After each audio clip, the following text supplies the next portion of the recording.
chose my side, drawn the front line. You wanna save face, came to the wrong place. You raise a white flag, I get the V side.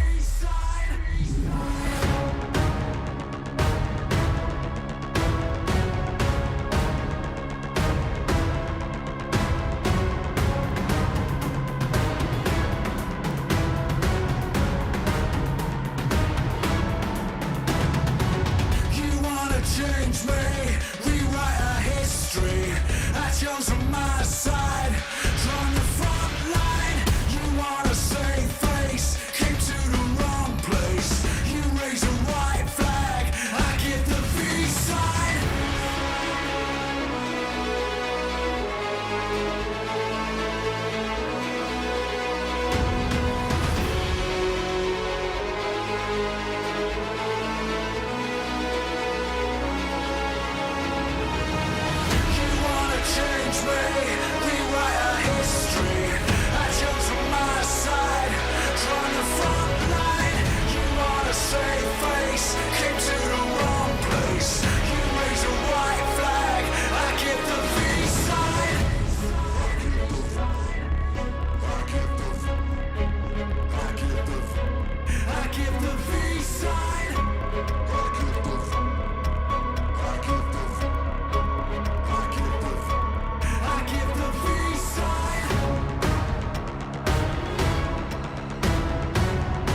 channel will drag you down, down, down. Living with vultures and naysayers. They're going to take your crown. I know where to go from here. I will not let you down, down, down. 'Cause I'm beginning to see you fall to pieces. Being pulled to the hollow ground. Please stop, you'll drown. Do you follow your desires? Do you challenge their routines?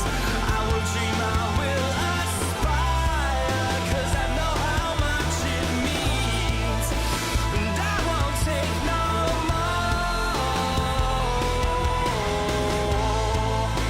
The bitter and devours all.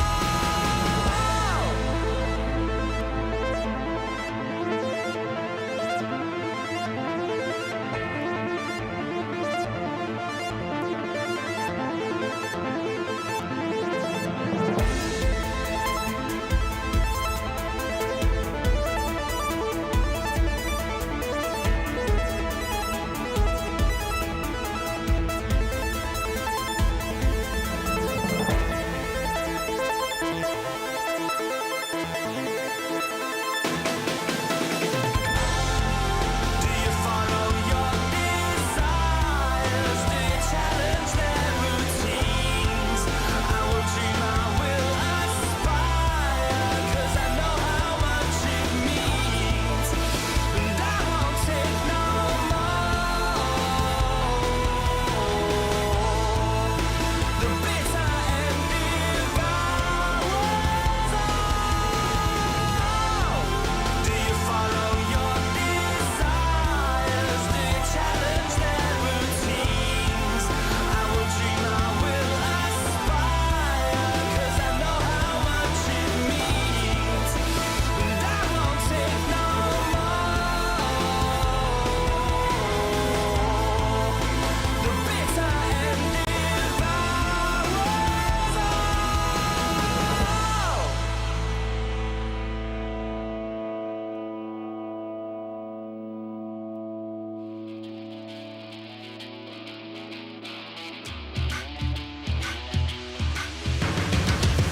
Got a backbone made of steel, make you feel like I'm an animal that you can't control.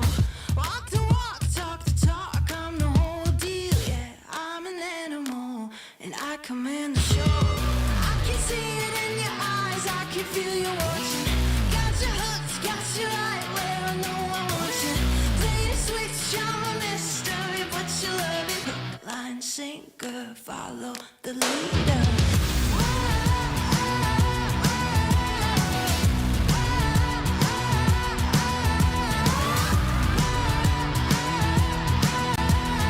Hook, line, sinker, follow the leader. Bring you right there to the edge, make you sweat like you can never take the heat, but it's never too hot for me. I walk the walk, talk the talk, you know I'll never stop, 'cause I'm an animal, I'll just laugh it off. I can see it in your eyes, I can feel you watching. Got you hooked, got you right where I know I want you. Play the switch, I'm a mystery, but you love it. Hook, line, sinker, follow the leader.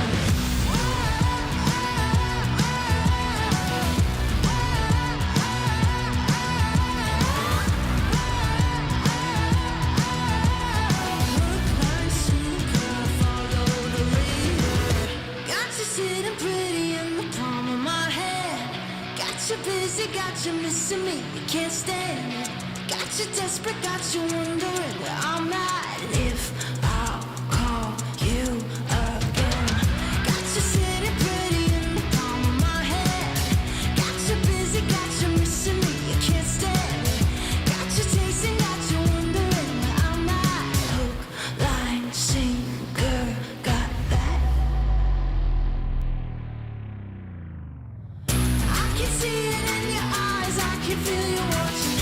Got your hooks, got you right where I know I want you.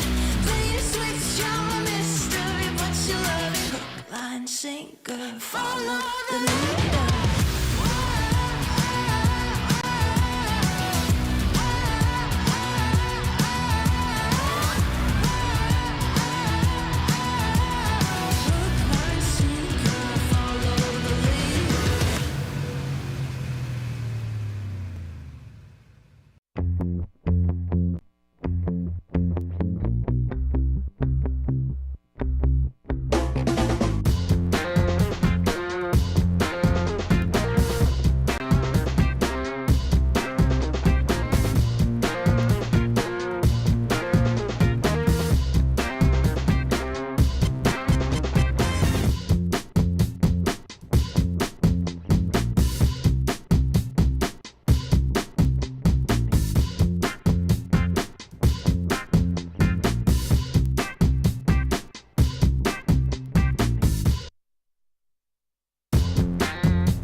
on my side, drawing the front line. You want a safe face, came to the wrong place. You raise a white flag, I give the V sign.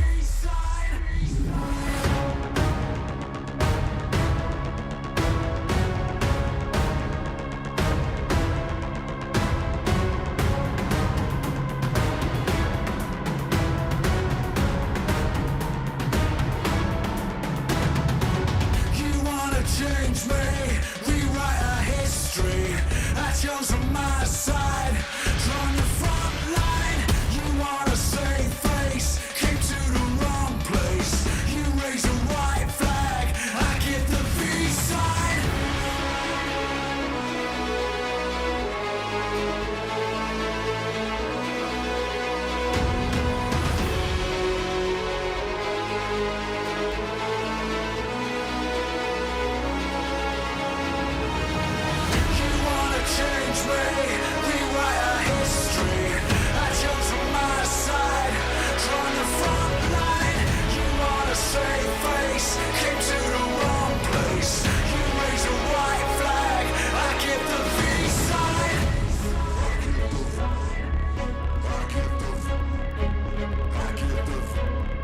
give the V sign. I give the V sign. I give the V sign.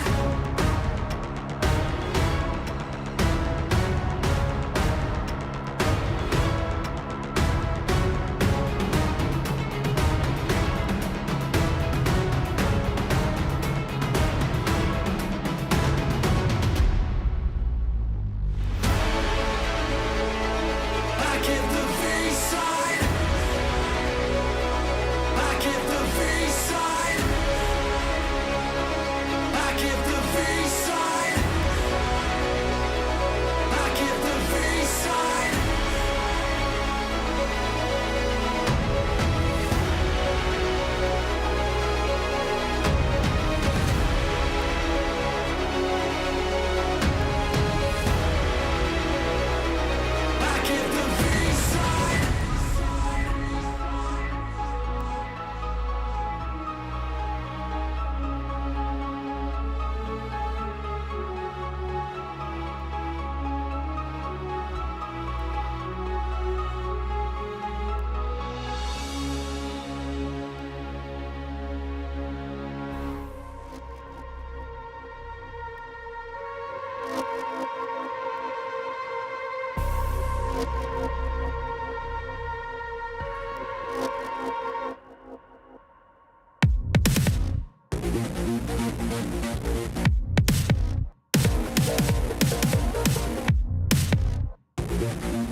There is a place where you can elevate what's hidden inside, where you can reframe yourself. Sonomi means the new you. The you can step into. Because when we know who we really are, we become unstoppable. Enter new dimensions of you. Sonomi.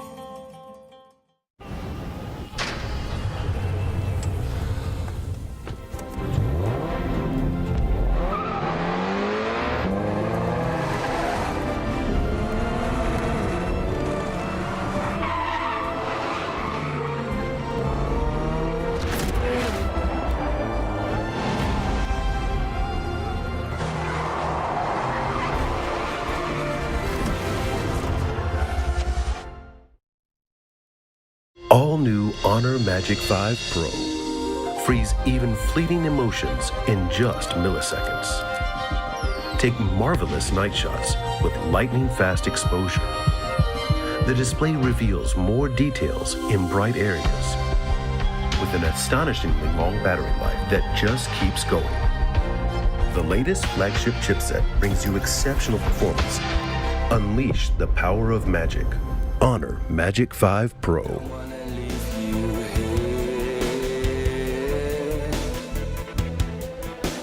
Channel will drag you down, down, down. Living with vultures and maces. They're going to take your crown. I know where to go from here. I will not let you down, down, down. 'Cause I'm beginning to see you fall to pieces. Being pulled to the hollow ground. Please stop, you'll drown. Do you follow your desires? Do you challenge their routines? I will dream, I will aspire. 'Cause I know how much it means. And I won't take no more. The bitter and devours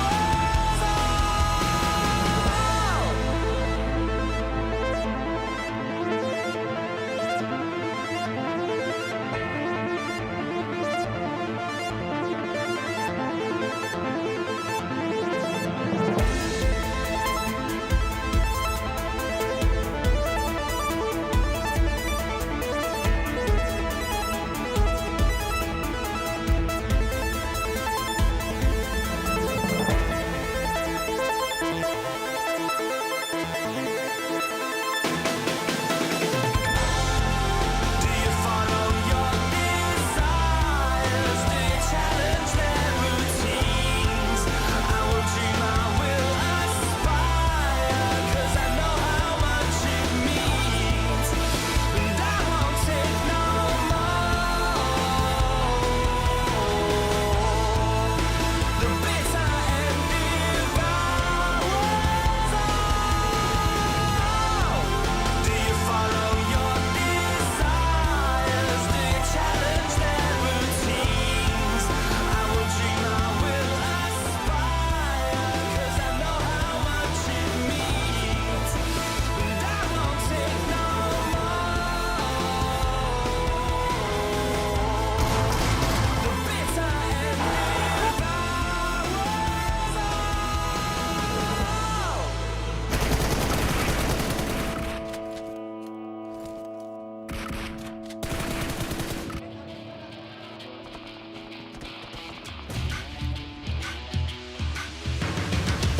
got a backbone made of steel, make you feel like I'm an animal that you can't control. Walk the walk, talk the talk, I'm the whole deal. Yeah, I'm an animal and I command the show. I can see it in your eyes, I can feel you watching. Got your hooks, got your light, but I know I want you. Play the switch, I'm a mystery, but you love it. Hook, line, sinker, follow the leader.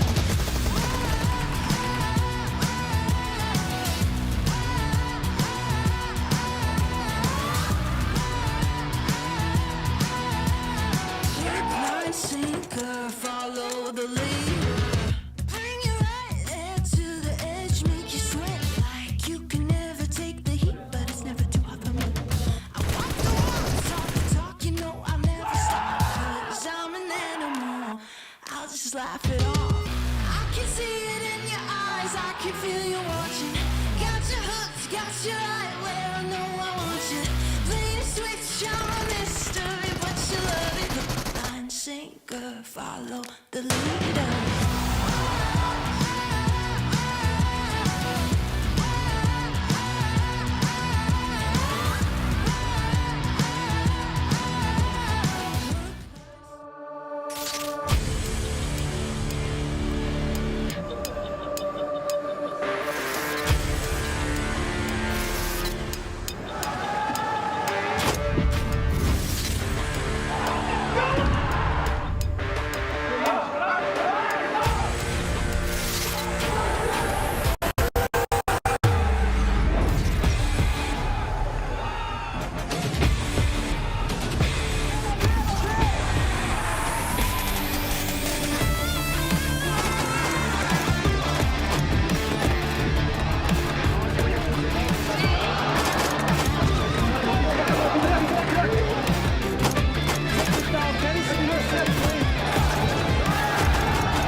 Hey everyone, welcome back to PMWI as the main event is about to kick off. 16 of the best teams in the world going head to head here for $2 million in prizes. You're not going to want to miss this, so let's jump in.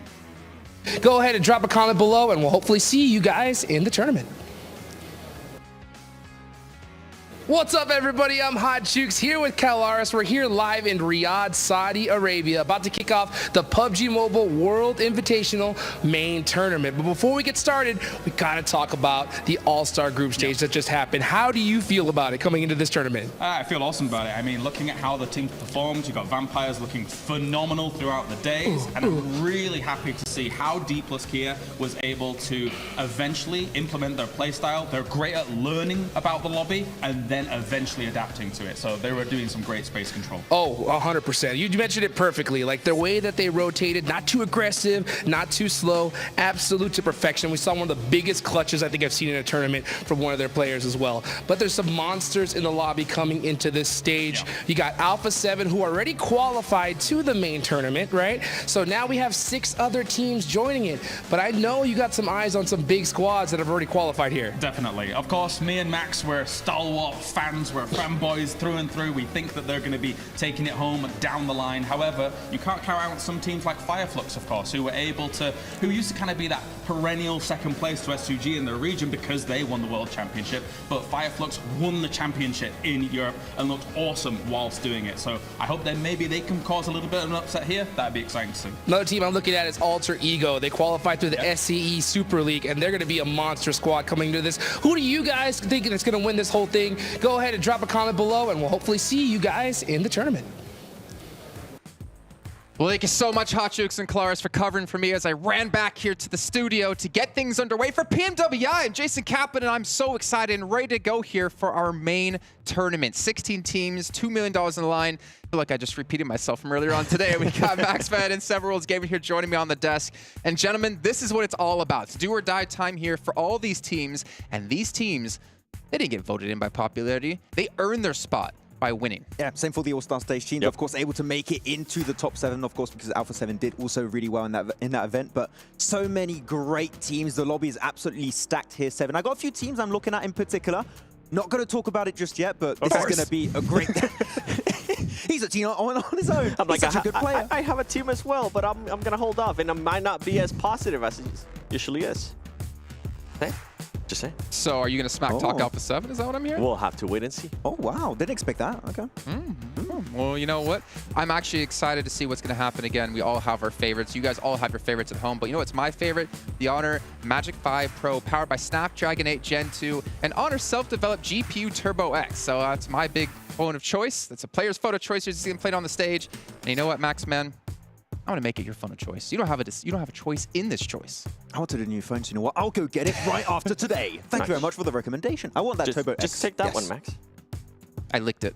Oh. That's how I make my claim on phones. I'm sticking over here. All right, so let's start to dive into this event here for you guys at home. If you missed out on the last 3 days, well, first of all, where the hell have you been? There's been already some crazy action happening, especially with our show matches we had yesterday after the show did finish. Let's get an idea of the format for you guys who might have missed it out. So we've had our All-Star Stage, which is across 3 different days. And now we have our main tournament, which is across another 3 days. Yeah, and as you can see, 16 teams, so maybe a little bit easier here. 7 to maneuver, drop into your position of choice on all of the battlegrounds, and especially the map rotation, the same, so we can see some improvements game after game on mainly Erangel and Miramar. And I think we're going to see a difference between those 16 teams in Sandhawk. I think we're going to be seeing it right away, because we saw some madness with Sandhawk, although I am hoping we don't end up with the same circles. I want a little bit of variety. No more gladiator circle, please. Move somewhere else. Though I do feel like some of the plays that were working for some of the squads in the All-Star Stage might not work as well here. So teams are going to be willing to punish you a lot more heavily. Yeah, I mean, the fact is you make any mistakes in All-Stars and maybe you get away with it because teams don't punish you. But that ain't going to happen here. As we can see, elimination, 1 point each. We saw a lot of teams putting up over 100 elims across our 18 matches. And then we also have the 10 points for a chicken dinner, which is going to be massive. And funny enough, like looking at the point system, if you guys haven't seen, PUBG Mobile in the last year and a half, placement points can still be really impactful because 9th through 16th, which, ignore the 18 for here, 0 points. And we've seen 1 point for a certain Pakistani team be the deciding factor of if they get into the main event or not. We have seen it. I mean, I feel like the big one too has become the elimination points, right? And you were talking about the Pakistani team. They showed it yesterday. They were able to take advantage of those elims. I think they ended up with 22 elims. Yeah, record-breaking game. Yeah, it was a little bit too late. Yeah, a little bit too late, but nonetheless, I'm pretty sure we're going to be seeing something like that at some point here in the next 3 days. Yeah, I mean, 3 days, right? 18 matches are going to be happening here. It might just come down to a tiebreaker because unlike the All-Star stage, here we're going to have an actual champion, so the race towards the top is going to be close as can be. So I'm hyped to see who's going to be there after these 18 matches. Of course, I am as well here. And this pre-show is brought to you by Savvy to remind you guys at home as we get things underway. Now, again, if you missed out on the previous days of action, it's okay. I know I was a little bit mean to you earlier on, but luckily John Allen's gonna be the nice guy here, and he's gonna get you guys caught up to date here with our 6 teams that made it through the All-Star stage here to the main event.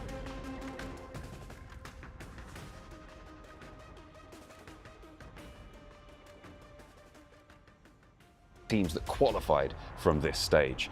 Let's take a look, first of all, at DRS. We're looking at some really strong players from the Nepal region, and they have done so well here, placing 3rd overall, just being eked out by a Dplus KIA towards the end. But this is a team that plenty will be fearing as we move deeper into this tournament. We've also seen some fantastic plays from plenty of these other teams, Vampire Esports probably most notably. This is the team that topped the tables, and the Titans, who return as champions from last year's PMWI, are not going to let off the gas. They are not going to let anybody step up to them unchallenged. Team Falcons as well, a great new addition to this year's roster. We have had a great time watching this team. They did get a little bit close to the wire towards the end there, but they did manage to hold on to that 6th place spot overall.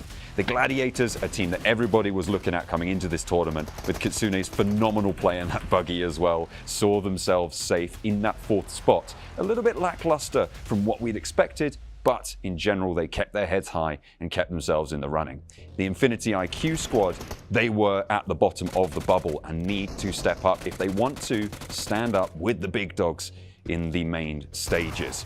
We've also seen Dplus KIA do phenomenal things. Seidan, most notably, has done phenomenally well in this clutch specifically.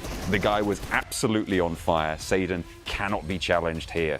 These teams have done so well to get this far, but there is still a little bit more of a way to go for them. So hopefully they'll be able to have the best of times and the best of chances over in the main stages.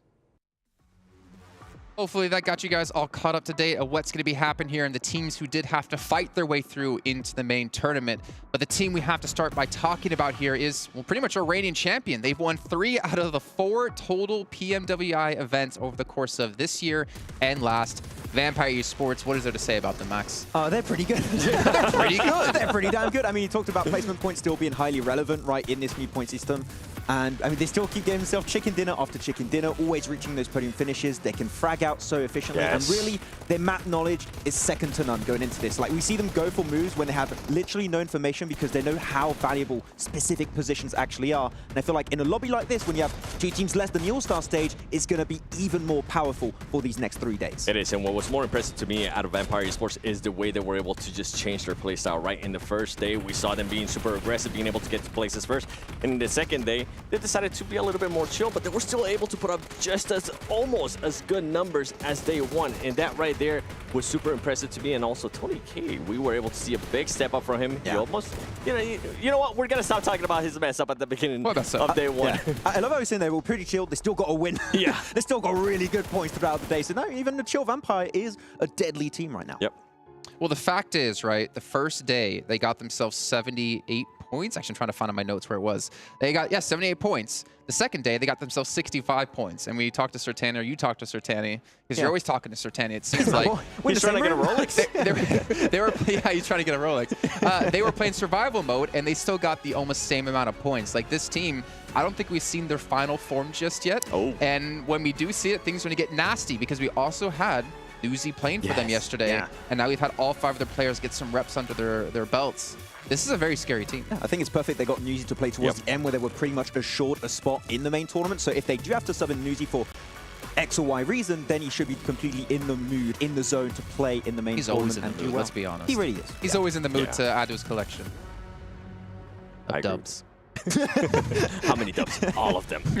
So many W's. Well, Yes. let's get an idea, though, of obviously the other teams. We obviously know the 6 teams who, well, technically kind of 7 who came in from the All-Star stage. Let's take a look at the teams in the main event, because we have a lot of big dogs coming in here that are going to be destructive. It doesn't get easier from here on out. We've got some replays of DRS. I want to talk about DRS almost. The most improved team, I would say. No? Day 3, I felt like they definitely had a slowdown. A little bit of a slowdown, but I feel like day 1 to day 2 adaptation has been the biggest improvement of the tournament. By far. Definitely the biggest improvement, but Yes. I did not appreciate that slowdown out of them on day 3, especially going into the main event and allowing the Dplus KIA being able to pass it for that 2nd place. I wonder how that's going to be affecting them. Nonetheless, they are here in the main event, but still, I think this is going to be a little bit in their heads. Yeah, we saw the fracking power from players like Delta, Gante, and Killer 2. I feel like those players are able to show up big on this stage, so I'm interested to see how it's going to turn out. And one thing that out of DRS, right, they were able to become very aggressive, especially after day 1. I wonder how they're going to be able to manage that here in the main event with some of the other teams that we're going to be having, like World Esports and also the Chinese teams. Yeah, I feel like the transition from that passive playstyle really to try and get positions in the late game circles and that transition into hyper-aggressive to claim strong positions in the late game to try and get those wins, it's really what we lacked in day 1. And if they bring that level of gameplay from day 2 in the main tournament, I'm telling you, they could be at the top of the rankings. I think we're going to be seeing a DRS from day 1 All-Star event here in the main event. I think they're going to be a little bit passive. They're going to be feeling everybody out, and then tomorrow is when we'll probably start seeing them being a little bit more aggressive. I think I want to say a majority of these teams, these 6 teams coming in from the All-Star stage, is kind of like you're playing high school sports or maybe college sports, and then you make it into professional play. You're like a small fish from a small pond, and you become a small fish in a big pond.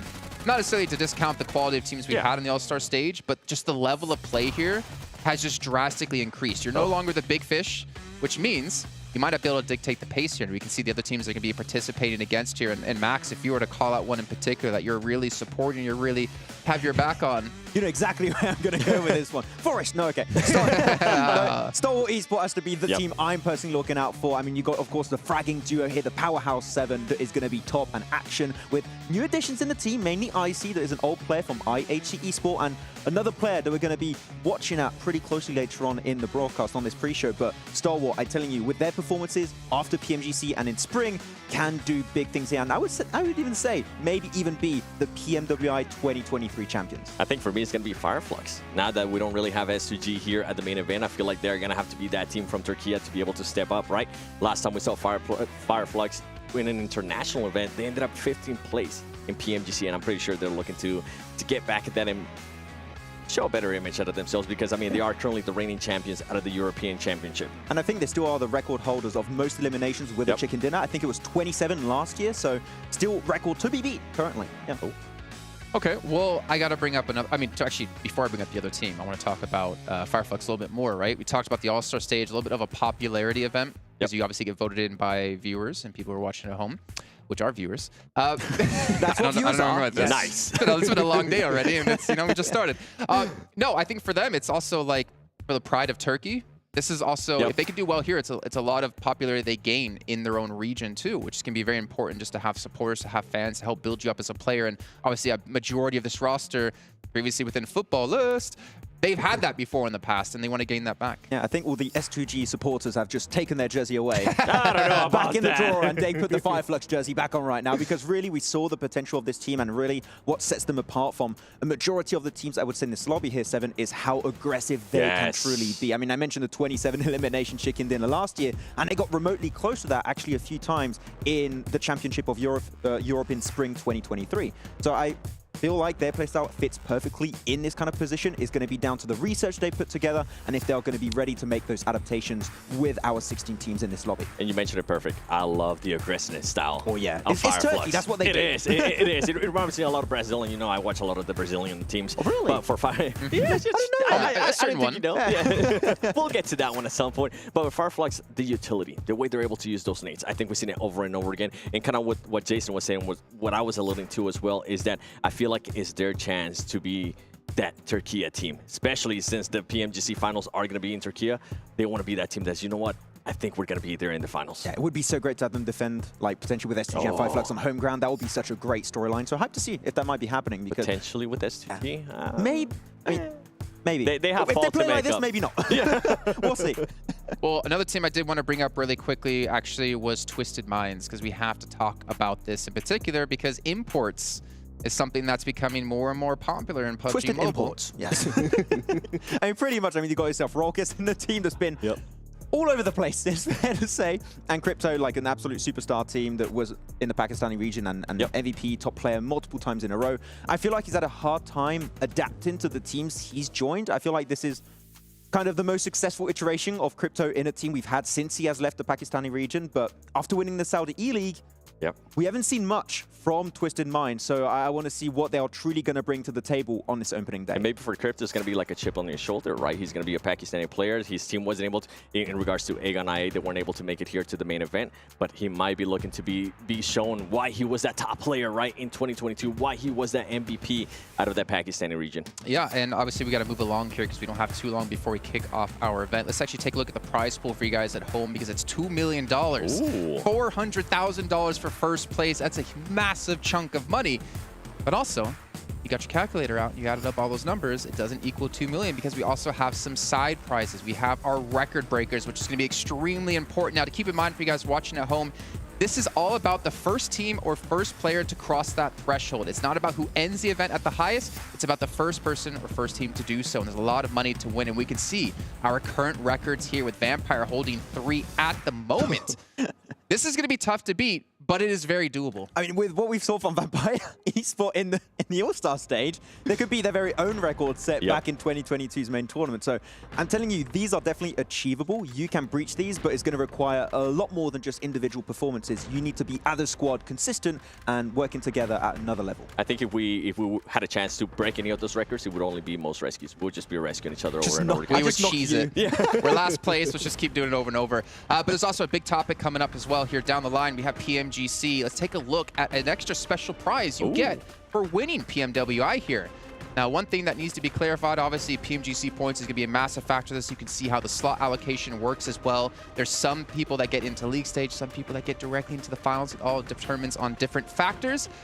But the second page here is what I'm curious about, if we have that, is the winner of this event. You don't go into PMGC, but you get another slot for your region. So, for example, if we had an NA team here, which gets 1 slot in PMGC league stage from points, if they won this event, there would be 2 teams from PMGC 2 teams from PMGC points that would make it in. So that's extremely important here for some of these regions where we have these powerhouses. The only downside is if you're the team to win that for your region and then you don't qualify for PMGC, you'd be like, okay, I get like 10% of your earnings. Yeah. By the way, why you had to use an 8? That was like... Because we were doing NA. It's the easiest region to 6 play. They're not even here, though.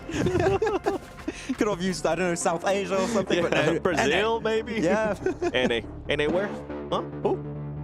Yeah. What? That's what 7, you have to work NA, so I would...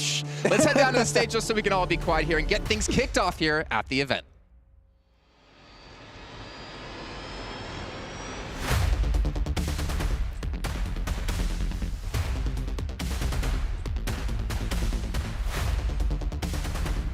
It's about that time. The scene is set and our players are ready. PUBG Mobile esports fans around the world, welcome to the 2023 PUBG Mobile World Invitational. اللحظة اللي كلنا سمعناها، اللحظة اللي كل اللاعبين تجهزوا عشانها، لحظة بطولة PMWI الرئيسية اللي راح نشوف فيها أبطال هذه النسخة. 16 teams enter the Gamers8 arena and battle for supremacy here on the main stage. We've got $2 million up for grabs, the PMWI trophy, and of course, all those bragging rights. So trust me when I say, things are going to get spicy here. 16 فريق جانا من كل أنحاء العالم معنا أقوى الفرق وبرضه في نفس الوقت زي ما احنا شفنا قبل أن الجوائز هذه البطولة $2 مليون غير الكأس وغير اللقب. راح نشوف في المنافسات هذه منافسات راح تكون معنا غير طبيعية. The best teams from all over the world competing under one roof. What could get better? My name is Banks and I'm your host, and joining me here on the main stage is none other than my co-host, Atik. معنا أقوى الفرق زي ما قلنا لكم فيها راح يتنافسون كلهم تحت سقف واحد في هذه البطولة. راح نبدأ هذه الرحلة. معكم مقدمكم عتيق باللغة العربية ومعنا مقدمنا باللغة الإنجليزية Banks. So let's kick things off by welcoming our teams to the main stage. والحين أعزائنا المشاهدين خلونا نرحب بال 16 فريق معنا على المسرح ونبدأ لكم فيها المباريات.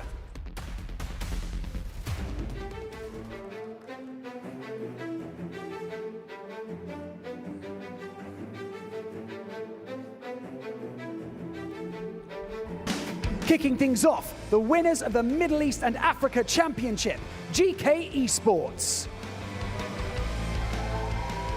ابطال الميدل ايست والشرق الاوسط، ابطال الشرق الاوسط شمال افريقيا رحبوا معنا في فريق جي كي اي سبورت.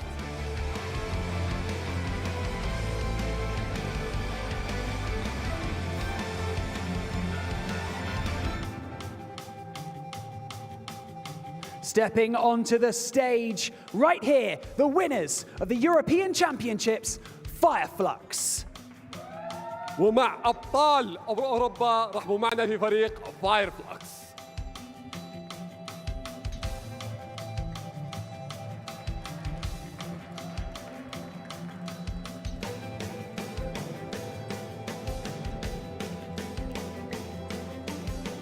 Next up, placing second in the 2022 PUBG Mobile Global Championship and qualifying via the All-Star Stage, DRS Gaming. وصيف PMWI. I don't have it.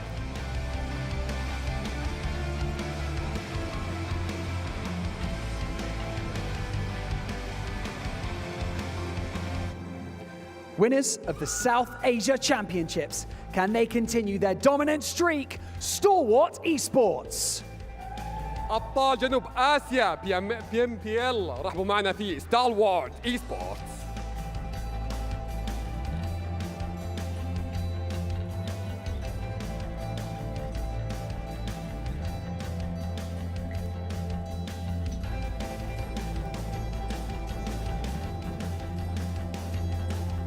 Winners of the Southeast Asia Super League, Alter Ego Airs.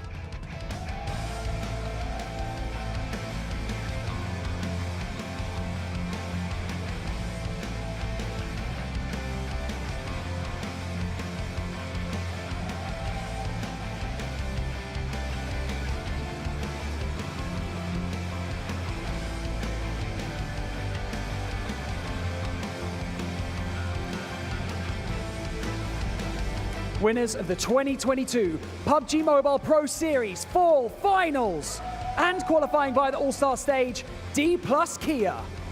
ابطال PUBG موبايل برو في نهائيات خريف 2022 رحبوا معنا في Dplus KIA.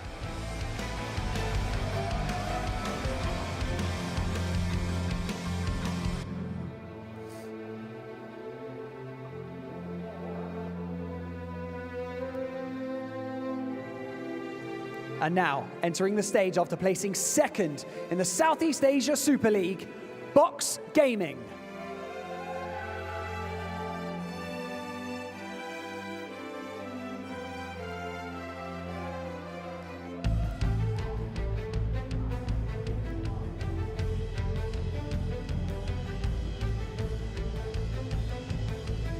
Stepping on to the PMWI stage for the first time, winner of the PEL Spring Finals, Tianba. ابطال PEL الربيع اعطونا تحيه لتيامبا.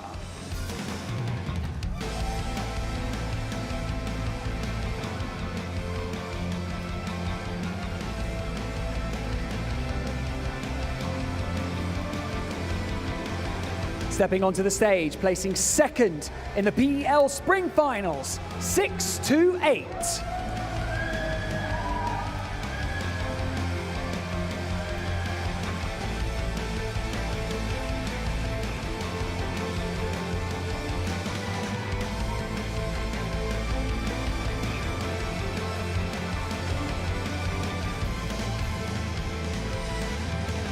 Please welcome to the Gamers8 Arena, winners of the PMJL Season 3, Reject Tokyo.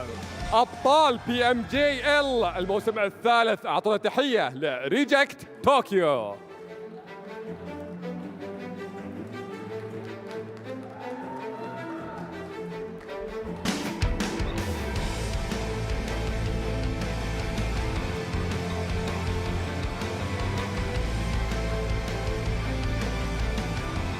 And now, on home turf, representing Saudi Arabia and winners of the Saudi E-League, Twisted Minds.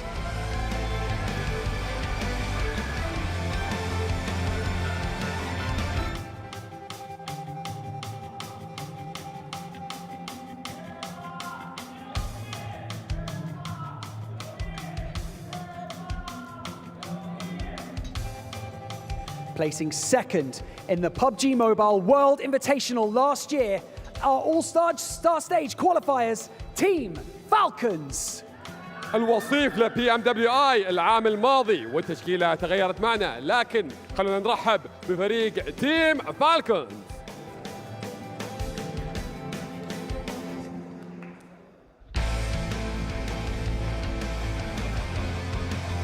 And now, stepping onto the stage, qualifying for our main tournament via the All-Star Stage, welcome G Gladiators.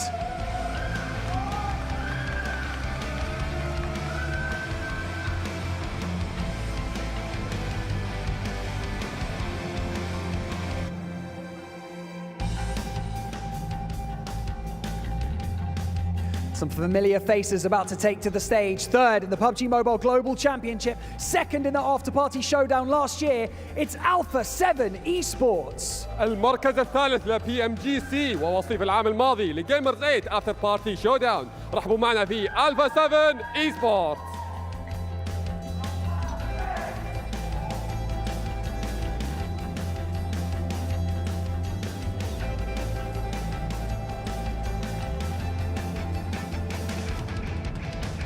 An impressive performance throughout the All-Star Stage means that they are here to do the same. Make some noise for Infinity IQ.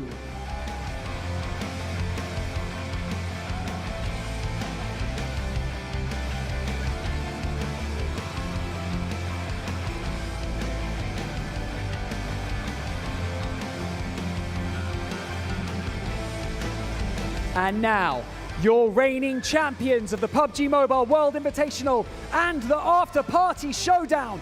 Welcome to the stage, Vampire Esports. حامل لقب PMWI وأيضا حامل برضو لقب PMWI After Party Showdown لعام 2022. رحبوا معنا في Vampire Esports.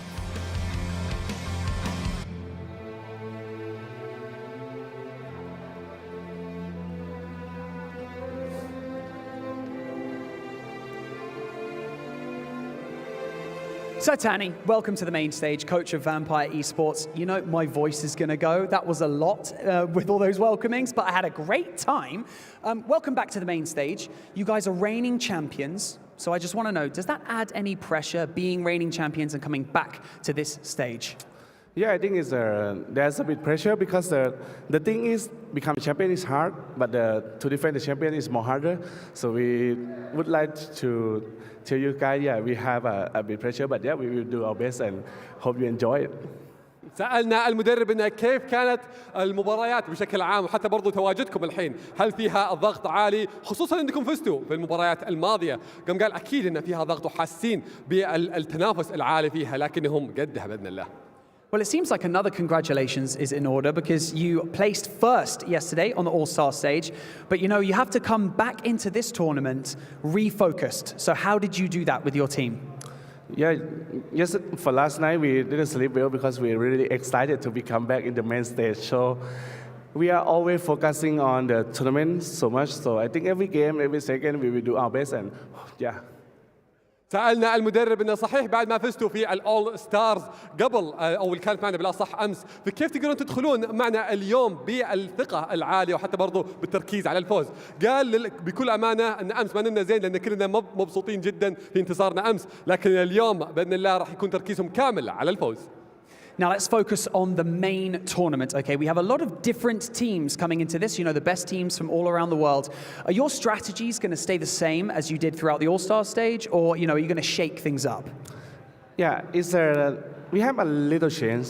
Yeah, you will see in the game, but yeah, we have to prepare for anything can happen in the game. We have a strong team for now in the main stage, so we will do our best and let's see what our strategy can do. سألنا المدرب إنه كيف راح تدخلون معنا في البطولة الرئيسية وراح تنافسون فيها ضد فرق جدا قوية. قال لنا احنا كلنا واثقين في أداء اللعيبة عندنا وبإذن الله راح نحقق النصر فيها. So Tani, thank you so much for joining us here on the main stage and best of luck to the reigning champions, Vampire Esports. So, Atik, 16 teams enter the Gamers8 stage. 18 matches, $2 million, but only one winner. It is time to begin our 2023 PUBG Mobile World Invitational. So without any further ado, let's head over to our casters who can break everything down before our first map. بالضبط 16 فريق دخلوا معنا على المسرح وشفناهم كلهم مستعدين انهم يبارون معنا في المباريات. واحد فيهم بس هو اللي راح يطلع من هذه البطوله وهو حامل اللقب. راح نستمتع في مبارياتنا اليوم. خلينا ننتقل مع المعلقين نبدا لكم في المباراه.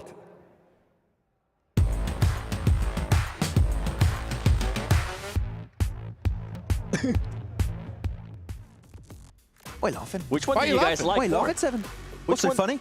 Did you like the fusion one? I think that was my favorite one. But the Alter Ego mask was also pretty sick. Really like that one too. Alpha7? Korea why wasn't there. I wonder where he is. You almost got me. Max, every show here, we've been doing a player to watch, or LG player to watch. And we decided to let you pick the player for today. Who's it going to be and why? It's Nazerd. No, he's not going to be Forrest this time. It's Nazerd, actually, from Star Wars Esports. So, just in case you guys are not familiar with the old team, of course, we know all the old players. You've got your top, your Action, Scry, Pika, but they got 2 new additions, one of Icy and Nazerd more specifically, and this joined, I believe, in December, right, of last year here, 7, and has had one of the most incredible rises to fame in PUBG Mobile Esports in South Asia. And you don't have too many Mongolian players that really are that strong outside of like these teams of Star Wars Esports and IHC, but really he stood to prominence in such a short amount of time, was picked up, and after his performances in PMWI Allstars Championship, he is personally my player to watch that can just elevate the playstyle of Star Wars that's already incredibly high to even higher heights, if that makes sense. So we'll have to see how that's going to work out. What's crazy now is with the additions, right, of Icy and Nerstead is the depth of that roster. I mean, they still have Pika, they still have Action, they still have Top, they still have all these other players too. We were talking about Vampire, right? When are they going to be able to put in Newsy? And when they do, how is he going to be able to do because of the depth that they were able to build? And I think now with Star Wars, the way they're going to be able to bring that roster here, the biggest question for me, and I don't know if you're going to agree with me on this, Max, is how they're going to be able to start the tournament. If they start off slow, that's going to be a big question mark for me because we have seen it over and over again. This is a team that sometimes starts slow, and when they start picking it up, it's just a little bit too late, but they do have that fragging power. They do have that it factor, right? That they can get a chicken dinner and also back it up with a bunch of elements. I mean, I do agree with what you're saying. All I can say is I hope it's not going to be too late when they start picking up the pace. And if that is the case, I can tell you they can definitely compete with Vampire Esports to hopefully win the whole event, but it just needs to be that little bit quicker than what we saw in PMGC. Oh, yeah. I mean, the thing is, if we saw Vampire, right, they had a strong start, 2 chicken dinners back-to-back. Obviously, it did fall off a little bit in the day, but again, trying to maintain that kind of level of play is extremely difficult. The thing is, you also don't know what you're going to come into here because you have teams from so many different backgrounds, so many different regions. Even if they did scrims, it doesn't really tell you the true tale of what's going to be going on here. I'm imagining maybe we even have some, not hot drops, but some contention for some location potentially. But with only 6 matches a day, like, you really don't have that room for error. Yeah, and you're going to have a lot of question marks, especially for some of the teams as to how they're going to approach this. One in particular that comes to mind here, 7, is Jumba.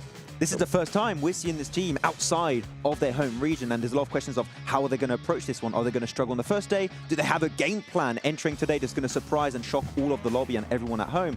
I'm not sure, but Jumba is a team that I would say I would be very cautious about because we just don't know how it's going to work out with them in this lobby. Yeah, it's such a big question mark. You were talking about hot drops, something that we actually have 2 teams from All-Star that they were kind of hot dropping. I'm talking about G Gladiators and Alpha7. We saw them back off after they won. Gladiators backed off. Yeah, Gladiators backed off. I wonder if that's going to be the case or if they're going to try to just waste some time in a way and try to go back to the North George drop. I hope that's not the case in Erangel. I hope that they continue to do what they've been doing because it has actually worked out for them so well. Yeah, I actually like their solution. Instead of going for Northern George and dropping on Muzexis, that also didn't work out in Severny, they went to the west and did a big west split on Hospital. Forget about that one match. If we're forgetting about what Tony K did, we're forgetting about that one. Pretty much, but it was Muzexis. So he went for the Hospital split, which is a good northern western drop, keeps them in like similar rotation path, and also they can just go for the southern western bridge of Samnufka Island. So there's good options. I don't feel like that hot drop is going to happen. There's no reason for it to.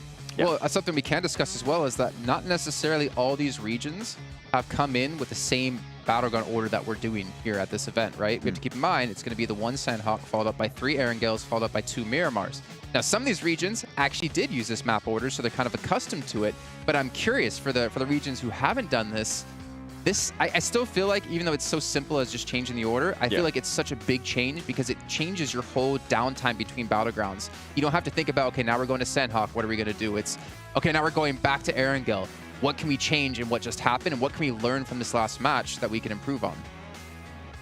I mean, I think we've seen it in All-Star event, right? Well, I'm thinking from the All-Star event, we saw teams being able to adjust on the fly in a way from one Erangel to the next Erangel, and even we saw that in Miramar as well. I think the caliber of these teams are definitely going to be able to adjust fairly fast. Yeah. And I hope that's the case because they're not going to really have that much slack, right? They're not going to be able to have 2 or 3 bad Erangels in day one. That's going to be half of your day gone. You don't want to be put in that position. Yeah, I still believe it is the superior map rotation because you can make those changes, make those fast, quick reactions to every single battleground that happen in a row. So especially Erangel, if you're doing good there, half of your matches are pretty much in the bag. We saw some teams do that relatively well in the All-Star stage. So yeah, the map rotation is going to be a big thumbs up for a few of the squads. Does that mean, Seven, you've been converted Sandhawk first? You're a fan of now?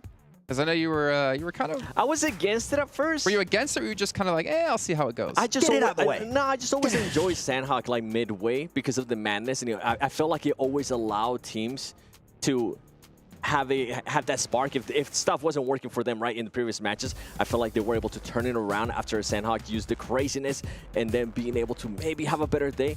But I'm glad that we're kind of getting the madness out of the way right away. Yeah. I think the one change I would make, actually, is put Miramar before Erangel. So Sandhawk, double Miramar, triple Erangel. Oh. Because end on Erangel always has some hype plays. But ladies and gentlemen, as you can see, unfortunately, we are having some technical difficulties here that we are trying to sort for you. But in the meantime, we're going to head to a break here when we come back. It's going to be the casters. It's going to be the first match of the day. And you're not going to want to miss it.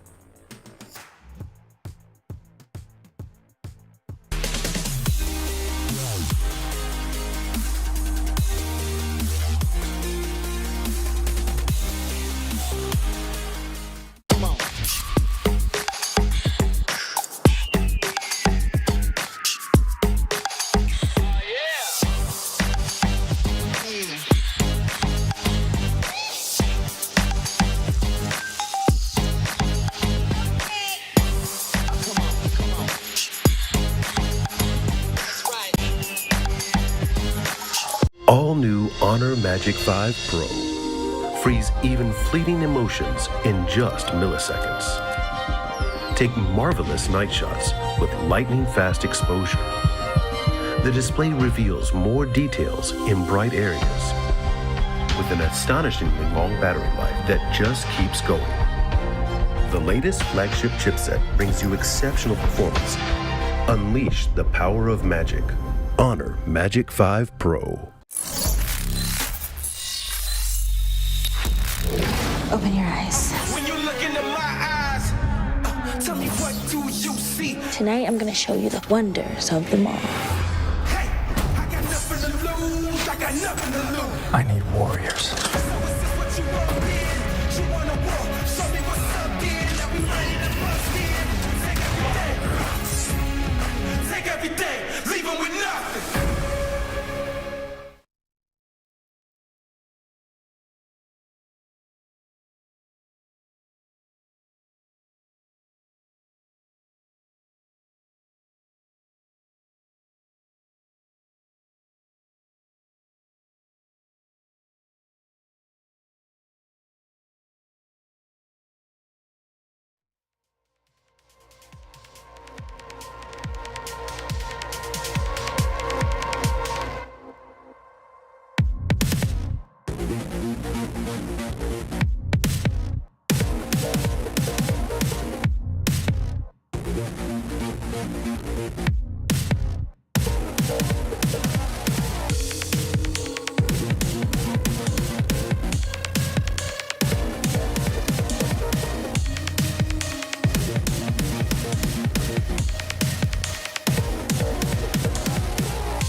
painted hologram. You jump or drown. Do you follow your desires? Do you challenge their routines? I will dream, I will aspire, 'cause I know how much it means. And I won't take no more. The bitter end devours all. I don't wanna leave you here. The channel will drag you down, down, down. Living with vultures and Xin chào mọi người, mình là Bensu đến từ team Infinity IQ. Mình đến từ đất nước Việt Nam. Mình cảm thấy rất tự hào khi được đến tham gia giải đấu này và mình đại diện cho quốc gia của mình. Có lẽ team mình chuẩn bị tinh thần thật là tốt và thoải mái để thi đấu hết sức mình trong giải đấu lần này. Player hình như trong team em là 4 người đều có thể là tạo nên đột biến nên khó mà đoán trước được ai là người gánh team. Tại dòng Monster này hình như tất cả 17 team còn lại có thể là sẽ là rất khó khăn cho mình, không chỉ riêng team nào hết. Mình xin gửi lời hết tất cả các team còn lại là chúc các bạn thi đấu may mắn và đạt thành tích tốt nhất trong các giải, và nhớ đừng quên ủng hộ bọn mình trong giải đấu lần này nhé.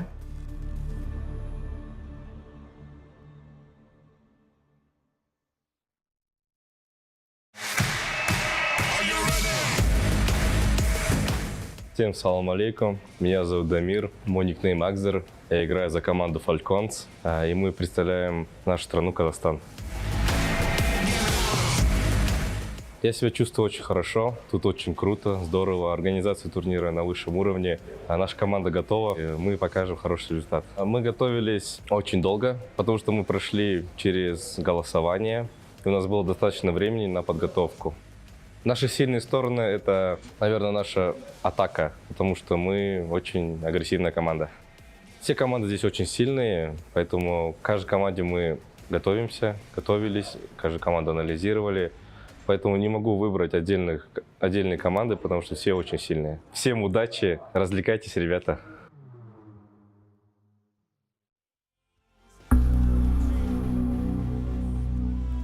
Meu nome é Lucas, meu nickname é Carrilho, meu time é Alpha7.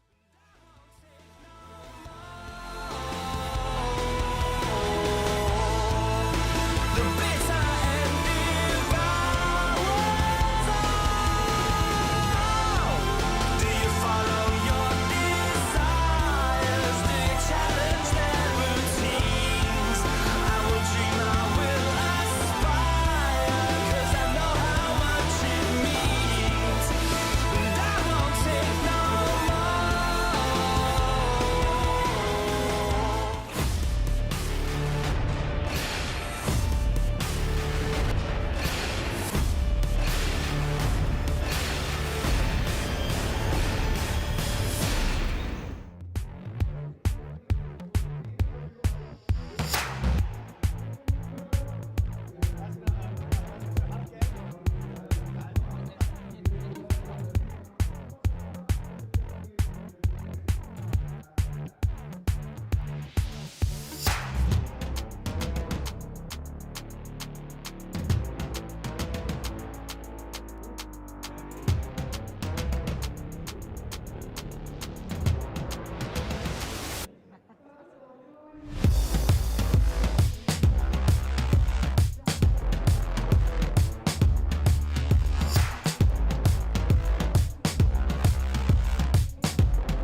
What an exciting first match here at PMW. No, I'm just kidding. We haven't yet started the match. Unfortunately, we're still having some technical delays that hopefully we'll be able to sort through quickly. Everyone is on it. The best minds here in the event are working on it. And we got the best minds here on the desk. We got Seven and we got Maxman. I thought you were going to not say my name. He's been really nice today.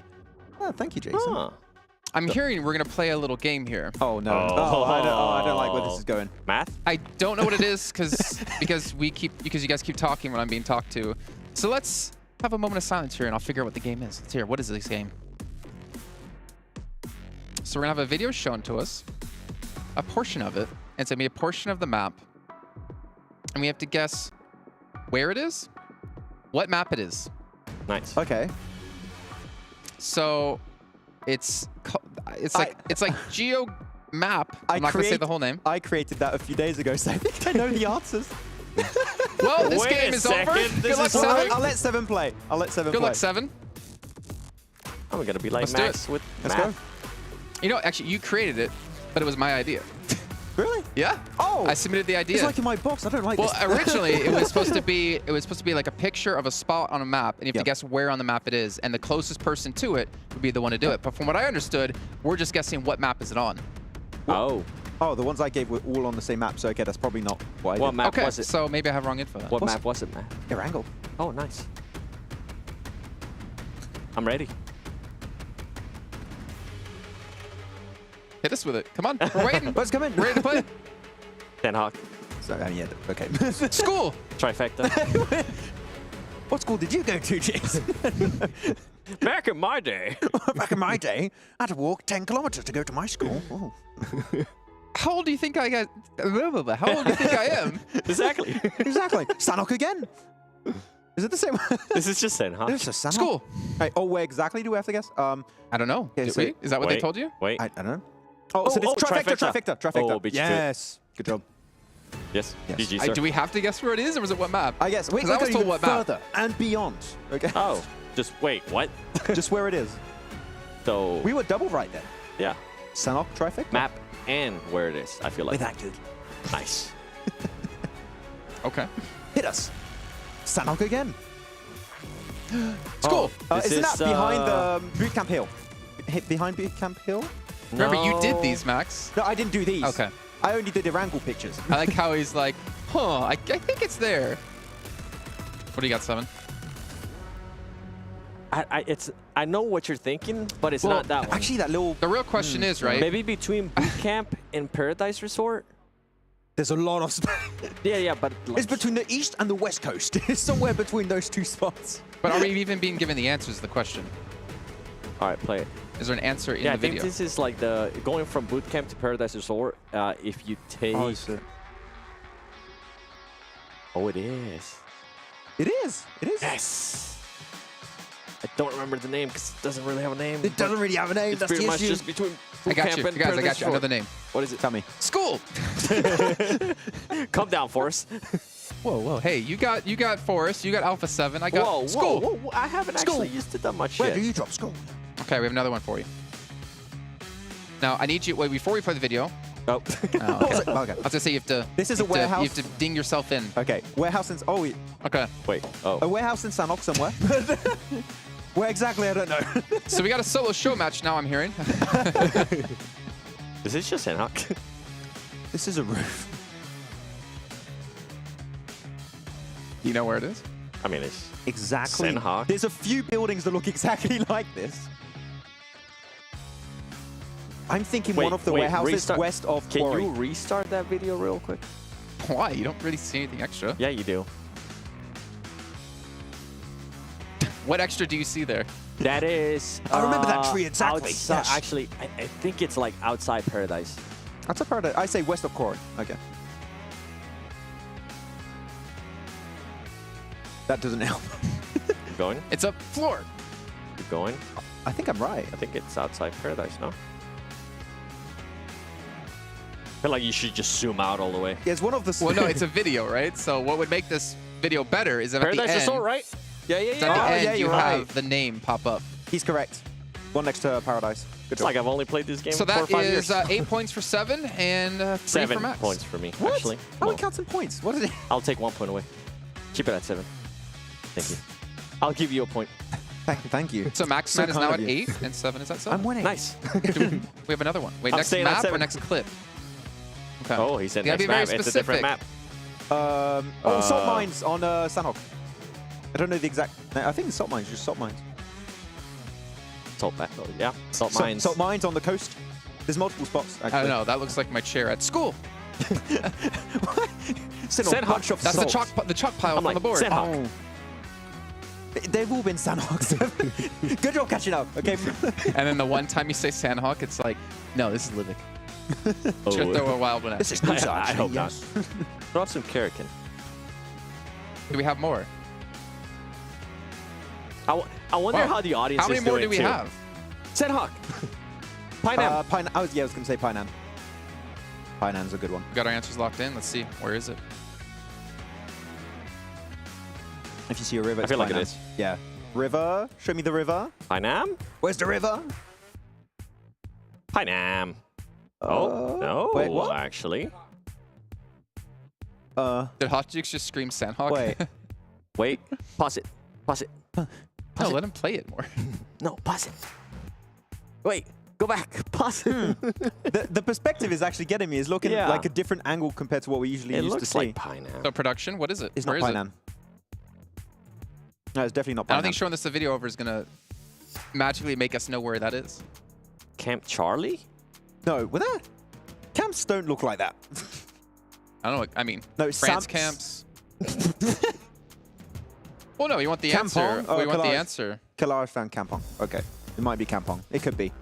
What James said. It is. He confirms. Nice. Okay. He's the referee. Plus 2 points. Do we want the casters to join? Yes. No. Yes. Hot Jukes wants to join. I don't know if they're actually throwing you in or not. Oh, no. yeah. I am Clarus's here. laugh? I'm ready. Bring it on. No, it's more like. That's Clarus laugh. What? Okay. That was Okay, so- Clarus's laugh. Okay, we pretty have good, another one. actually. We have another one. First to Bring it. answer Sandhawk. correctly. Oh, Sandhawk. Oh. Boot camp. Yes, boot camp. Actually, No, actually, it's not. No, it's no, not. It's it's that. Camp It's Alpha. Camp Alpha. Hot Camp Alpha. Camp Alpha. I like how Clarus like, nah, I don't want to play. And then he's like, oh, I have an answer. I knew it was Camp Alpha, and I put my headset on. Yeah, you see the mountain in the background. He Yeah. said it. He only wants to play when he wins. So he always plays. Well, none of you guys knew it was Kampong before, anyway. Kampong? I believed it Should I was. take my headset off again? Leave it on. He's given up. I don't know. We need the Next master one. here to school some people. No, You're the it's referee. Yeah. What? I swear. If this was Aaron Gelman, There's not even school in San Jose. Sandhawk, I somebody- know, somebody but what if believes there's it's just randomly Yeah, one yeah. in school and I'm just like, I told you guys. Give us a Miramar one. If we can. Yeah. Do we have more? Is that it? Wait, Oh, how many more do we nice. have? Maybe that's better than me asking every single time we see what if we have more. Infinite. No. 15 more. 15 more. That's 50. right. Give it to Nice. Are they all on Oh, Sandhawk? 1-5, 1-5. Yeah. I hope you guys get comfortable at home. Quinceañera. Let's see. Just show me a zoom in of like a rock. You know what I'm saying? Let's go hard mode I with remember it. those Oh, it's pixels a palm perfectly. tree. It's a palm That's tree. fine on. Sandhawk. Hot tin. Hot it. Yeah. Hot tin. Got it. Yeah. I think it's Hatin. I think it has so. to be. Or is it You got, no, Lakawi? you got no terrain in the background, and that palm tree is in Hatin, I think. That you in the know behind of. it. No, it's too far away from the coast. Nope. It's off the It's- it's off the Oh, coast. that perspective got me. Oh. No, it's No, hot. it is. It is. It's Hatin. It's I'm a hot tin. gamer. Yeah. You got the mountain, the gladiator mountain. Yeah. I'm a gamer. The Gladiator. We don't talk about the Gladiator. We don't talk about it. Who's keeping score? You guys guys are are at supposed to be production. keeping No, they're not. Everyone at home is keeping score. How's everyone at home doing? I can't wait to go back and just look at the chat. I do have confirmation that every viewer guessed all of them correctly. So, all I'm going to retire as champion. That's I it. got lost. I'm out. Take it to the bank. Yeah. right, next one. Let me step off my box. Sandhawk. Isn't that cow? Cow? What? Cow. That's Cow. Is it the docks? North. Next to the north. north. North. Next to the north. Yeah, cow. Yeah, that's cow. Yeah. Yeah, it is. White Walkers. Oh. Have you ever heard of the I see your docks? culture. All right. We Cow? got it right. I Yeah. think we all got it right. Could it be cow? It was. Indeed. Locked it in. Max and I Colors? got it right. I got it right. Yeah. Noise. Thanks, Mass. I mean, Max. we can. Mass. Don't call me math. Math? I'm offended. That is your new nickname. 3 times 4? I'm not doing that again. Wait. Don't try me. What is 16. it? Nice. We need to clip that out. He's consistent at least. Okay, I think we have another one. Bridge, northwest bridge to southern western bridge. No, it's not. It's too short. It's too short. I'm wrong. It's the one from northwestern bridge to on the north, up there. I've never seen Max so competitive. Wait, is it? I mean, Tin Bridge. Wait, it's that one. My second guess was correct. Sorry, we only take first guesses here. Northwest I'm bridge actually by the really south. into this. I'm actually enjoying this. This is cool.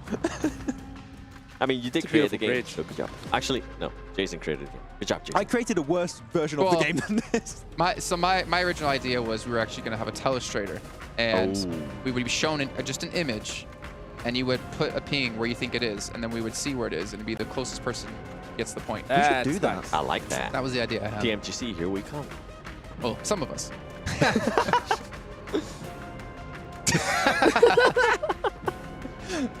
Okay.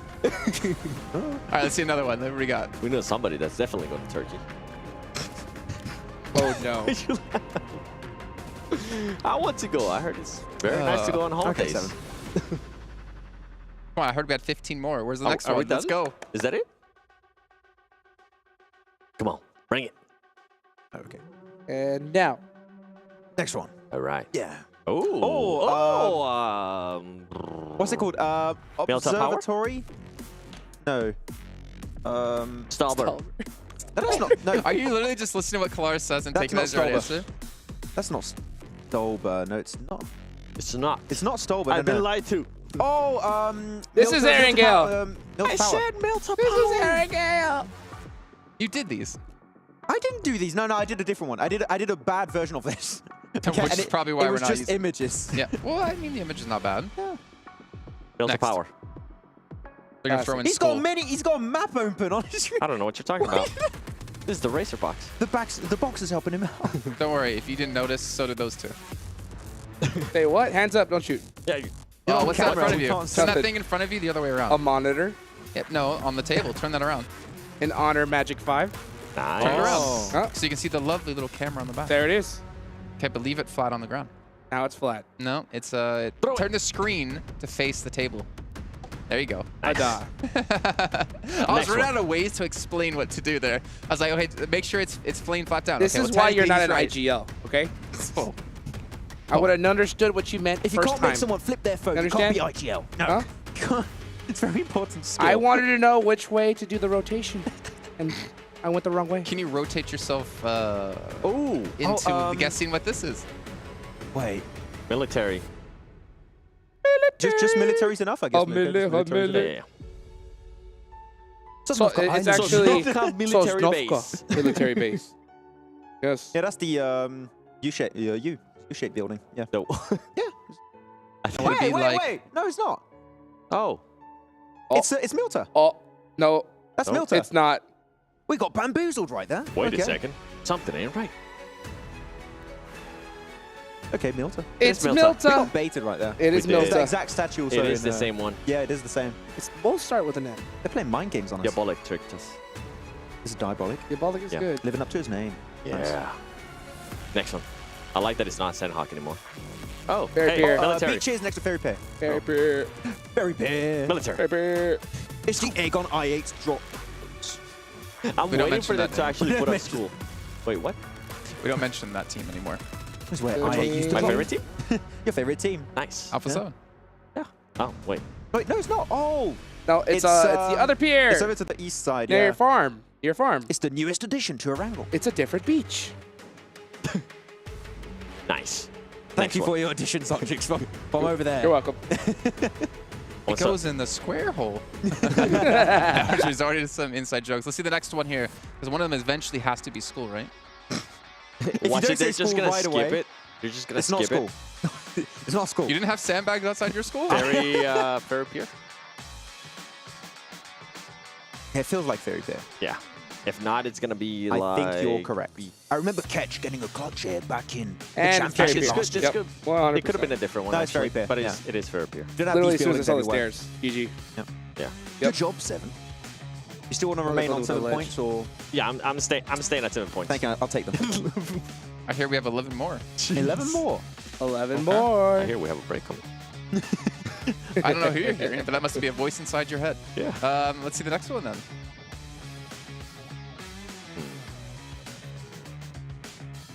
Quarry. That's the northern side of Korea.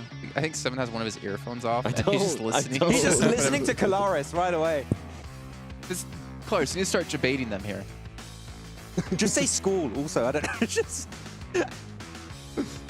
Oh no. Okay, it's the eastern edge. Okay. Fair enough. I like how Max is trying to be like exact. I really want to be precise on my guess. I want to hear latitude function. No idea. next one. You're not getting the exact coordinates, okay? We're not going that far. It's gonna be C9. Are you counting points right now? Writing a little note for myself for later. Oh, Nice. Hospital. Yep. Hospital. School. I was waiting for him to jump on. Okay. Thank you, Jason. It's hospital. Nice. Next one. That was a school 8 right there. What it was. A what? What? School bait? But similar floor. Oh. Yeah. Yeah, similar textures. Yeah. I don't get baited. Yeah. I am the bait. Yes, you are. And I am the... Wait, that makes no sense. It does now. What's the next one? Master. It's bench. This is by Best location apartments. Bar says north of East Bridge. He could put his headphones on and play with us. This is... No. See that? I'm glad I said that now Oh my because I just God. made him like, Southern lose. Georgia. Oh, wait, no, Just Naya. Wait, is that, no, that's not Hold North on. George. What No, is it is that? North George. North It's over to George. the northeast Yeah. of George. It's like going out to Sark. Bus stations used Yeah. everywhere. See? We got tricked. See, that was a Oh, good no, one. it's the west side. Oh, okay. Oh. Yeah. It's very interesting. I'm still waiting for Nice. school to pop up. It's not going to. I think they You're going to have skipped it your on one purpose time already. case. School. Milta. Oh, yeah, tractors in school, yes. Think where the tractors are. Hey, it depends where you went to school. This is south Where are of... the tractors? It's not probably on a field. No, They go garden? No, wait. on... Oh, Rosshawk. Oh, Rosshawk. What? Were you trying to mess with them, Clarence? I'm just ignoring Kalaris. Hey, we're getting closer to school. We are getting closer. There might be a chance. Little by Next one. little. All right, next one. Rapid fire. I don't think we can load them that quick. There's actually a position in forest. Watertown. Forest. It's a forest. Grass. Forest is in forest. Cat Road. Cat Road. That's Cat Road. Cat Road. Dog Road. Ah, crap. Aw. I miss my boy at Cat home. Road. Yes. Yasnaya Cat Polyana. Road. Yes. Yasnaya, that's the build. You got Yasnaya. the building there, Yasnaya. No. Apartments. Oh, apartments. Oh. Nice. Oh, it is apartments. Yeah. We're getting Did I just closer get and closer one? to school. Did I just get one? No, you said Dog Road. That's right next to a Right after I school, said actually. apartments? That's right next door. Yeah. I don't think we could have school. Well, some of us skipped math class at school, so. What's that? I don't know. I got a negative. Church. Pachinki Church. Church, yeah, next Pachinki to Church. Pachinki. Yes. That's a famous loop spot. It wasn't that church. No, that's Church by Ruins. Oh. Different church. Oh, sorry.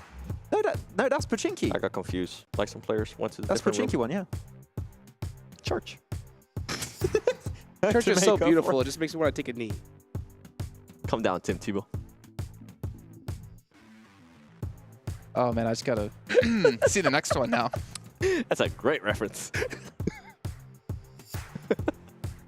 Next. That's a niche reference. I'm hearing we have a new game, actually, for the desk here. Okay, great. It's called I Spy. Now, what happens is I find something around the room, and I say, Oh, this is easy. What? Military. What am I looking at? Has to be. It's a nuclear launch site. Military. Huh? Yeah. Oh. Yeah. Oh, in case those things. Military. Okay, Yep. whatever they're called, yeah. Oh, those things. I remember those things. I'm pretty sure we're gonna hear if we really can cool. actually hear the like player comms. They like look that's like- what the rotation would Guys, be like. go Go to to those that things. thing. Rush it. That's how early days of, I think, PUBG Mobile was. Just you 100%. say random things and Yep. hope your teammate knows. Go to that Left tree. side of Which those one? things. That That one. circle No, not that thing. thing, the other thing. All right. The M4 with the We name got times. 13 left. I want to hear the chat's like favorite call outs. Wait, like pause next it. to the tree, behind the rock. Those are the best call-outs in my opinion. I like Harry Potter Tower. That's my favorite. We're back to Sandhawk. Oh, this is a military. This is a tower way up on the top. Yeah, observatory over Novo, right? Oh. That might be it, actually. I think you're right. Wait. No, it's Nope. It's not. Or We're back to it's Sandhawk, baby. We're back to Sandhawk. No, it's Sandhawk. No, it's not boot camp. Camp Charlie? Bravo. Bravo? I think it might be Charlie. It's a Dino camp. Park. It's not Camp Alpha. It's we a already camp. did it. It's Bravo or Charlie for sure. Bravo. Oh, I knew it was it's Bravo. we'll never know. We'll never. Next We'll one. never get the know. answer. We never went to school. They baited you. It's fine. Fine. We got 2 more. This is a great pre-show. Next. I was gonna say, wait. Paradise Resort. Paradise Resort, yeah. Easy. Just imagine if we could be there died right so now. many times. I know. Dude, I'm actually losing my tan line. We need to go back. I kind of want to tell we can that see a player. story. Oh, there's a guy there. Look at him. Wait, what? It's populated. What? That's Eddie. He's lost. It's an SDG player. Oh no. Eddie, come back. We need you. All right, we have 1 more or 2 more, I heard. 20 more. Wait, what? It'll be. What are we doing after this? We're Well, gonna what start we're going to do playing. after is actually we're going to get out our Honor Magic 5 Pros, and we're going to play some Pogi Mogi here and just commentate on what we're doing. Nice. That's what we'll do. I'll let down. 10 out of 10. We got the next one, yeah? There we go. Sandhawk!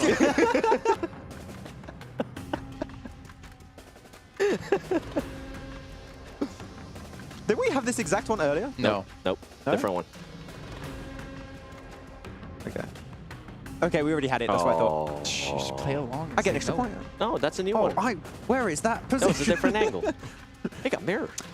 Yeah, well, obviously, as you can see, we are having some technical issues with the... Well, I don't even know actually what exactly it is, but hopefully they will be solved shortly. There's not much we can do, unfortunately, here on the desk. We're trying to entertain you by also retaining our jobs because we don't want to go too off topic. If you guys watch the show match, you might know what we're talking about. I don't think we're allowed to play with our voices either, so what we will do is head to a break instead. We'll save our voices because when we come back, possibly, most likely, maybe, we're going to have a match coming your way. There's a chance. So you're saying there's a chance? All new Honor Magic 5 Pro. Freeze even fleeting emotions in just milliseconds. Take marvelous night shots with lightning fast exposure. The display reveals more details in bright areas with an astonishingly long battery life that just keeps going. The latest flagship chipset brings you exceptional performance. Unleash the power of magic. Honor Magic 5 Pro.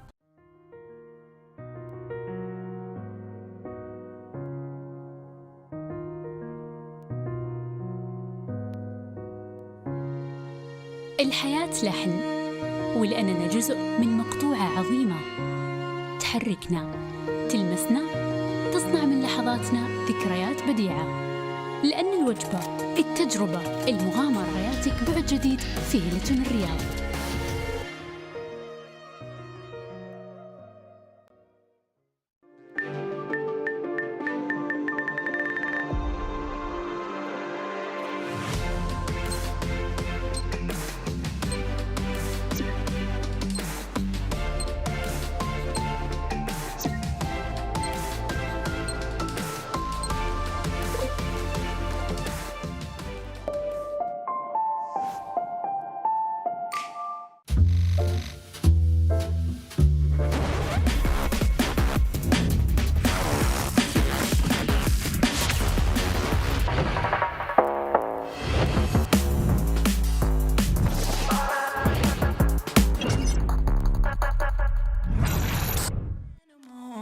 I'll just laugh it off. I can see it in your eyes, I can feel you watching. Got you hooked, got you right where I know I want you. Play the switch, I'm a mystery, but you love it. Hook, line, sinker, follow the leader.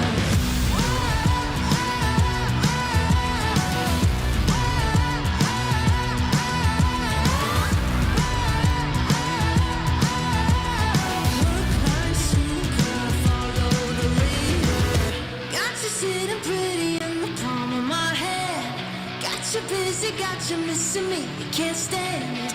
Got you desperate, got you wondering where I'm at. If I'll call you again. Got you sitting pretty in the palm of my hand. Got you busy, got you missing me, you can't stand me. Got you chasing, got you wondering where I'm at. Hook, line, sinker, got that. I can see it in your eyes, I can feel you watching. Got your hooks, got you right where I know I want you. Play the switch, you're a mystery, but you love it. Hook, line, sinker, follow the leader.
Hi everyone, my nickname is Kitsune and we are from Serbia.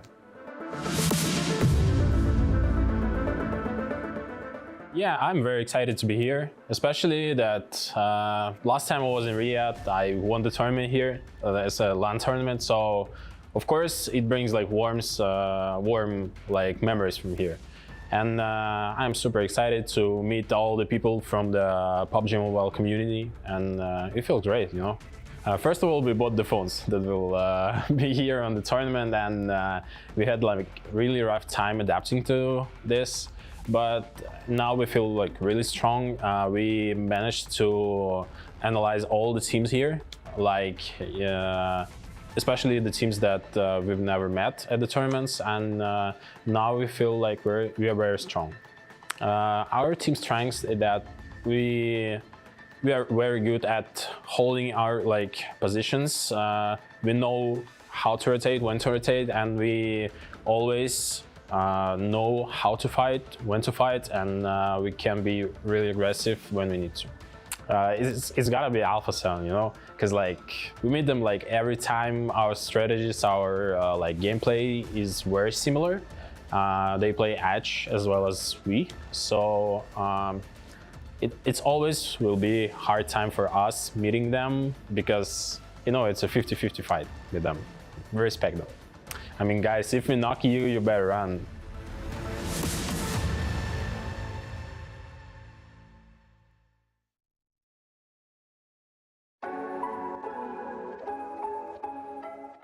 สวัสดีครับผมเชเวฟจากแวมไพร์ Esports ครับตำแหน่ง Attacker ครับมาจากประเทศไทยครับ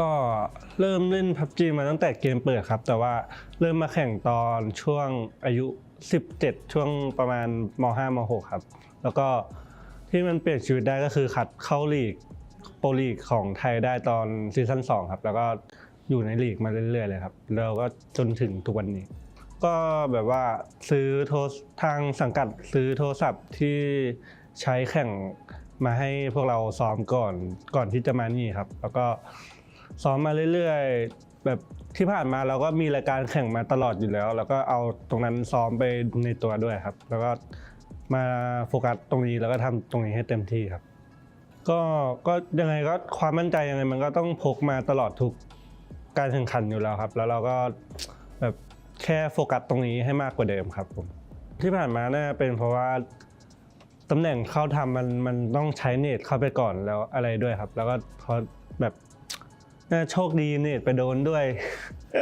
แล้วอะไรหลายๆอย่างครับแต่ว่าถ้าให้เลือกได้ก็จะใช้ให้มันถูกทามมิ่งเฉยๆครับแล้วก็ถ้าให้ดีก็ซื้อถ้าให้ดีก็ใช้ DBS ดีกว่าครับ ไม่บอกอะไรมากครับแต่ว่าจะมาป้องกันแชมป์ให้ได้ครับ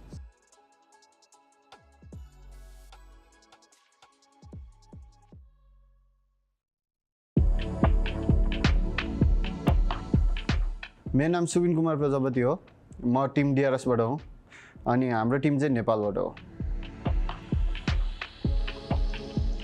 हाम्रो चाहिँ अब second time हो official land चाहिँ अब excited नै छौँ हामी अब हामी यहाँ जित्नको लागेको छौँ त्यही हो अब हामीले चाहिँ यो टुर्नामेन्टको लागि चाहिँ अब डिभाइसहरू किनेर प्र्याक्टिस गरिरहेको छौँ दिनदिनै अब टिमसँगै सबै चारैजना खेलेर एकअर्कासँग कोअर्डिनेसन बढाएर प्र्याक्टिस गर्दैछौँ हाम्रो चाहिँ टिमको सिनर्जी एकदम राम्रो छ इन गेम नभए नि बाहिरतिर नि सिनर्जी अझै बढिरहेको छ हाम्रो चाहिँ अब त्यही नै हो हामीलाई अब त्यस्तो डर लाग्ने टिम त छैन अब हामीले सबै टिमलाई चाहिँ कम्पिटिसन ठान्छौँ त्यो कारणले हामीलाई त्यस्तो डर भन्ने चिज चाहिँ छैन अब हामी नेपालको छोरो हो आउँदैछौँ हामी जितेर जानेछौँ जय Gorkhali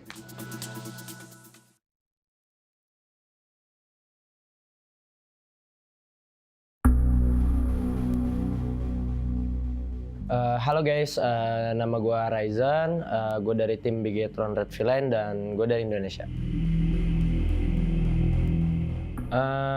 Yang pasti rasanya senang banget, masih banyak yang percaya pada gue dan juga tim Bigetron Red Villain buat ngevote kita main di PMWI ini.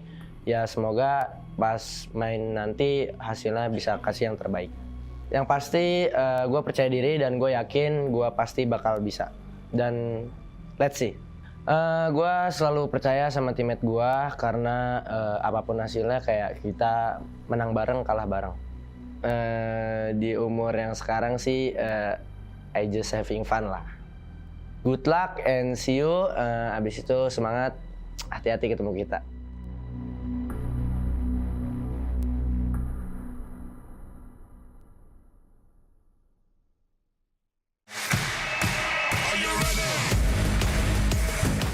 Всем салам алейкум, меня зовут Дамир, мой никнейм Акзер, я играю за команду Falcons, и мы представляем нашу страну Казахстан. Я себя чувствую очень хорошо, тут очень круто, здорово, организация турнира на высшем уровне, наша команда готова, и мы покажем хороший результат. Мы готовились очень долго, потому что мы прошли через голосование, и у нас было достаточно времени на подготовку. Наши сильные стороны — это, наверное, наша атака, потому что мы очень агрессивная команда. Все команды здесь очень сильные, поэтому к каждой команде мы готовились, каждую команду анализировали. Поэтому не могу выбрать отдельные команды, потому что все очень сильные. Всем удачи, развлекайтесь, ребята.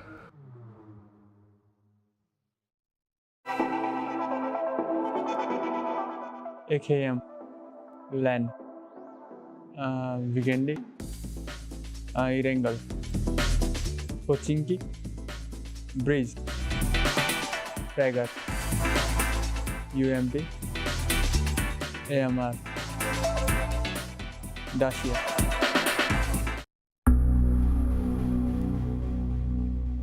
Meu nome é Lucas, meu nickname é Carrilho, meu time é Alpha7 e somos do Brasil. Bom, é um evento muito importante para a nossa carreira. A gente já esteve aqui ano passado e é muito bom estar aqui de novo, é uma cidade que a gente se identifica. É um pouquinho calor, mas não tem problema. Bom, a preparação ela vem de 6 meses para cá. A gente treinou para PMPL Brasil, para PMPL Américas, mas consecutivamente a gente estava treinando para PMWI, para estar aqui hoje. Eu acho que o que faz a gente ser tão forte é ter jogadores individualmente muito bons e não ter um padrão de jogo. Isso é o que nos faz forte. Bom, eu acho que não tem nenhum time específico ou algum jogador específico. Acho que todos têm muita chance de ganhar e a gente é mais um time aqui em busca do título. Bom, o que eu tenho a falar para eles é que tomem cuidado com a gente. Sempre vai ser assim, essa sempre será a mensagem e é isso. Tomem cuidado.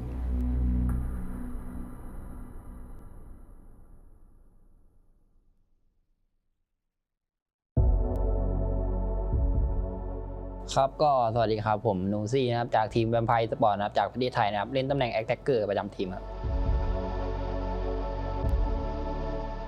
ก็สำหรับความรู้สึกครับก็รู้สึกดีใจครับที่ได้มาเล่นในรายการแข่งขันระดับโลกแล้วนะครับก็เป็นเหมือนรางวัลชิงแชมป์โลกเป็นแชมป์โลกประจำปีกลางปีครับก็ถือว่าดีใจครับก็เต็มที่ครับกับรายการนี้ครับก็สำหรับการเตรียมตัวก็มีสังกัดคอยซัพพอร์ตแล้วครับเรื่องอุปกรณ์หรือว่าอะไรเงี้ยก็หลักๆก็เป็นของการซ้อมภายในทีมครับเรื่องของการคุยแผนกันอะไรเงี้ยก็สำหรับทีมของพวกผมในการเล่นครับก็น่าจะเป็นเรื่องของทีมไฟและการสื่อสารครับน่าจะเด่นในเรื่องการสื่อสารและทีมไฟก็สำหรับผมผมยังไม่ได้มองทีมไหนเป็นปัญหาเพราะผมส่วนตัวเลยผมยังไม่เคยเจอทีมอื่นๆนะแต่สำหรับภายในทีมก็น่าจะเป็นบอสแมปแล้วนะครับก็เป็น Alpha7 ครับก็อยากจะบอกทีมอื่นนะครับก็เดี๋ยวรอเจอกันในสนามครับรอบนี้แวมไพร์ก็จะมาเอาแชมป์เหมือนเดิมครับขอคิงไว้ก่อน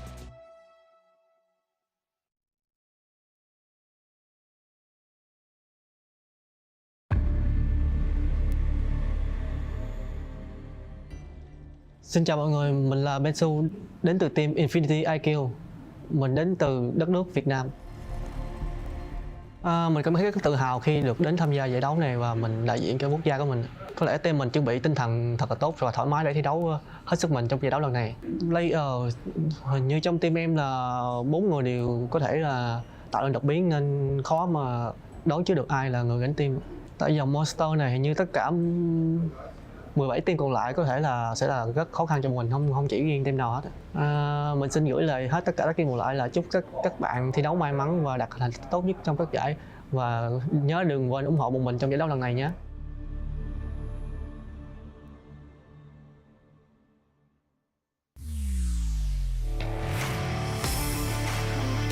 In the 2022 PMWI, VPE and Falcons achieved 3 chicken dinners in the main tournament.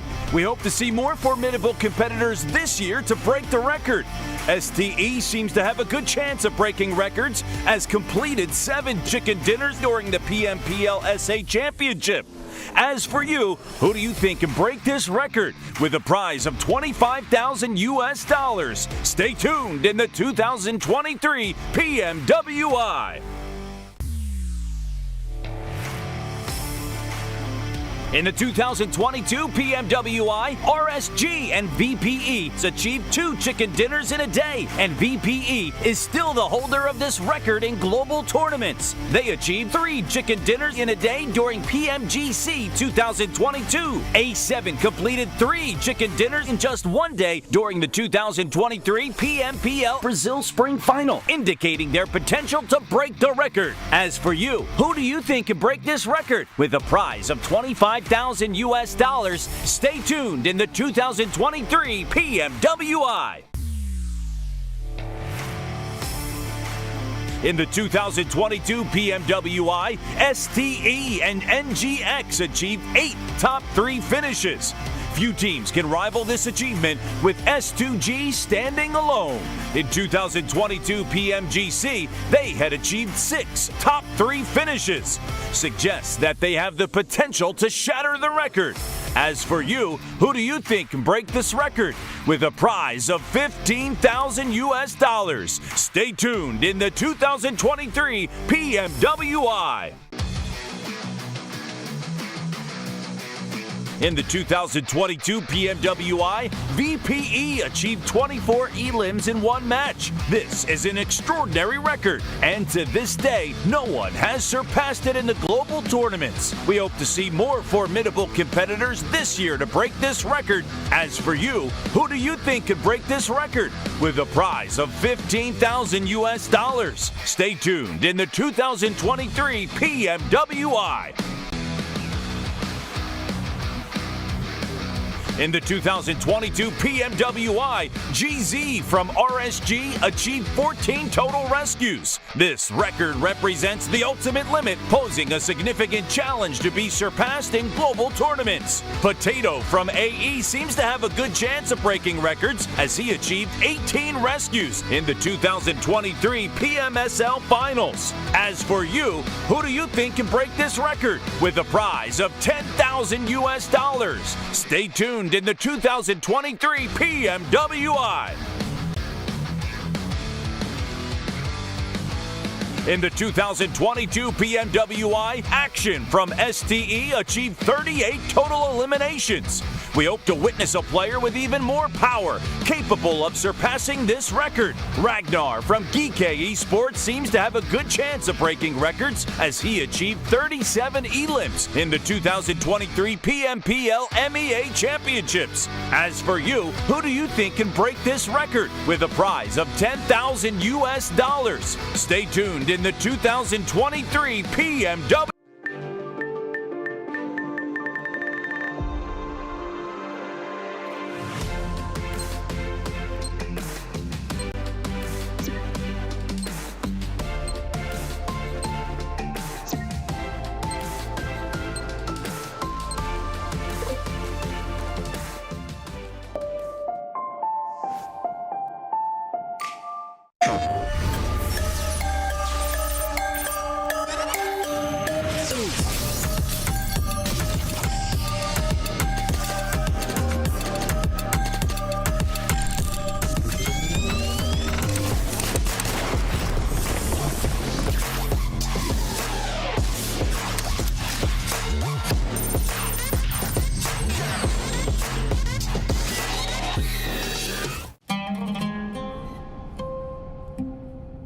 There is a place where you can elevate what's hidden inside, where you can reframe yourself.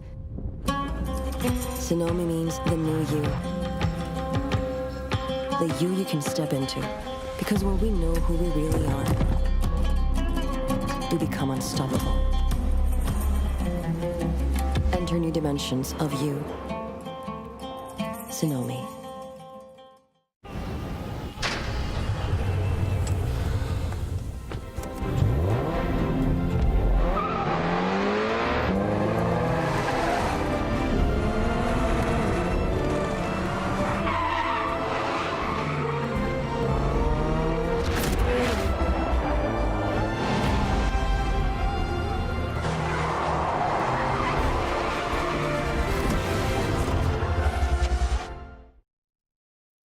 All new Honor Magic 5 Pro.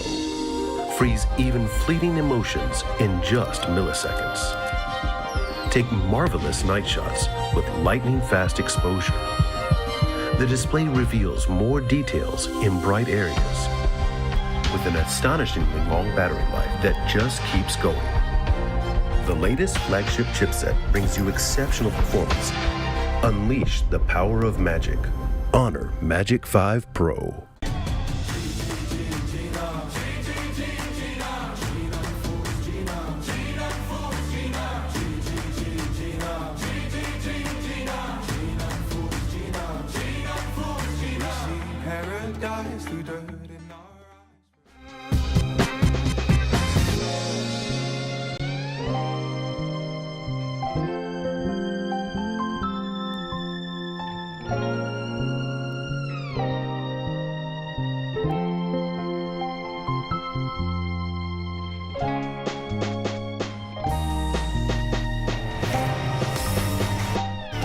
In the 2022 PMWI, VPE and Falcons achieved 3 chicken dinners in the main tournament. We hope to see more formidable competitors this year to break the record. STE seems to have a good chance of breaking records as completed 7 chicken dinners during the PMPL SA Championship.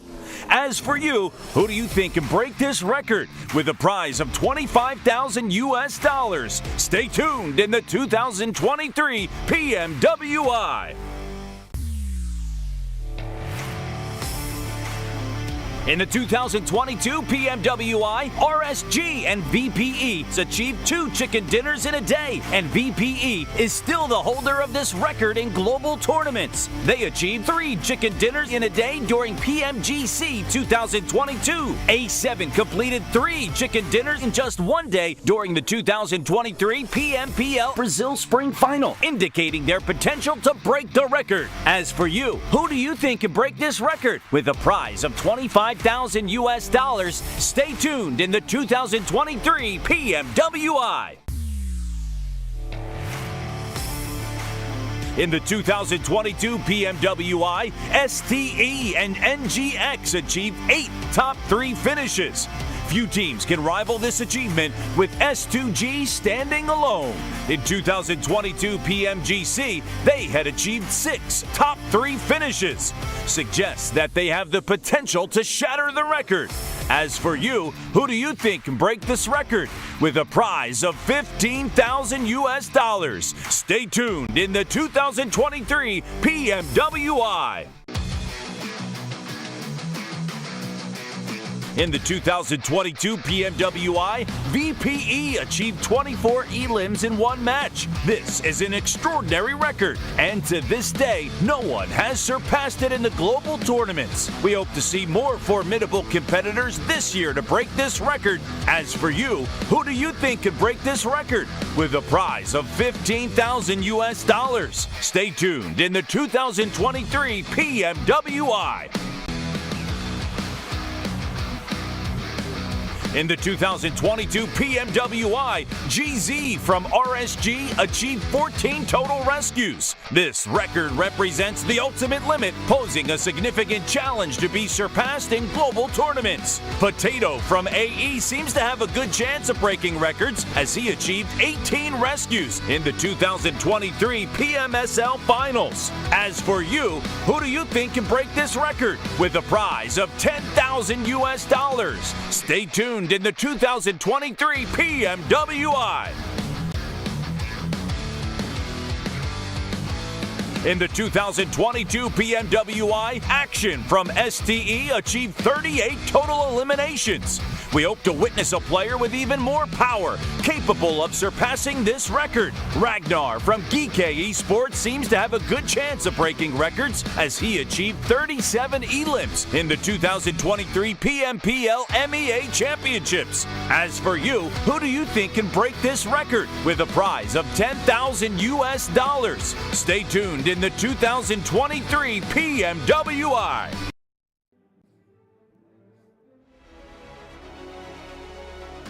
Kicking things off, the winners of the Middle East and Africa Championship, GK Esports.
know where to go from here.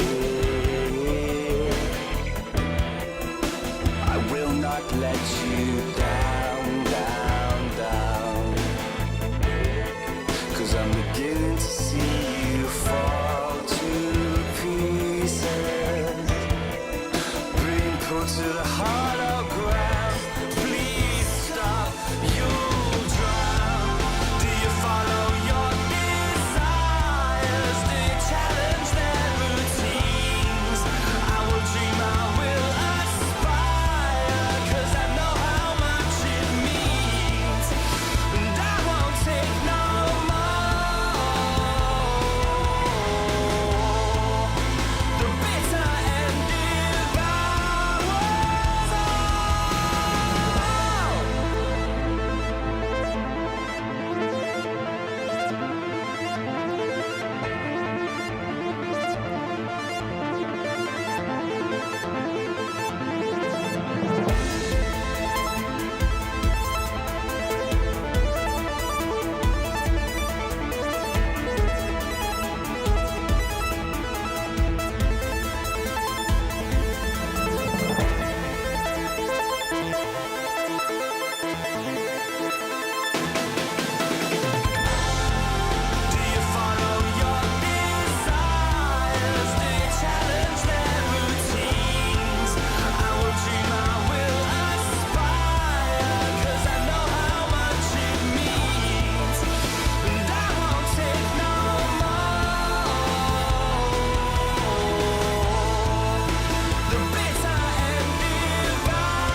Got a backbone made of steel, make you feel like I'm an animal that you can't control. Walk the walk, talk the talk, I'm the whole deal. Yeah, I'm an animal and I command the show. I can see it in your eyes, I can feel you watching. Got your hooks, got your eye where I want you. Play the switch, you're a mystery, but you love it. I'm a sinker, follow the leader.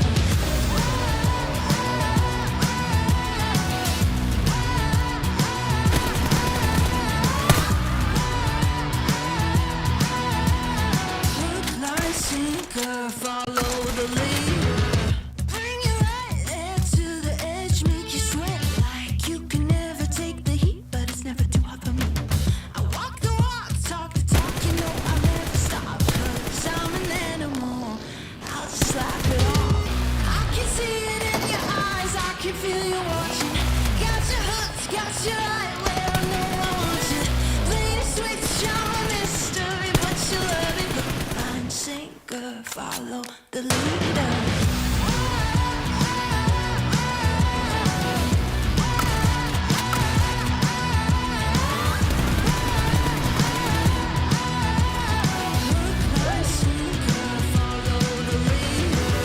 Got you sitting pretty in the palm of my hand. Got you busy, got you missing me, can't stand it. Got you desperate, got you wondering where I'm at. If I'll call you again. Got you sitting pretty in the palm of my hand. Got you busy, got you missing me, you can't stand it. Got you chasing, got you wondering where I'm at. Hook, line, sinker, got that. I can see it in your eyes, I can feel you watching. Got your hooks, got your eye where I know I want you. Play the switch, you're a mystery, but you love it. Hook, line, sinker, follow the leader.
Angels on my side, drawing the front line.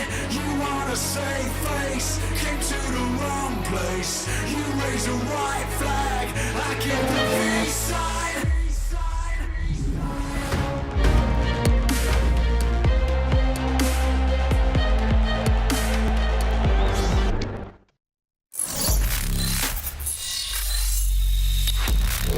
Open your eyes. When you look into my eyes, tell me what do you see? Tonight I'm gonna show you the wonders of the mall. Hey, I got nothing to lose, I got nothing to lose. I need warriors.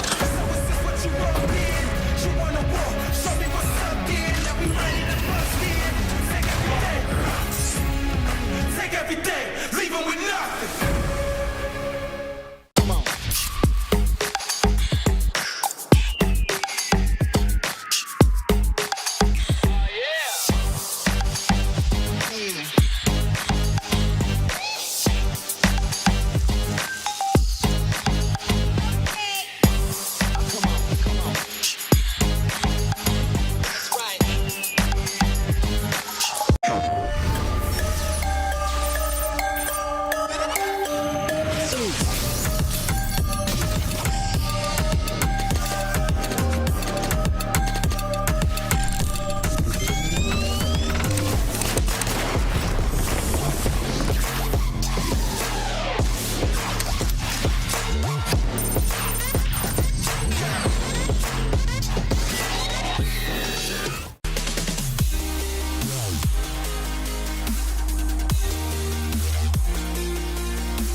الحياة لحن والأننا جزء من مقطوعة عظيمة تحركنا تلمسنا تصنع من لحظاتنا ذكريات بديعة لأن الوجبة التجربة المغامرة حياتك بعد جديد في هيلتون الرياض.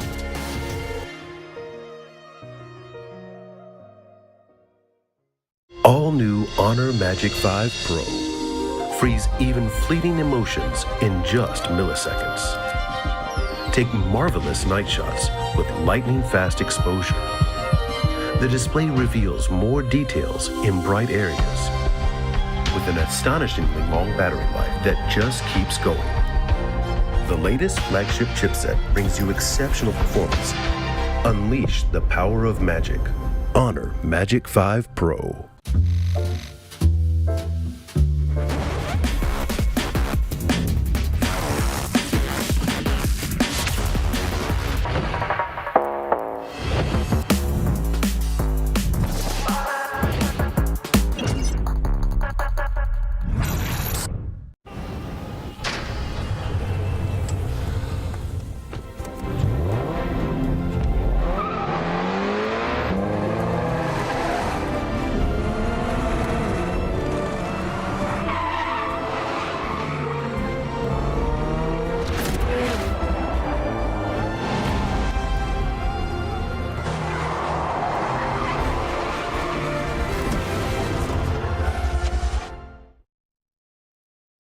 Progress is a race that has no end. After every finish line, another challenge awaits. How can we continue to push innovation in a sport at the forefront of technology? This is how.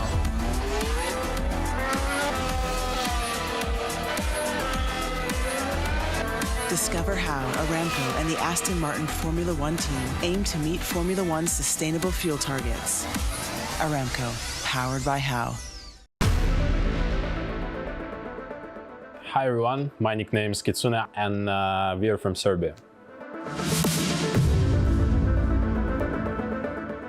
Yeah, I'm very excited to be here, especially that last time I was in Riyadh, I won the tournament here. It's a LAN tournament, so of course it brings like warm like memories from here. And I'm super excited to meet all the people from the PUBG Mobile community, and it feels great, you know. First of all, we bought the phones that will be here on the tournament, and we had like really rough time adapting to this. But now we feel like really strong.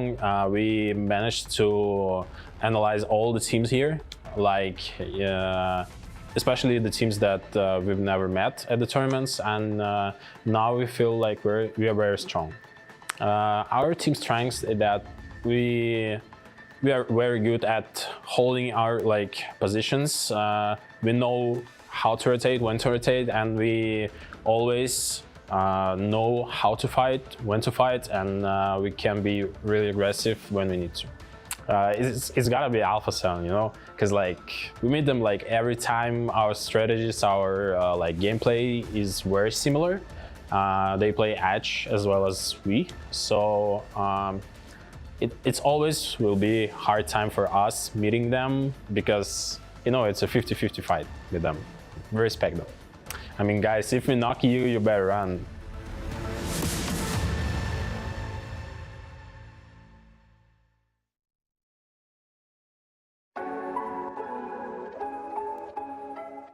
สวัสดีครับผมเชเวฟจาก Vampire Esports ครับตำแหน่ง Attacker ครับมาจากประเทศไทยครับ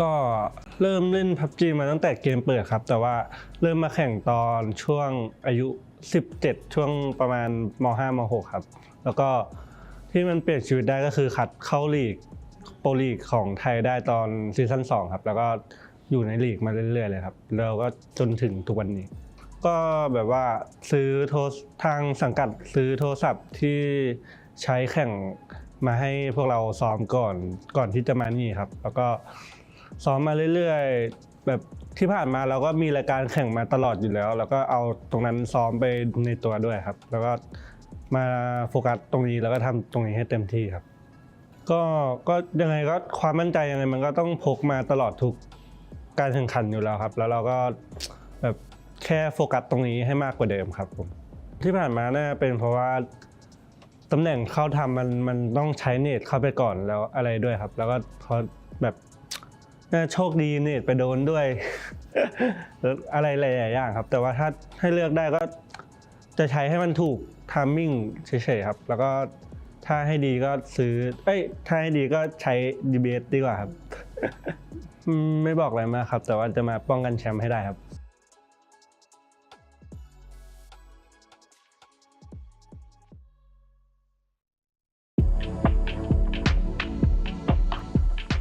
मेरो नाम सुबिन कुमार प्रजापति हो म Tim DRS बाट हो अनि हाम्रो Tim चाहिँ नेपालबाट हो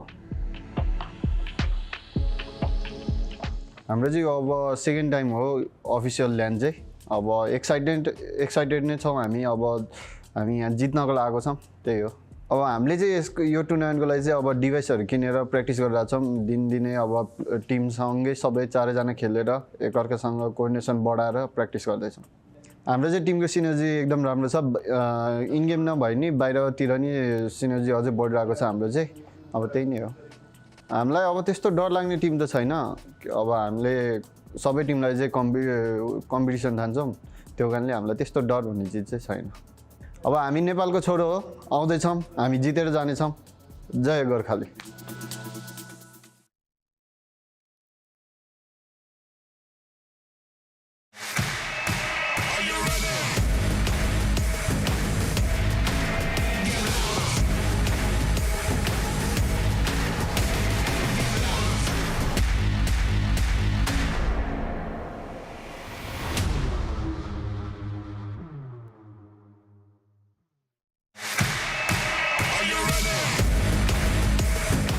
Всем салам алейкум, меня зовут Дамир, мой никнейм Акзер, я играю за команду Falcons, и мы представляем нашу страну Казахстан. Я себя чувствую очень хорошо, тут очень круто, здорово, организация турнира на высшем уровне, наша команда готова, и мы покажем хороший результат. Мы готовились очень долго, потому что мы прошли через голосование, и у нас было достаточно времени на подготовку. Наши сильные стороны – это, наверное, наша атака, потому что мы очень агрессивная команда. Все команды здесь очень сильные, поэтому к каждой команде мы готовились, каждую команду анализировали. Поэтому не могу выбрать отдельные команды, потому что все очень сильные. Всем удачи, развлекайтесь, ребята.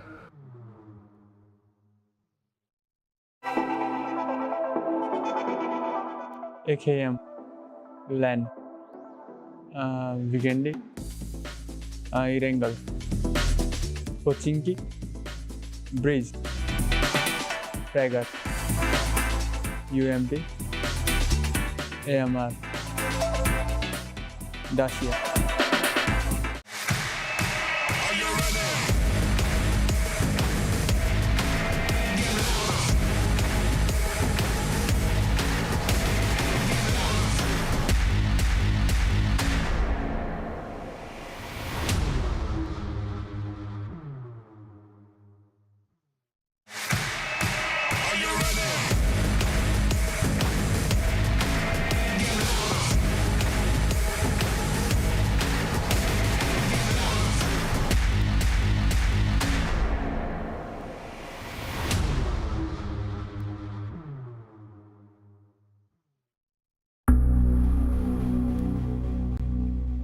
Meu nome é Lucas, meu nickname é Carrilho, meu time é Alpha7 e somos do Brasil.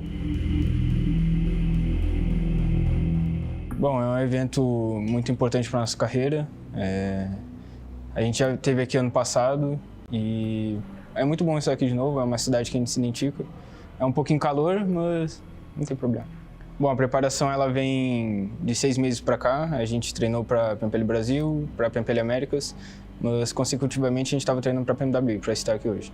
Eu acho que o que faz a gente ser tão forte é ter jogadores individualmente muito bons e não ter um padrão de jogo, isso é o que nos faz forte. Bom, eu acho que não tem nenhum time específico ou algum jogador específico, eu acho que todos têm muita chance de ganhar e a gente é mais um time aqui em busca do título. Bom, o que eu tenho a falar para eles é que tomem cuidado com a gente, sempre vai ser assim, essa sempre será a mensagem e é isso, tomem cuidado.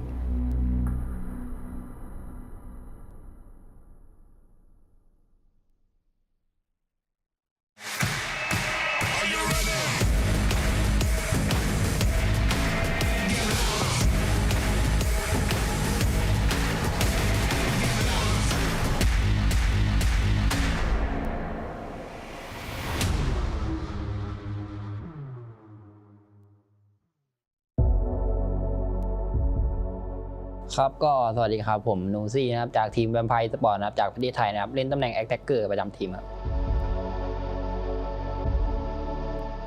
ก็สำหรับความรู้สึกครับก็รู้สึกดีใจครับที่ได้มาเล่นในรายการแข่งขันระดับโลกแล้วกันนะครับก็เป็นเหมือนรางวัลชิงแชมป์โลกเป็นแชมป์โลกประจำปีกลางปีครับก็ถือว่าดีใจครับก็เต็มที่ครับกับรายการนี้ครับก็สำหรับการเตรียมตัวก็มีสังกัดคอยซัพพอร์ตแล้วครับเรื่องอุปกรณ์หรือว่าอะไรเงี้ยก็หลักๆก็เป็นของการซ้อมภายในทีมครับเรื่องของการคุยแผนกันอะไรเงี้ยก็สำหรับทีมของพวกผมในการเล่นครับก็น่าจะเป็นเรื่องของทีมไฟและการสื่อสารครับน่าจะเด่นในเรื่องการสื่อสารและทีมไฟก็สำหรับผมยังไม่ได้มองทีมไหนเป็นปัญหาเพราะผมส่วนตัวเลยผมยังไม่เคยเจอทีมอื่นๆนะครับแต่สำหรับภายในทีมก็น่าจะเป็นบอสแมปแล้วนะครับก็เป็น Alpha7 ครับก็อยากจะบอกทีมอื่นนะครับก็เดี๋ยวรอเจอกันในสนามครับรอบนี้แวมไพร์ก็จะมาเอาแชมป์เหมือนเดิมครับขอขิงไว้ก่อน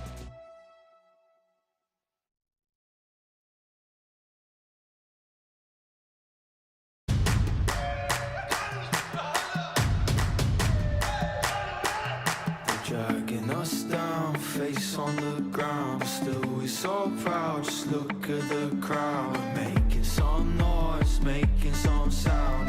We had a choice, they're hearing us now.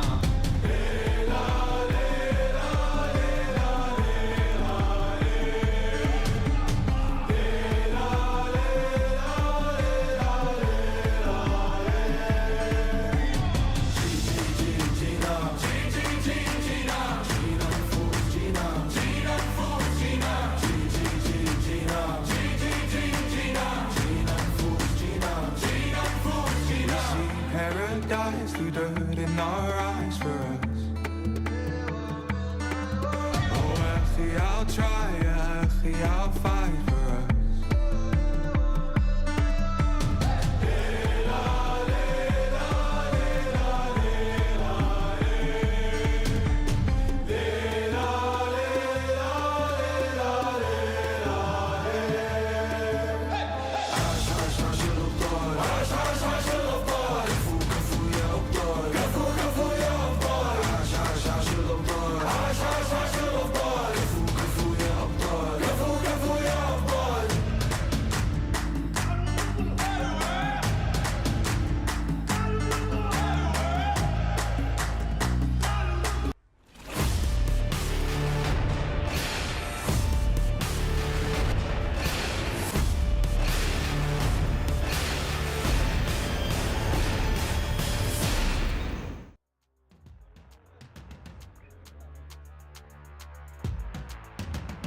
And we are back. Welcome back, everybody, here to the PUBG Mobile World Invitational Main Tournament. Live here in Riyadh, Saudi Arabia. I am Hot Jukes. Right next to me is the legendary Calaris. I want to thank everybody for their patience as we're getting started here today.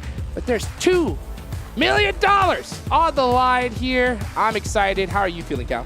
Feeling good, feeling fresh. We have got ourselves ahead of us 6 games between what I believe to be one of the most stacked lobbies in PUBG Mobile history. I don't know if it was a PUBG Mobile history. PUBG Mobile history. It is going to be a good time, especially with these main event tournament teams coming in looking good to go. But the teams coming in from the All-Stars, they're going to have had significant warm-up. So maybe that gives them a little bit of a leg up. We'll see, we'll see. And you know what? They're going to need it, to be honest, because the teams that have qualified here already are some absolute monsters, some legends of PUBG Mobile, and we're looking at one of them right here. So let's see how this is all going to turn out. I know you guys watching are as just excited as I am. One thing I really love about this tournament as well as I like the additional little perks here. We have the record breakers as well. Whoever gets the most chicken dinners. A lot of incentives for these players to pick up some extra cash. Definitely so. Definitely here as we have everybody getting good to go. It will be Sandhawk to start things off. As you can see, all these teams getting ready here for this. Now, one big thing compared to the All-Stars is that we're back to 16-team lobby compared to the 18 here, Hot Jukes, which means everybody's kind of going back to the idea of how much room that they're going to have usually on those drop spots. We could see some hot drops, of course, but it's going to make those rotations a little bit easier for these teams to try and get used to and adjust. 100%. Well, let's see how adjusted they are as we're starting to see these teams lock up. One thing that's really advantageous for these squads, too, is the fact that we're back to a 16-team lobby. That's going to make this Sandhawk right. a lot nicer and a lot sweeter. Definitely so. All right, let's get into it, Hot Jukes. Let's do it. Here we go. Match number 1 of the PMWI Main Tournament, presented to you by Honor Magic 5 Pro. We can already see these players. They're dropping into the lobby, and always, every time we have the first tournament of the day, first game, I am looking to see if we were going to see any hot drops. Usually these teams have already done their homework. Yeah. They've already kind of done their handshakes before the match, because you really want to avoid those hot drops at all costs. It's just not worth it at this level. Even if you do beat that team, you're most likely going to lose a player or two, and that's going to make things that much harder for you. That's for sure. That's for sure. I did wonder how they were going to remedy the STE tagline versus STE tagline. So we see SZ STE up at the top here for 628. And then meanwhile, we have Stalwart dropping in boot camp. So if you're keeping track of those two teams, we got you good to go. Yes, you are indeed. And it looks like, Gladiators are going to have a couple players nearby them. They do love that Camp Alpha mountainside range, so they're really hoping that first zone goes to them. But so far, so good. Doesn't look like we see any teams really getting too close to each other. Yeah. Oh, and a mainland circle to get things going, as mainland as you can call the big island. But one slight change we've seen here, whilst we have this Paradise Resort going down, is that Gladiators had to move their drop spot a little bit, but I can talk about it in a moment. Yep, we'll talk about that in just a second as we're watching GK go up against Dplus KIA in Paradise Resort. Ragnar up on the roof, gets one, looking to get another, but he's waiting for his teammates. He wants to be able to get a little bit more room. Yeah, he jumps off, says, you know what? I got one. I need the rest of my squad to help me out for the rest. Especially smart because he saw a second head coming his way, right? Just over the lip of that building, so you do not want to be taking that 2v1 situation when two players could be trying to jump shot you. Especially with an M16 in hand. If yes, he would have had a DBS, maybe it was something different. But right now, with that M16, he's got to play things very carefully. Dplus KIA were able to get a full reset off. GK, unfortunately, do lose a player in the process, so they're going to be down a man here, and they're at a huge disadvantage. Definitely so. And we've seen Dplus KIA be very strong when it came to kind of the long stay engagements that would go down, but at the same time here, this is kind of really on their doorstep. They're going to have to change gears a little bit and eventually take this fight fast, because, I mean, it's faster than most of their engagements in the All-Stars. This is what I think is the reason why Dplus KIA is such a threat. They are so patient. Even though they have the man advantage, they want another knock. They don't want to risk it. They say, okay, we know that we're up. Let's just take our time and slowly creep on GK, hopefully get another knock, and then it's going to be easy pickings from there. Definitely so. Okay, if there's a lull in this for the moment, actually, no, I still can't talk about the Gladiators situation until this one is concluded. So we do have a QBZ in hand, and Heights will be able to get Forrest straight away. Boris with getting knocked here is going to even the fight here. GK Forrest, Sayden actually does go down. That makes things tough. But Dplus KIA with their teamwork working so well together. And now Ragnar versus Fabian. This is going to be a huge fight. I love the fact that he does go for those finishes, wants to eliminate all the information that they have, leaving Fabian completely blind. Very important. Now it's 2v1 advantage. One's going to go for the res here, whilst the other one's trying to get out the angle. Using that perspective to try and get that scan going on. QBZ trying to go for that trade. Reinforcements coming along. Has to abandon the res. Will finish it off. And we see a full team wipe. If they can get them on their feet, that's a huge win for Dplus KIA. Fabian with 3 eliminations to his name. And this is what I really like about this team is you could see right when one got low, they immediately backtracked, waited for their teammate to come and support them. Yes. And it was just back and forth because even though they were really hard hit, they wanted to make sure they didn't lose one player. Yeah, that was brilliant. Brilliant stuff. Really low, but great recovery there from Dplus KIA. Okay, so Rejects Tokyo, which is actually one of the teams we really need to talk about because of that Gladiators situation earlier.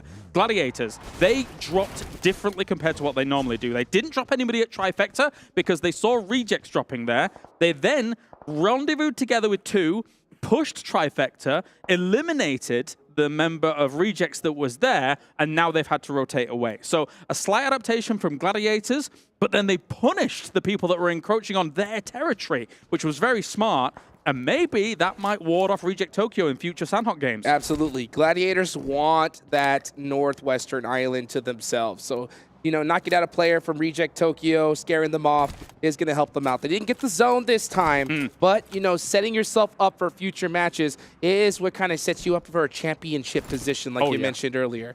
So next zone, the first zone does go on up. It is going to be right in the center of mainland. Nothing too out of the normal. Gladiators, Vampire, DRS, all teams that need to push in. Definitely, definitely. And with what you were saying about kind of setting yourself up for success later on, especially a location like Trifecta, which can become such an important anchor point for transitions between each of the islands. So yeah, they were very keen to make sure they said, hello, we are here, this is ours, please go away. But you can see them looting up, and they'll be coming a little bit later. But thankfully for them, with the circle the way it is, there is great transition methods still that are available to them, like that North Bridge, for example. And once you know, it's such a high skill lobby. Honestly, it makes rotations out of circle even easier because you have so many teams that know where they need to be. The second that zone pops, they automatically leave those edges. They take those center positions. So those teams on the edge have a little bit more room to breathe as opposed to some of the earlier stages where some squads may be scared and linger on those edges for a little too long. Yeah, you can compare it to day number 1 of the All-Stars, right? Where we saw a lot more edge play compared to confident center sends. But in a lobby like this, where, again, I'm going to reiterate it, I think this is one of the most stacked lobbies of all time. I think that these guys will be happy to go center, happy to take those early compounds, happy to commit to them.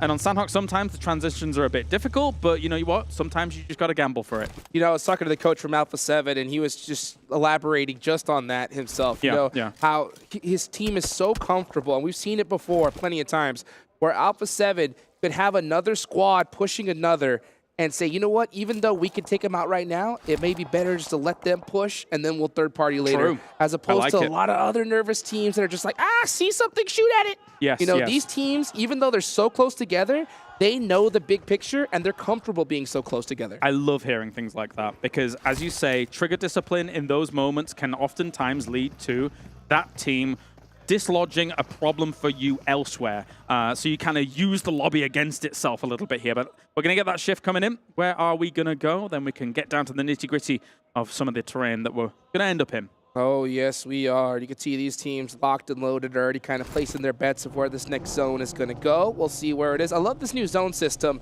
as it does go a little bit to that northwestern side. So we got a lot of water in play. That's going to make it a little bit more difficult, as it does reduce the amount of spots available. But this is a very common circle. I mean, every player is going to know where they need to be. Yeah, a few really important compounds between, I would say, Paradise Resort and Boot Camp, and then southeast of Boot Camp as well. We're going to see a lot of teams start rocking up to these compounds. That line down the middle between the two locations is very, very sought after. And look at that. Good old Stalwart is going to be taking up residency in quite a few of these locations. Likewise, so is Reject Tokyo, though. They're already in an okay spot. Well, you know, one thing I want to ask you here, Kalar, first time us, you know, casting together a tournament of this size. You know, a good time. Why don't we go ahead and I would like to ask you a question, FC. What are the advantages you think for a team starting off so strong in day number 1? I mean, looking at this lobby and how it plays out, when you're able to establish some decent dominance, when you're able to get center positions and show that you're not able to be pushed around, it does kind of ward teams from making big pushes against you. And unfortunately, Rejects is not one of those teams. They're losing people slowly. So, I mean, when you have this kind of dynamic going on, the opposite side of what you're asking, teams start preying on you quickly. They see you as victims almost sometimes. So you got to be careful. 100%. And we've already could tell this is a huge LAN tournament here, guys. We don't really stress enough just how big nerves come into play. And if you start off, if you have those nerves come into this and you start off with your players getting picked off little by little, it could definitely hurt you. So we'll have to see. You know, one thing I love to see from squads is teams that have that ability to bounce back, because that is the hardest thing to do at this level. Yeah, it's going to play mind games with you. It gets into your head. And so far, I mean, it's only really Sarah and one already down as well here from the distance. Twisted Minds, though, will have a knock themselves. Sarah's back up and good to go. Well, actually, I was able to get his teammate up even, I should say, as Duelo's going to heal up here as well. But again, looking at where Reject is, they are scrappy at the moment, salvaging a situation where losing 2 early on is pretty deadly.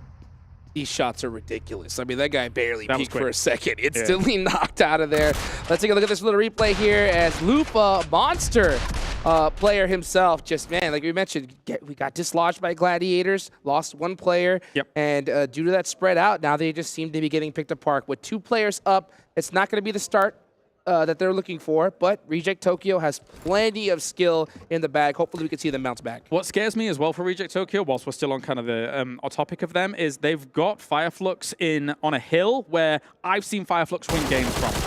When it comes to these kinds of circles, they're very familiar with this kind of lip, with this hill. They are kind of in the 2-2 split right now, but honestly, Rejects is very vulnerable to them eventually having a little bit of a peek over. Thankfully, there's quite a bit of tree coverage, but some of these players can see through those trees pretty well, man.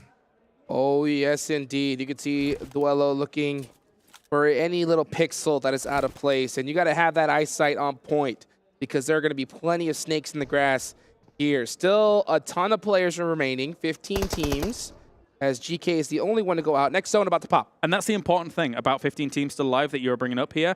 When the skill of the lobby gets higher, more people survive longer into the game. So there's less room to work with as the circle shifts hard east here. So again, as I said, Fireflux, man, that ridge that they like to play here, it's served them well in the past, and it could serve them well in this game too. Now, I'll tell you what, edge play is going to be a lot harder than before. Yeah, exactly. So a lot of those teams that depended on edge play in earlier tournaments, they would see those weaker teams, those scared to be central squads, and just absolutely dominate them, get those eliminations up early, and then see what happens. But there are no weak teams in this lobby. Every single player here is an absolute beast. So even if you find a player on the edge of zone, you got to make sure you execute everything to perfection. Okay, big rotations going on, but look at this. Compared to what we were seeing in All-Stars, honestly, you would have 4 teams eliminated by now or something like that. Everyone's playing it very patiently, very cautiously. They know what's on the line for every single game. 18 games actually doesn't end up adding up to that much, really,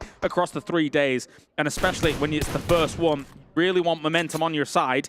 As Revo, going to shoot towards box gaming, as box formation may come into play, but they are going to be on the edge with that box formation. Yeah, starting off strong is going to be so important. You ward off teams from dropping into your location. You make teams possibly even hesitate when they fight against you, when they realize it's you. So many advantages coming up for those teams. And of course, you know, those teams that don't start off strong, it's in the complete opposite direction. Gladiators, like we talked about earlier, they do have the advantage of playing on the All-Stars stage. We heard Kitsune talk a little bit earlier how his team purchased these devices a little earlier on. He got the training for it. Yeah, and he had that All-Star stage to get used to it as well. So this team is going to have a major advantage to the teams that are coming in here just today. Yeah, they're coming into the circle, though, quite late. So let's see if they can make that work. Already, a lot of these compounds been taken up. A lot of good ridges in the middle been taken up. My question marks revolve around DRS. They're rotating far on the south. A spray goes in. Not going to be hitting anything, though, for Senate. These are those kind of sprays that always give me a big question mark, because even if Alpha7 does hit this knock, they're not pushing this. They're going to pick him up straight away. Yeah. So, you know, it's really risky. You're most likely going to lose a little bit of health, but he does hit a couple shots. So maybe possibly looking to eliminate their armor here going into this next circle. DRS coming in from the south side of the circle by listening. Or they might go for... This is a huge wrap by DRS. It's bold, and I kind of like it. They're going to be coming in. Okay, no, they are coming on precisely the south side, and that's not as wide as I thought it was going to be, so never mind. Yeah. I mean, they did do a little bit of a wrap, but I mean, they did send it right here to the edge. This is going to be a tough one for them. We do see Senetex get 1 knock there onto Dplus KIA. I believe that's going to be 2. So with 2 knocks, if they're going to push, that's going to be the time to do it. But with how many teams are close by, it is so difficult to push these kinds of plays. Timing is everything. You push too soon, and you can get third-partied. You push too late, you can get third-partied. So next zone does come on up, and regardless, you got to move no matter what. Already, Dplus KIA been through the wars as Infinity IQ is going to be pushing up against them. Satan down once again. Actually, second knock for him. So you don't want to be getting knocked many more times here. It will be difficult to get someone up in that scenario if they do. But Infinity IQ knows that they must push this location and eventually quite aggressively. Vampire going up against Twisted Minds. Here comes a big battle here. 4v4. Schweppes does have those angles. He's going to throw that Nice jump nade. Ooh, gets beat up pretty bad, but he hits the nade onto Dami. That leaves one player up for Twisted Minds. We should see a full send here from Vampire. Difficult to deal with this as another nice nade was going their way. Didn't quite connect with as much as I thought it would, though. A bit of a push-up. 2 trying to push on this. Crypto not with too much opportunity here to get this going. He's sticking the res. This is very bold. He's now going to have to remove, considering Ravenclaw was looking for the off angle. DBS is out. Here we go, Ravenclaw. He's got the advantage. Oh, and Nade does it, though. And that is Twisted Minds out early. And our All-Stars Stage champion starting off strong.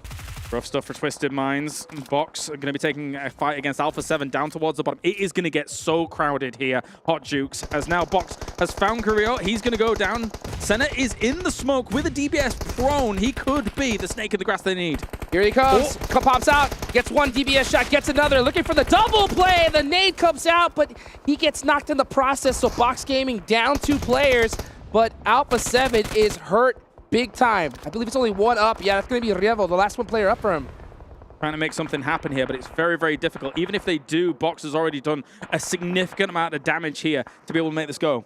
I think if you're Revo, you got to push here. Like, you just got to send it at this point. So I mean, don't get the reses, etc. Yeah, because your teammates are already going to be down and out, and the chances of you even surviving for placement points here in the Sandhawk is like practically 0.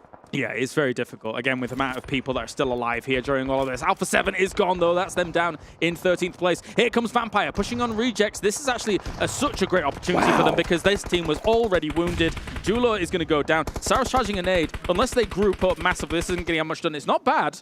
Where's it gone? Does he hit it? He does! And Tony K's down to 1 HP. Sarah, oh my gosh, catching another player. He catches Matic off guard. Another nade here. Good, he did. Oh, but his back gets shot. And he is out of there. A lot of words about Rosemary. Pundits looking at him as a great player here to be able to knock it out of the park. Tony K, though, in the distance. There was a molly on this rock, not actually catching him off. And then Smoke even blocking a little bit of vision, but 3 players here. Rosemary completely out of utility, so he is stuck in a position. But here comes the rest of his team. Potato coming up close. You see he's got that nade locked in hand. Vampire on the back ropes. Going to have to hit some major shots, but they're actually getting helped out from all sides. That's going to be Stalwart there with a huge off angle on Alter Ego. Makes it all the harder when teams survive this long, and they will be taken out here on the push. Vampire shut down. Oh man, center circle being so advantageous here. Stalwart holding it down, but look at this. This is 628 with the DBS. Getting the double knock onto Infinity IQ. Kaidula gonna have to make a play here from this tree. He has to watch his teammates go down, but you can see Falcon Esports in the back looking to clean this up.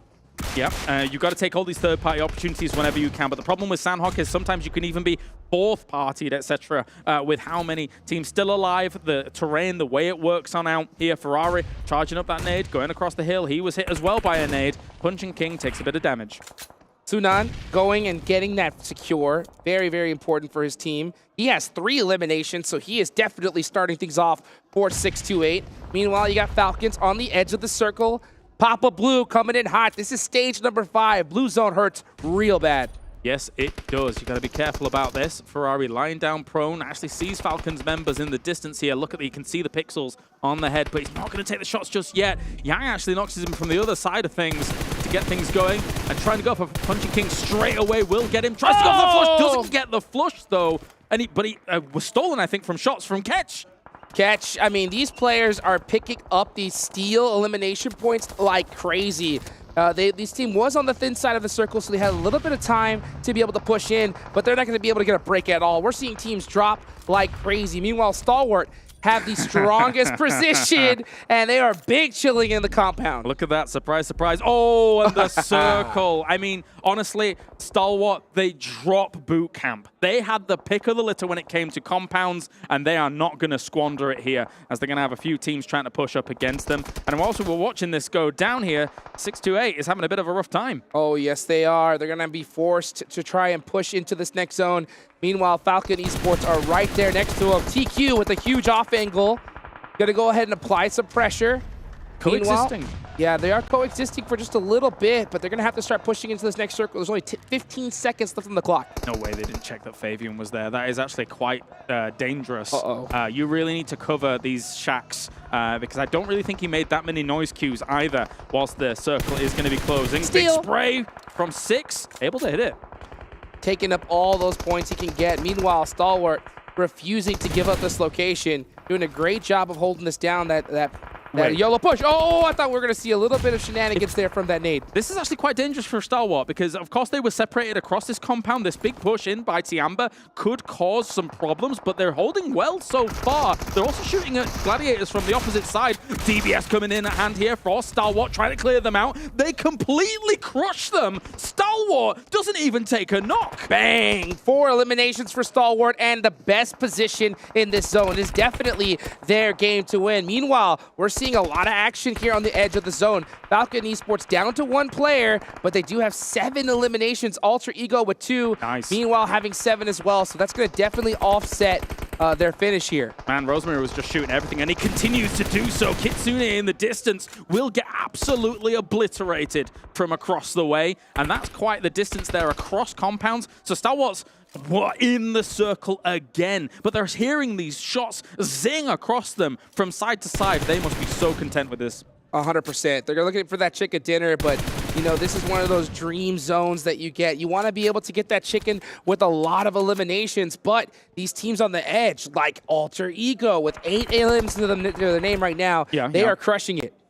Honestly, at the same time, though, for Sandhawk, sometimes you're just content with getting the victory and a handful of elims here and there. It's the kind of game that you're like, well, thank God we didn't get caught on the edge of these zones with all of these other teams, right? As Ketch is actually pushed up for Flux, but I don't know if anybody's going to deal with Stalwart here. Yeah, 6-8 was definitely one of those squads. Meanwhile, Gladiators forced to push in the middle of the play zone. Papa Blue taking down McHugh is going to make things pretty difficult. Tixie misses those shots.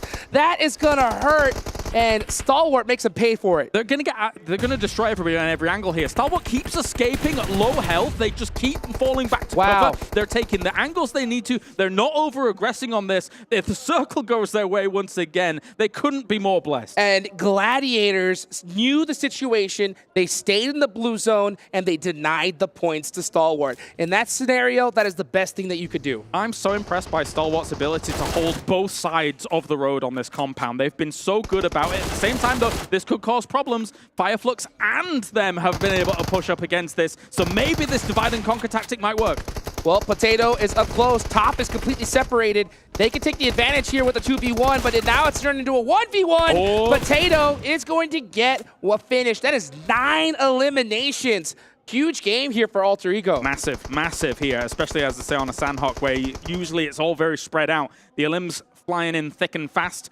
As Fireflux here, they've turned their attention towards Alter Ego, trying to shut them down just in case they can only scrap for a 2nd place. Solus going down. Fireflux going to have to jump out that back window if they want to get the res. Meanwhile, Potato hard chilling in the building. Oh, and he does go down. So Solus getting picked underneath the building. Meanwhile, Fireflux, here comes Papa Blues. This is stage 9. It's going to go down to nothing. What a shot from Lutz. What a shot here. Fireflux really contending and trying to push on against this, though. They're on fire, trying to get out of this situation. It's not going to be easy. Potato actually able to shut them down. He's able to scrap 2nd place from this here. And Stalwart should be able to get the first. Potato is hungry. He's got the Uzi. It's a 1v1. No way. Potato. No way. Looking to steal the chicken dinner from Stalwart with the jump shot. DBS. It's going to be a Stalwart Esports chicken dinner. That was way too close. That was too close for comfort for Stalwart. They thought they had that in the bag for so long in this game, and yes, they do. But Alter Ego, man, what a play from Potato to be able to get that as close as it was. I mean, of their whole entire team to even get Potato to that stage. Yes. Stalwart had to do nothing. All they had to do was sit back and shoot at anything that moved at them. Alter Ego, they had a very difficult rotation into that zone, and they made it all the way to the end. That was nuts. That is relatively difficult, very, very difficult, I'm going to say, on Sandhawk especially. To be playing the edge like that, to be down to 2, to be able to kind of eke out each situation as it comes their way. Very impressed by Alter Ego, but Stalwart, man, they held this down in Stalwart fashion. They held it down like a fortress. They eliminated threats in kind of that 2-2 split across the road again, which is very impressive. Oftentimes you have to get together on one side of the road to hold it down. 100%. Yeah, usually you have to go ahead and group up, focus on one team at a time, but they made that 2-2 split work for them. Absolute insanity here to start off our main stage tournament. It's exactly what I expected. Absolute insanity. Let's go ahead and take it on over to Jason Kaplan and the rest of the desk to see them break it down for us. Well, break it down is something we definitely need to do here because that was a spicy way to start off the main tournament here at PMWI. Alter Ego, a fantastic push, as we saw by Potato. But Max, I mean, just throw it to Max. Just get him on camera. Get him a solo shot. He's happy. I mean, a stalwart win, finally. This is the best start I could expect from the main tournament, right? It's a good time. We were wondering. Not an easy compound to hold down because you're split, but they made up for the weaknesses in so many good ways here. And I really want to dive deep into it because it was such a good game to kick off the event. It was, and I felt like they showed us what we've been wanting to see out of other teams, right? When they get it wasn't even blessed by the song because they were able to rotate so well. But they just, the synergy was there. They were able to move alongside with each other. It was just so good. I can't wait to talk more about it. I mean, to do plays the way they did and at the speed at which they did it, the communication needs to be a 10 out of 10. And in that game, it really was. Same with Alter Ego. I mean, for them to be able to do that with just 2 players after being able to survive a lot of stuff too, being able to take on fights with other teams, it was impressive. So do I hear some Alter Ego fanboys here on the desk? Maybe. Yeah. No more Alpha7, it's Alter Ego. We'll get to Alpha7. Alter Ego 7? Alter 7? A7. It's still A7. I think we're onto something, just like we're onto the Honor Magic 5 Pro, powered by Snapdragon 8 Gen 2, and Honor self-developed GPU Turbo X. Big shout out to them as all the players are playing on one of these awesome devices. And well, it helped Stalwart get the victory. Which, honestly, Max, I mean, we were watching it together, and he was just getting jittery. He was getting excited. He was like, they did such a good rotation. Then they did this, and now there's a lot to talk about. The whole game was really good. There's a lot to talk about here. So why don't you take a look at the match rankings so we can dive into some of these teams in particular, because it's all about the points. And Alter Ego had a lot of eliminations behind that second place finish. Yeah, actually, I thought at some point they somewhat saved Vampire Esports from Sora, from Reject, and I was like, okay, they kind of helped out the team. It's not going to be that easy to take away, but man, they're still scoring here. 10 eliminations on the game 7. Alter Ego coming in with a bang, which I would say aggressiveness is aggressivity, if you, well, that's my word, which both work. Was something that was lacking from this team back in the PMGC Grand Finals, but adding Rosemary and Potato more specifically is looking even more aggressive in these fights is exactly the change we expected. I was just so impressed the way they were able to play that edge. It was so wonderful, especially when DRS tried to push on them. By the way, DRS tried to do a very, very wide rotation, and it backfired when they ran into Alter Ego. And looking at here, which Vampire, man. 6 eliminations, and they went out in 11th place. Like, we're talking about the defending champions. They were actually in a fight. Let me take a look at my notes. Up against Reject, right? And Twisted Minds, yeah. And, funny enough, guess who saved them? Alter Ego. Guess who eliminated them? Alter Ego. It was a very nadeable mini compound. So it was the moment you knew you were going to get pushed away because of the blue zone, you had that kind of like rush factor. You had to leave ASAP. You were not going to make it out. But yeah, Vampire, still a few eliminations. Short 0 placement, but that's the thing. Even a bad game for Vampire, it still results in a few points coming their way. So it's not going to allow them to fall too far behind on this first game. I gotta give a shout out as well here to Falcons, like for them to get 7 eliminations in that first match. I know it's Sandhawk, but it's still a lot of limbs to put up. Dplus as well getting 6. You had Vampires Assault get 6, and Firefox getting 5. Like, we saw some teams picking up some pretty good eliminations. And again, considering the delays we had, which is very hard to keep your mental state to kind of stay focused, I think it's kind of impressive and shows the caliber of these teams. And I think that's the main thing, right? The main thing that we've been hyping up about the main event. Every single team has that fragging power, and I think we're especially going to be seeing it in Sandhawk, but I can't wait to see what's going to be happening there in Gale as well, because I think we're going to be able to see it even more, right? With the rotation, with being able to work with more space. Yeah, I mean, they didn't get voted in, right? All of these teams qualified for a reason because they can back up their spot in the main tournament with great gameplay right here. Though we had some great moments, and I mean, the DBS is still Still the DBS. Nothing to say too much about that one, but once again, the way they just played around this compound, the synergy from them is so good. And the Zed, once again... Your player to watch? My player to watch, for a reason, up here, top damage and maybe top eliminations. They're all pretty close to one another. Oh, actually, Icy's up there. Okay, the other pickup. But you can see the big impact that those two players, the ones that we're talking about, the new addition, I mean, Icy and Zed, 4 elims, being able to back it up too. And I mean, top, you know Zero what? healing for top. He's really not moving from that one compound. I mean, they barely moved. They were from boot camp, went to the hilltop northeast of boot camp, then into that trifecta road compound. It's good movements. I actually like the rotation out of them with North boot camp. They had that 2-2 split, and then they decided to move on together, which I really appreciate, especially here in Sandhawk, and especially with how compact everything was. Not only that, also, the moment they moved to that hilltop, after they close up that 2-2 split, they send the Zerd into the trifecta of the road, and the moment they see Gladiators get close enough, they just instantly pull back. No, they don't want to take that fight head-to-head into the compound, which, luckily enough for them, the circle ends up going, but the execution after that was absolutely magnificent. Well, the thing was, right, Stalwart, as I think John put it, actually, they're just playing tower defense here, pretty much, right, inside the compound. But I bring it up in particular because we did see Tianba try to go for a game-winning play, and I wanted you to actually break that down for us, Max. That's actually the big standout for me in this game in particular. One weakness when you're holding on to those road trifecta compounds is you have to be relatively split to have information and to know when teams are pushing your way. The instant Tianba make it, like, I think in a 50-meter radius of the compound, they just regroup as a 2-2. I think it's Icy and the Zerd that actually regroup together, and they can just gatekeep the entirety of Tianba. And because Tianba just arrived, they can just chuck mollies, utility, push it to close off the last few eliminations if needed. The communication set of it, I really have to say, it was just so on point, and that compound is not easy to defend. Actually, go ahead, and then I'll bring up my point. It's pretty much what Max was saying, this synergy and then being able to just be on the same page. If somebody is going to be pushing on them, being able to back up your teammate, and that's something that a lot of teams tend to lack. They just kind of leave that player alone by himself, and we kind of see that out of Gladiators, right? Even Nitsuna was able to tell... It's the opposite, almost. Yeah, Nitsuna was able to tell me, you know what, we're not going to send all our players in, we're going to be just sending 2, but you can see Stalwart Esports, they will send 1, and if the needs for it, they're going to be sending the other players as well.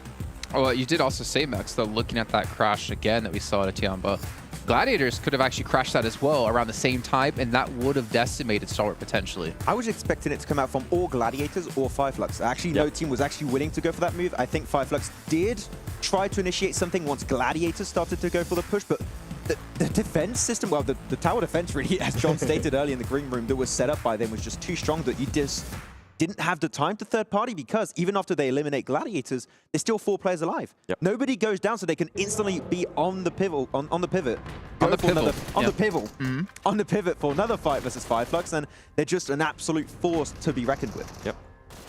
Well, we can see here some highlights from the last match as well, and honestly, it was kind of a bloodbath off the beginning. We saw Dplus KIA, Dplus KIA.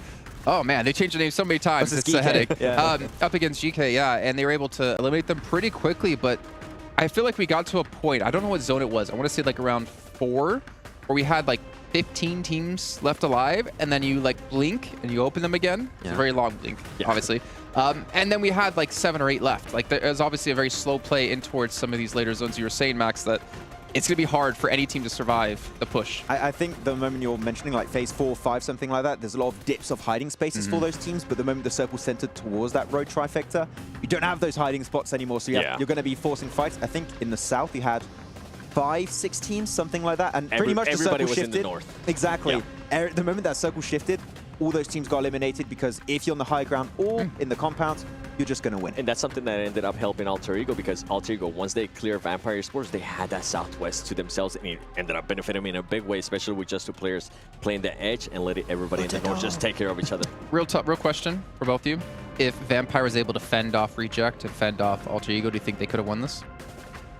Obviously, there's a lot of things that could have happened, right? I think Star Wars, they positioned themselves so well that they would have been able to defend it regardless. Yeah, too good. Okay. Well, I'm starting to hear the music going, and I'm hoping I'm not being teased this time, as it looks like the players are about to kick things off. Going into Erringa, though, for our first time of the day, I want to hear your predictions of who's going to take this match. Maxman, go. Dplus KIA. Let's go. Really? No, Good, I'm not the only one that said it. Vampire Esports. Vampire? Yeah. Oh, okay. Well, you know what? Maxman, I'm going to go for the back-to-back. I'm going to go for Stalwart. They're going to pull a Vampire. Well, keep in mind, we have the record breakers, right? If they can get 3 in a day, they win, I believe, about $25,000 for themselves as well, to add to the tally of their soon-to-come 400,000. Whoa. That's it.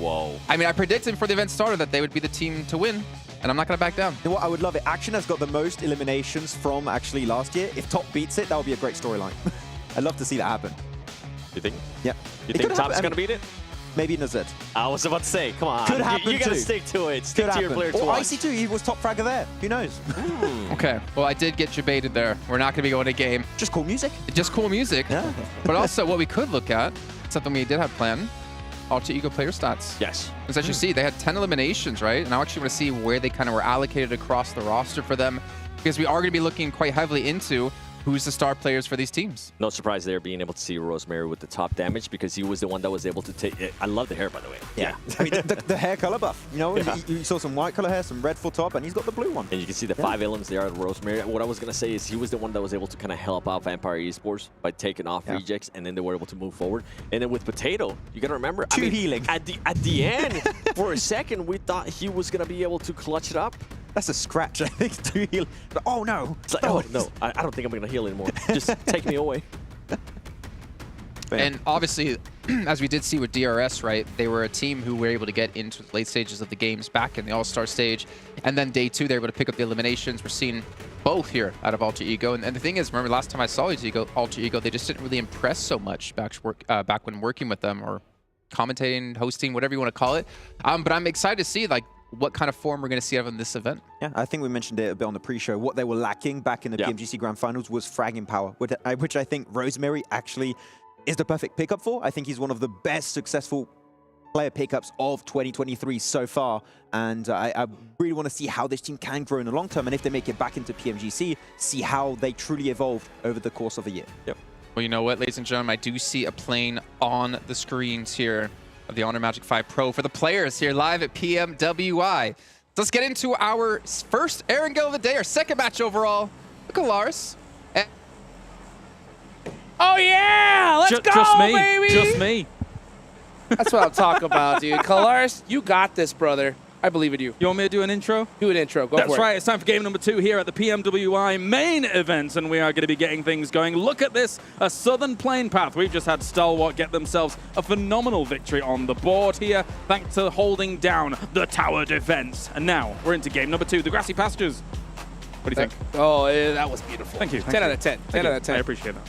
Stalwarts, will they get blessed back-to-back? That is going to be the question. But you know what? They're not a team that really needs it. But when they get it, oh, is it so sweet. Yeah. Southern Plane Path here. That's going to kind of not the favorite of these players. That's rough. for sure. It is rough. Yeah. You know, and we're starting to see, teams like Vampire stretch up north. I'm surprised because normally we see Vampire go Primorsk.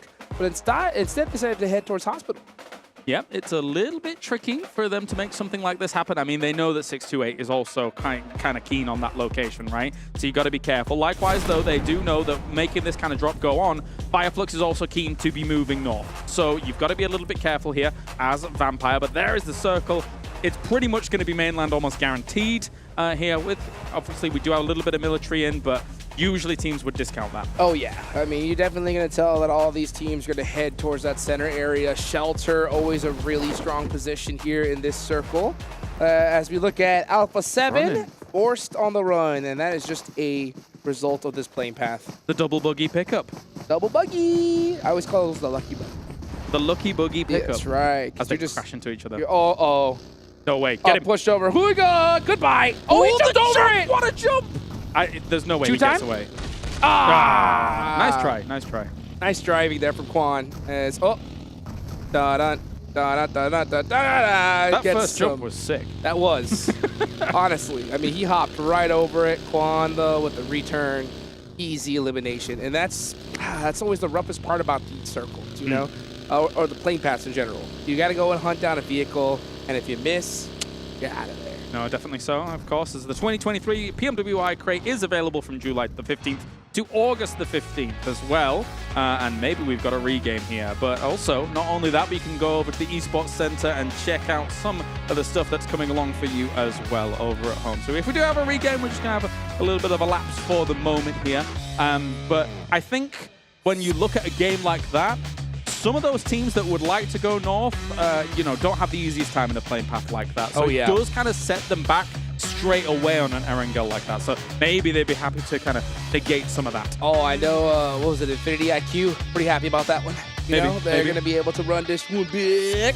Let's take a look at these teams. You can see exactly where there are players behind the frosted glass, just waiting and excited here today. I mean, the first match was nuts, obviously. We saw some Sandhawk craziness, but now we're going to go to Erangel, the tried and true map. So I'm really interested to see how it all plays out here, because we already noticed some teams taking some different drop locations. I wonder what's going to happen when we see a nice, good play path. Yeah, I mean, when you think about those drop positions as well, let's talk about the Vampire STE, or I mean, style 628. That's correct. Drop kind of dynamic as well, right? For a Vampire, it does put a little bit of a wrench in their works, but if you think about what they were doing in All-Stars, right? Their backup drop sometimes was locations like Zaki. So if you think about them trying to drop north on a plane path like that and then trying to rotate in from that northwest side, they clearly have some experience with it regarding kind of that backup drop location potential. So coming in from that side, they're probably very well versed at rotating from that angle. Yeah, 100%. I mean, at a tournament of this caliber, with this much prize pool, guarantee you, these teams have all had a little chat prior to this, before entering here in the lobby, and they're saying, you know what, we're just gonna land on this side, you guys land over there, and we'll see who all battles it out in the final zone. Because, like I talked about, you know, having these hot drops, they destroy your chances of a championship. Oh yeah, incredibly. Yeah, it is absolutely brutal for both teams involved. Even if you're on the winning end of it, oftentimes you might lose one player, you might lose two players. Yeah, you won out the hot drop, and yeah, you've got yourself 4 eliminations on the board, but it really does not help your chances in order to convert to a win, things like that. And speaking of converting to a win, let's briefly talk about what we saw from a good point that they brought up on the desk was the Tiamba win it or lose it play. Yes. I love seeing those kinds of plays, because honestly, if you send, and when we saw them send into the Stalwart compound, you either win that fight and you potentially put yourself in a winning position, or you don't win it and that's like that. But it sometimes, especially on Sandhawk Dukes, and you know it as well, is better than just committing to the third parties, the fourth parties of edge play, right? Yeah, I mean, you're having to roll the dice if you're just sticking to the spot where you're at. You're hoping that another team fights another, you catch a lucky third party, but they wanted to take their whole entire, you know, future in their own hands. Agreed, right? agreed, So they said, you know what, we take this day, if we get it, we do. If we go out, we go out. But we'll find out. Let's go ahead and bring it on over to the desk to hear their thoughts on that. Well, my thoughts are actually thinking towards the teams who came in from the All-Star stage, where they are used to this happening and they get to keep their mental focus, whereas the teams coming in, this might throw them off a little bit. You know what? You got to stay focused because you only have 3 days of play. You know what? Which team actually just got rolled over? I think that was Infinity, wasn't it? Was that Infinity? It was, yeah. Good for them. Yeah. They're like, start. yes, saved. Another chance. Shout out to whoever that was. Yeah, do you see the guns of that reject player, by the way? Man, he built different, literally. Not quite there yet. Yeah, you got to more try like and stay in Jason. that mental state, right? Yeah. More like Jason. He's I got don't the know. I guns. saw you curling like 10s this morning. 10 kilos, which equals 10 20 different pounds. pain au chocolats. Chocolats. Yeah. Oh, yeah, that's perfect You just French. Never mind. This man, I don't. Okay, we'll get back to topic really quickly. This man, for some reason, every morning orders a cappuccino, takes his cappuccino, takes like a chocolate croissant. Okay, no, we'll go to And back. then I So share production with saying, Jamba. Jason, stay back, stay focused. I don't want it from the match we just saw, though. I want it from the match we just had happen, because I think they definitely had more damage than that, didn't they? Yep, and I think they had some elims too. Is that actually from last match? I thought they had way more than that. I mean, they didn't get any elims? They got no damage or like eliminations on their push in the Color me wrong. in the trifecta. Yeah. So I think this is accurate. They actually got just the one placement point then. Yeah. Also. Okay. So he takes a croissant. No, we'll skip past that. I mean, obviously, it is a tough time here for the teams. Obviously, stay focused. I'm trying to think, is there any teams in particular that we kind of looked at in the last match? I mean, if you think about the PEL teams coming through, we didn't see too much about it in the first match. However, I'm very conditioned to see PEL teams come in with Nova, and it's just like, first day is not a big deal. Day 2 and day 3 is where they really come out the gates. I think the Sanhok is not very telling of what we can expect from them. I'm going to wait maybe for an Erangel or two, a Miramar especially, see how they're going to be adapting to the lobby. I think after one Sanhok like that, it's a bit too soon.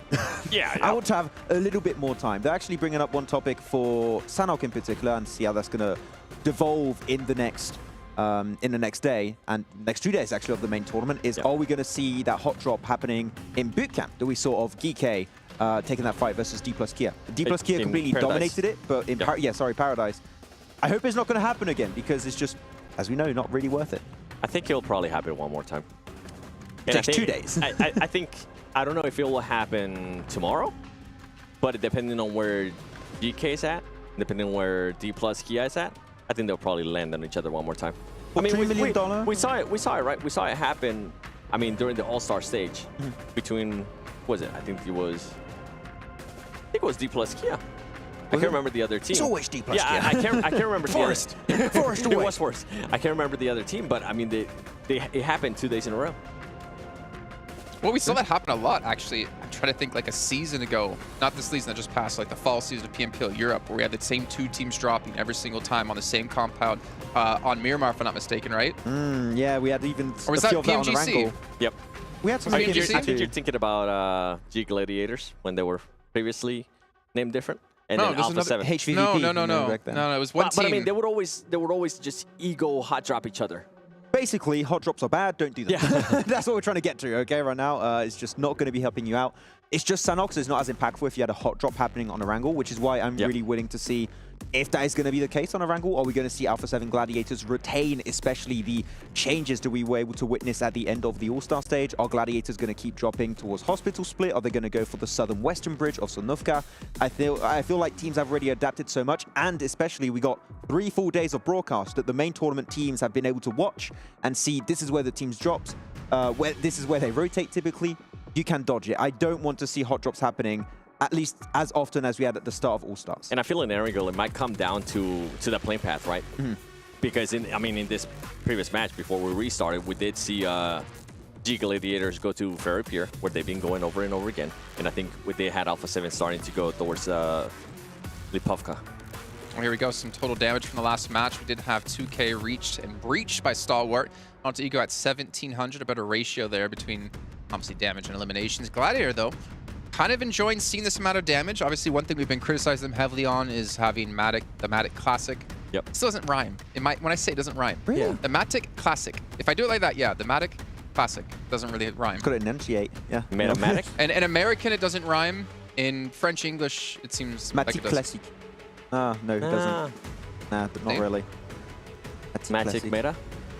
We'll have to find That's something. alliteration. No.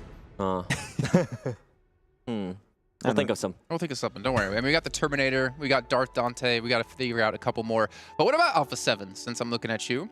Not a strong first match, but not necessarily a big deal for them. We always know they start slow in tournaments. The only weird thing is that this is technically like day 4 for them. You're going to set me up for it? All right. I think it's time. I actually wanted to talk about this at the beginning of the show.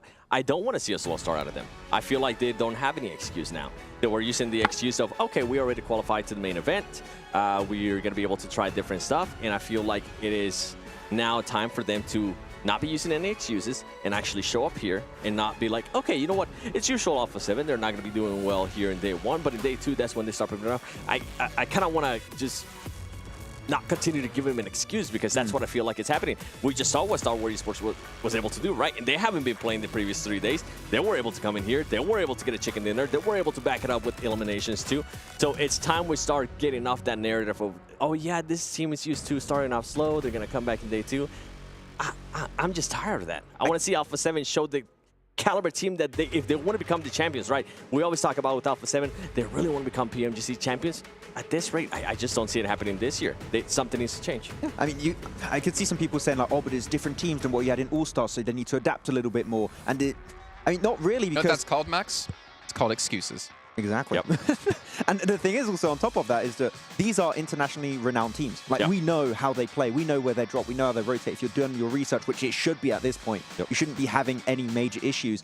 And you have 16 teams compared to 18. It should be technically even easier than what you had in the All-Star stage, except that the teams are a lot stronger coming into it. But at least you should not be going out as early for like reasons like hot drops or rotations, I feel. But even when the teams are stronger, if you are considered one of the strongest teams in the world for PUBG Mobile Esports, that shouldn't be an excuse.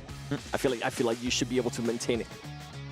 I just want to see something out of them. PS2G effect. Coming in this Erangel, I think We were talking about this actually before the show even started. We were wondering, okay, how many matches are we going to be giving Alpha7 if they don't start pretty well?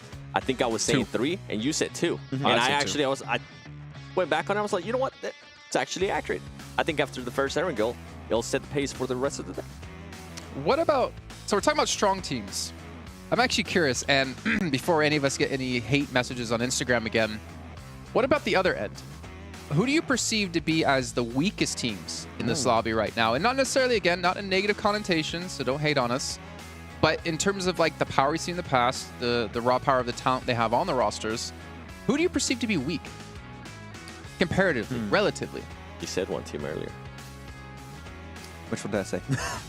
Starts with a T. Oh, Twisted Mind. It's like, I was like, where's he going with this? I don't know. I mean, yeah, Twisted Mind comes to mind then in this one. Well, you look at Crypto, right? I mean, back in North America, Crypto used to be one of the strongest players, I'd say, right? In Pakistan, yeah. No, Pakistan? Yeah. Okay, I thought you, oh, it was Europe, right? Yeah, he did come to Europe, right? You're thinking way right. back, there used to actually be a Crypto at NA as well. Because I was trying to think, like, how often has he played internationally at events like this? Because this is obviously a massive step up compared to just playing in a solo PMPL region. And there's a lot more pressure on a person like him who's supposed to be a star player. Yeah, and we did see them go out really early in this previous game, right? Right into Vampire Esports that were gatekeeping the southern-western edge of that circle on Sanhok. I feel like it was a little bit of lack of scouting. I don't want to judge too much on one game, especially at Sanhok, right? I want to see, as we stated, Miramar. I want to see Erangel, how it's going to be panning out, but it's not good for the mental state, especially after a rehost on your first Erangel too. So I want to see them get in the zone. Yeah, but something that we always think about, right? Previous PMPL MVPs, I feel like they always have a little bit of extra pressure on their shoulders. Just looking at you dancing on the... I was jamming. It's a good song, but I always feel like they have a little bit of pressure on their shoulders because everybody's expecting them to perform. Everybody's expecting them to be able to put up the numbers. And if that doesn't start happening, then the player might start doubting himself at one point, right? And it's been a while since Crypto has been that MVP. I mean, by a while, I mean last year around this time is when he became an MVP for Pakistan. Like at one point, he's going to start thinking about it. People are going to start expecting those numbers, and they're going to want to see him. And I personally do want to see him being able to perform well here. Yeah, and their performances have been very volatile in a sense. Like you had Saudi E-League, and then he went straight back down when they played in their home region. So I don't really know what to expect. They can have pretty good results. I can see your phone already starting to get some pings. I'm just saying facts. Okay, they did good. And then ladies and gentlemen, Addy, put the camera on me real quick. The truth hurts sometimes, but it's true. He didn't wait for the... I know, he didn't wait for the solo shot. Yeah. He did it. It's okay. Too late. There you go. Now do it again. Do it again. No. Okay. Okay. The truth hurts. Aww. The truth hurts. We got it 3 times. Thank you. We got there eventually, right? Time's the charm. What about Falcons, man?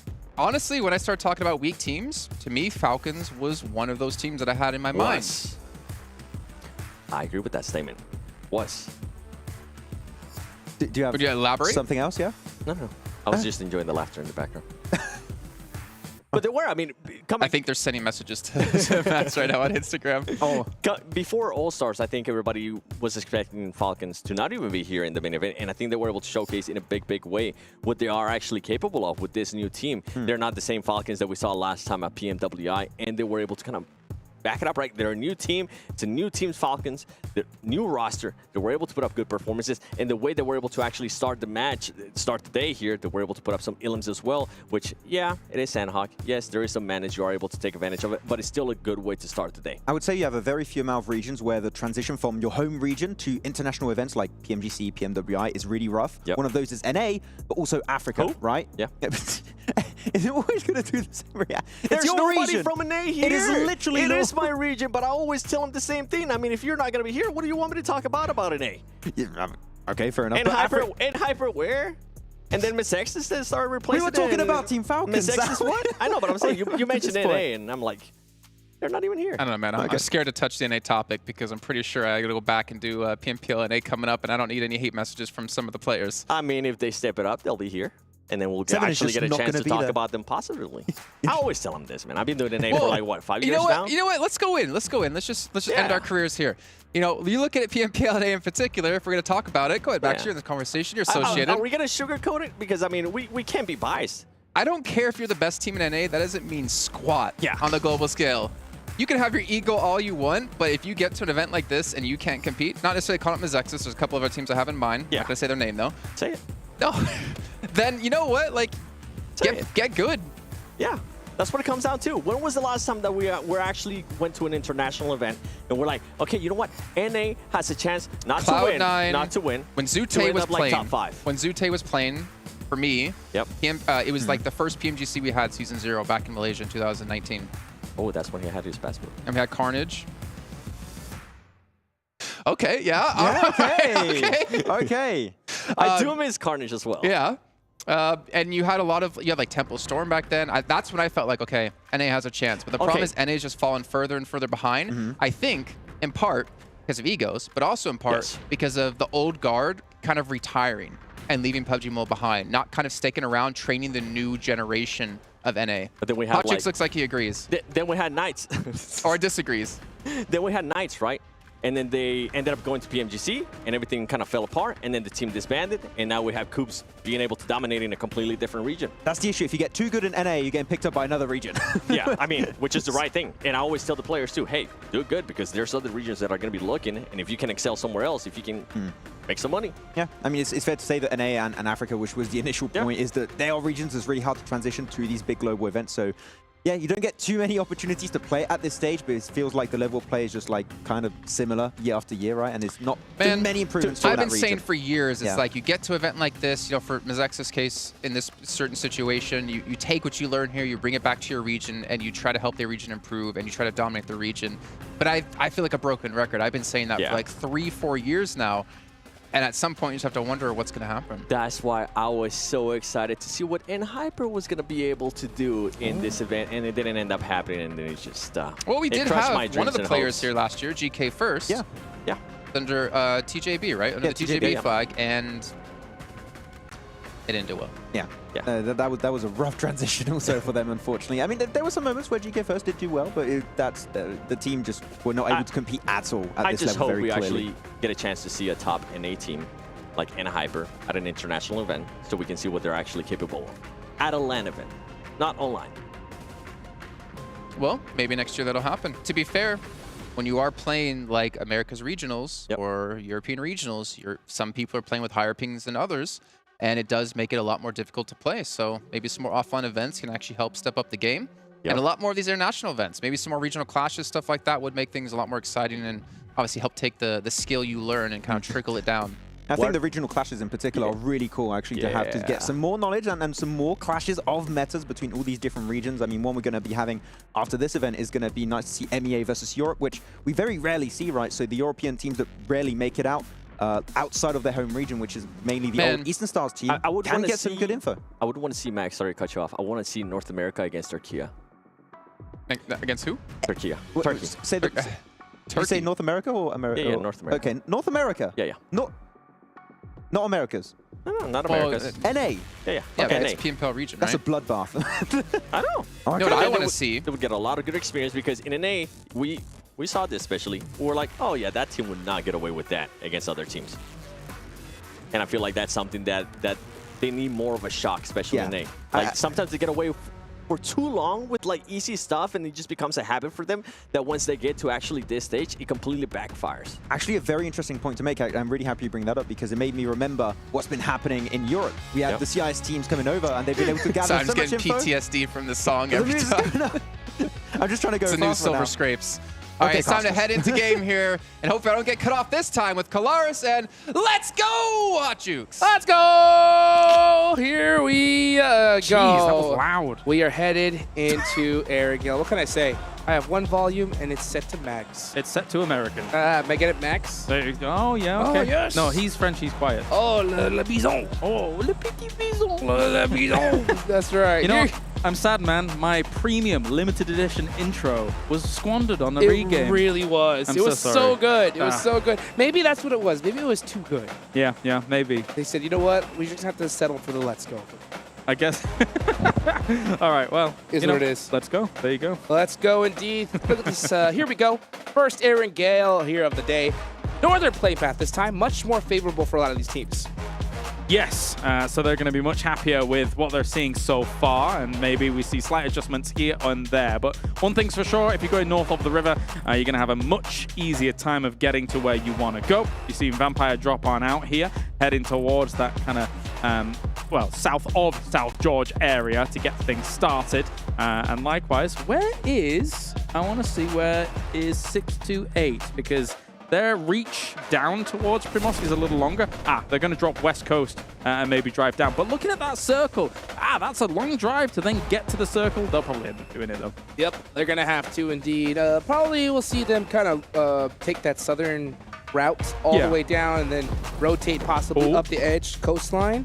Oh, what do you see? A knock already on Stalwart and a complete finish. We're looking at the map, but this is an important fight. Meanwhile, there's another fight going on with GK and Dplus KIA. Double fight. Here we go. GK Esports looking to get it done right here next to Rozhawk. And this compound, I assume both of these teams are going for that vehicle that is in that garage, most likely. And they are going to have to battle it out because of that. A much more favorable start for Infinity IQ. I mean, considering Rozhawk's just so close and the split that S2G was taking in All-Stars is completely open, I'm surprised that this is going down the way it is. I mean, if you want to wrestle for what is effectively garden location, cool, you can, but I don't think it holds as much value as you may think. Or they may think. Yes, indeed. Let's see how he's going to start this off. He's got that over-under shotgun. He has to hit it. 2 bullets. He's got his teammate right next to him. Oh, he's actually got 3, so they're going to have an advantage. Oh, a stun grenade blinds them both, and they're going to have to do some shots, completely blind the situation. You can even see Osel shooting his own teammate.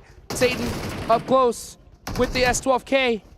Has to hit the shot, but so much hesitancy. Look how much time these players are taking to reset over and over. Ragnar holding the angle here. A big jump shot coming in as well as Haith is going to try and get this going alongside the S12K. 3 down. Satan has to make a miracle play happen here. They know where he is. They're going to prioritize him instead of going for those flushes and trying to pump him out with the pumpy. As Satan goes for a jump shot against it, but I don't think it's going to work on out. There's no way he wins this, surely. He hit him too, but he's down to 1 HP. Gets it done after all. Gonna go ahead and go for that pump shotgun. Can Satan pull off another miracle play for the first time here in this tournament? He's gonna get a double most likely. He's low. 1 more shot. Missed it again. How is he missing all these shots? Oh, that had to hurt. That did. There was very little opportunity there for them to salvage that, and they will be going down. 7 points from the previous game, nothing for this one. Stalwart is bailing as they got caught very early. Here it was a run over here as Infinity IQ were able to finish off top. That's got to hurt. Hey, Infinity IQ getting a little bit of revenge, right? We saw a run over happen to them, but now they're the ones doing the run over, so that's going to be not the best start for Stalwart Esports, especially considering they're coming off of a chicken dinner. But, you know, we have a nice northern circle, very, very typical. Teams are taking a little bit of time to get looted up here. Yeah, and speaking of getting looted up, this is actually Stalwart looking for somewhere that they could potentially call home in this circle. They dropped, they knew that they had someone be run over, and the trash loot that they had around or west of that shelter area was not enough. Now they're rotating south away from the circle, knowing that farms taken, Milta's taken, any trash loot would be kind of not very wise. They're coming down here to Novo for a better loot secure. There is a world where they could take a boat from here and enter far north, but that's a quite ridiculous call. If they did it, it would be insane. They might just probably drive back up. Oh, I want to live in that dimension, though. Yeah, I'll tell you that right now, where that happens. It's next level plays, but I don't think they're going to do it. I've seen it before, though. The thickest of boatates. Yeah, and this, if honestly, if it's going to happen, this is the zone for it to happen on. Because to be honest with you, I mean, yeah, they are having to go all the way down to Novo to loot up. Yeah. And it's going to be difficult to push up the circle. But we'll see how fast they're able to get that loot and go. Only with 3 players on the board. First game in the books. First day is so important in this tournament because we've seen it happen. We saw it just there in the All-Star stage. Towards the last day, the last game, there's so many teams that have nothing to lose. So you do not want to put yourself in a situation where you're needing points in the last game. No, absolutely not. I mean, we saw as close as, you know, Aegon I8, for example, in the All-Stars. You, towards the later stages of it, got a 32-point game and still weren't able to get here, right? So you want to really hit the floor running for this, as with a circle like this as well, with the rotations we were talking about earlier, whilst we're seeing all these teams jostle for position, the Rejects and Tiamba are also not exactly afraid of doing some kind of bridge camp, especially on a circle like this, against a team that would normally drop down the military or something like that, with DRS eventually moving down here. So they'd be anticipating that team coming over, not necessarily a stalwart. I wouldn't be surprised if we do see that bridge camp, but man, you just, those are a dagger to the heart hearing that, because just seeing those RI8 players after a 30-point chicken dinner. 32. Yeah, 32 points. Just with their hands on their heads saying, why didn't we just start playing like this earlier? Ugh. Oh, sorry, you're on about R8, 30 points in the last game. Yes. Sorry, I'm thinking about so many big games, which were so impactful, so close, but not getting them on. Sorry, I apologize. Yeah, it was absolute insanity here. But you know what? We're here on the main stage. A lot of teams looking to pick up a big chunk of all that cheddar, that big prize pool that we have here. $2 million at stake, literally doubled it here for this tournament. We can still get Fireflux, looking to possibly go for some vehicles, looking to use that 4-car strat. You know, everybody just taking it kind of easy right now, just trying to get looted up, getting ready for the next circle. Yeah, you can play this circle slow because of the differences that exist in the circle, right? You can eventually have to go all the way up Stalber, try and play the side of Stalber Mountains. You have to sometimes play Yaz Fields here. So I don't think there's any hurry for a lot of these teams to try and scramble for a center position, because center could quite easily not have any value whatsoever in 2 circles time. Like, you go and pitch up at Alamo, south of Yaz Fields, right? And then all of a sudden the circle shifts away from you. What are you supposed to do? Yep, and then who knows? We may even see a Stalper finish, maybe even a Kameshki. Maybe. Well, steady on. That would let's be not get interesting. too wild. Yeah, let's not get too crazy here. Let's take a look here at the bottom. We can see GK Esports completely focused right now, laser focused after their rough start in Sandhawk. Yes. So now they have a great start. Yeah, 4 eliminations on the Dplus KIA, and it was a very well fought. I love seeing battles at this stage because they're so patient. Even though they have a couple players knocked, you don't see any kind of crazy sands. No, they'll reset 3, 4, 5, 6 times if they have to. And we're going to see a difference in the next game, right? I doubt we're going to see that compound fight again from Dplus KIA going up against GK and the next Erangel. And dead center. Wow. Okay, so a lot of priority compounds. Where are we going? I'm thinking to myself, southwest of Yasnaya Polyana. Already we're seeing Fireflux there. They're going to be taking up some of those locations. GK is in the area as well. All of this is about to get very hectic because it's quite flat terrain. Oh, yes, it is. Tianba trying to get a rotation on, but Twisted Minds is waiting for them. They were right next to him, and you can see as Dami does go down, Tianba do have 1 knocked in the process. Crypto, monster player, trying to get some sight lines here as Ren's backing it up, looking to rotate away from this. Currently sat over at Alamo's Twisted Minds as Easy and Crypto going to lock this down, looking each and every way. Some big names on Twisted Minds, big expectations from the fans to see the guys like Crypto be able to perform here on the international stage. Tiamba just finds themselves in this position where they're just covering themselves with smokes for the moment. They do know that Alamo was taken thanks to the shots that they could hear over there. They did get an elimination onto Twisted Minds, so they are big chilling right now. Getting a nice little reset for themselves. Taking a look at Reject Tokyo. We saw them a little bit earlier, but now we got eyes on to 628. Oh, there they are now. They were the first team to really get eliminated in that Sandhawk match. Just got picked apart little by little, so they really need a good bounce-back game here. Yeah, and just to play your next game a little bit more slow, get some kind of change your mental state about it, and if you're playing slow, surviving into some of the later stages of the game, you can be okay indeed. As we take a look at, for those of you guys looking at the map stream, we're starting to see Stalwart push from the south side, but there is a battle going on between Infinity IQ and Tiamba, battling it out here at the blues right south of Yasnaya. Ren gonna go ahead and push on in, and I think this battle might be done and dusted. They did end up picking up a couple, and actually another defeat right there. Yeah, that was from Infinity IQ, trying to do some split looting. He was running about with the Scar. He has a DBS in hand as well here, as Infinity IQ is still in some of these craters that were created down in the south of the fields.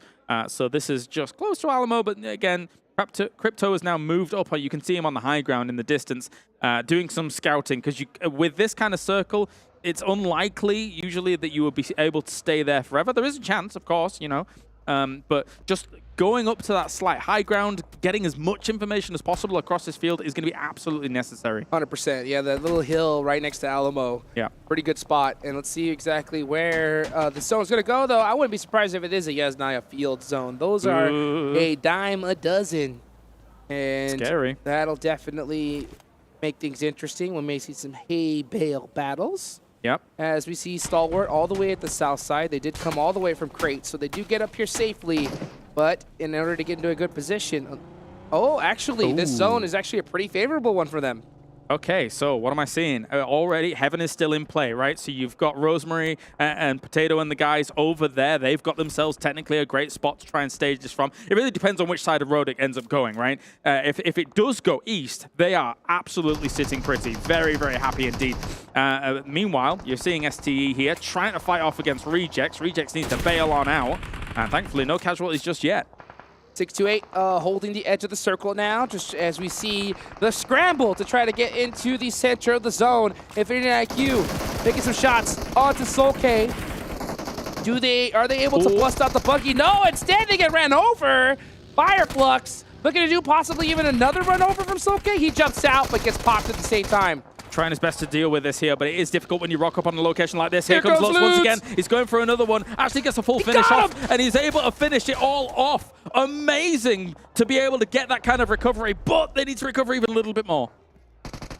What a play there for Fireflux, but the battle has not stopped. Here comes Carrillo from Alpha7 Esports, looking to apply some pressure onto GK as it's just Ragnar left. You can see his Falcon there just saying, buddy, we're in trouble. Yeah, and Fireflux was going to be eliminated in the distance as well. Twisted Minds were able to finish them off. Recovering where they were was very difficult. Vampire also taking a fight here with 628 in the distance. There's fights going on everywhere, not only on the edge of the circle, but there was teams scrambling to try and send through the middle to get themselves a good spot.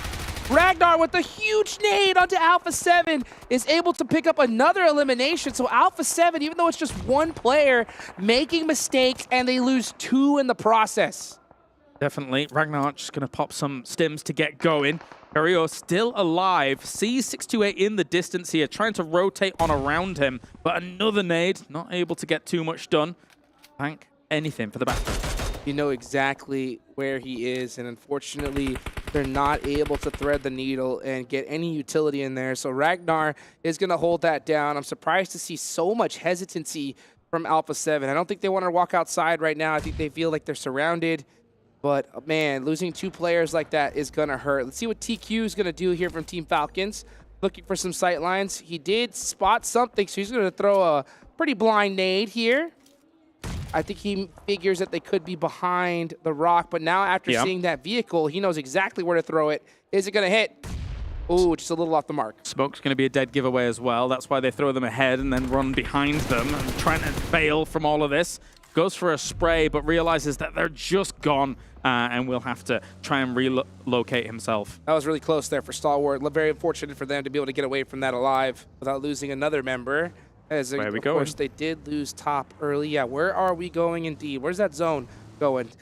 Nice hard shift again. So this zone is just hugging the edges every single time. Ping-ponging around. That brings Heaven out of the equation actually here, so Alter Ego are going to have to leave from there. And actually, I mean, for the rest of the lobby, this is absolutely great, because if you have to deal with a team in Heaven, it acts like an absolute watchtower across the rest of the area. So there's going to be some teams wiping the sweat off their brow. Oh, I kind of wanted to see some vehicles just YOLO send it up, see some jump out crazy plays there. But yeah, we're not going to see that. Land on the roof. Yeah, we're not going to see that now. But for now, we're going to see some teams looking for all the best spots here in this next zone. Only a couple of buildings left. A lot of hills areas here. Let's see that nade one more time from Ragnar. Big. Oh my gosh. Very well done. Instant finish with the Bison. Le pipi Bison. Lovely. 628. Oh, that's another player from Alpha7, so it's just Carrillo up left. And is he going to be able to hit that nade? Oh, Zing knocking it onto him. And that is Alpha7 eliminated in 12th place. Eliminated, but I'm sort of surprised 628 stuck around on this west side as long as they have done. I saw them in their vehicles. I thought they were going to rotate, but now they've put themselves in a bit of a precarious spot where they're going to have to move into a circle like this. I thought they were going to get ahead of it. But anyway, Gladiators here up on the north side. Box is just taking pot shots at them whenever they can. Whenever they come across this hill, they have to go past them. So somehow they have to figure out and solve the puzzle that Box is presenting them. And we'll see if that puzzle is going to be complete or not. You can see McHugh trying to figure out the puzzle of how to get out of here alive, and he does find the right piece. Gets in the vehicle with Kitsune. Meanwhile, 628 full sending it on a DRS. Maybe for some reason they thought that this was open. It is closed for business. The rest of 628 have no choice, I think, but to send it in that location. But instead, gonna just take this little hillside. They have to edge in some way. Oh, this is a blind rotation. It is not looking good for 628. The lateness of this makes it very, very difficult, although Killer is all on his lonesome, just ahead of the pack here. So maybe they weren't really expecting that. Spray's going to come in, tries to get in. They might have even got a wheel on that, but likewise, they're going to return fire, take him out. The rest of DRS not here to be able to support it. Kind of a misplay there from Killer. Do you think he was just kind of holding that position, waiting for his team to get there?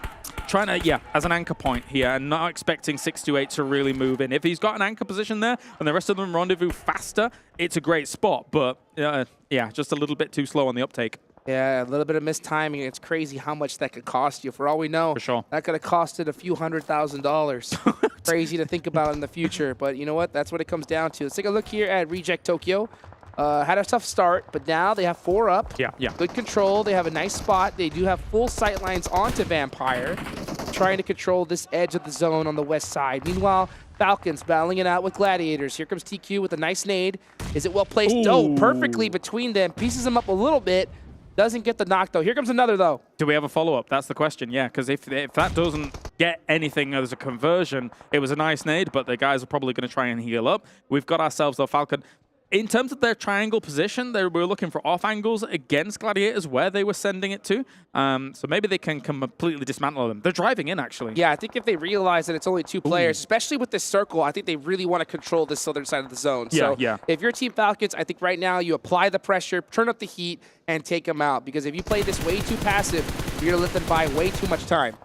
Big kind of blind sprays into smokes here to try and just get a tag wherever they can. And already hit, so it has to go prone there for a second. Yeah, I don't like this. I'm glad TQ backed off because he needs the rest of his team with him. If he gets knocked, he's going to get thirsted, and that would be a huge mistake for the Falcons. He has a beautiful angle, but he needs his squad. I wonder what they are doing. Meanwhile, you got Axer way far in the back, still in the zone.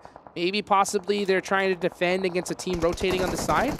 Yeah, well, thankfully for them, they don't have to move too much just yet. So they can still prolong this out for a little bit, take it slow against them. Meku will go down. Likewise, Kitsune's gone as well here. Falcons clean up Gladiators. And meanwhile, on the other side, Rejects trying to dislodge the Vampire problem. Very fortunate for Team Falcons to get that finish. And not to mention Kitsune running out of 5.56 right there at the end. That is going to bite them. Meanwhile, we're going to see Vampire give up their compound and start heading towards the center of the zone. They do notice that they're going to have to make some shots out of this vehicle because you can see Stone popping out now.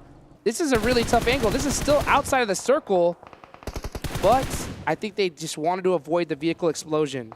Yeah, if this doesn't stalemate out, a Vampire might get really desperate and try and send it over the road, which, by the way, they don't really have much information about, and then run straight into the jaws of Falcon. So you've got a choice. You can either try and win this gunfight quickly and then move in up against it and then try and take that lip underneath DRS, or big send without much info. Maybe with some buggies, too. Clear out the smokes. You got the buggy, you got the vehicle power. Meanwhile, though, Jing does clutch it up with a DBS. Ravenclaw is knocked. They want to be able to support their player. They don't want to lose anybody right now.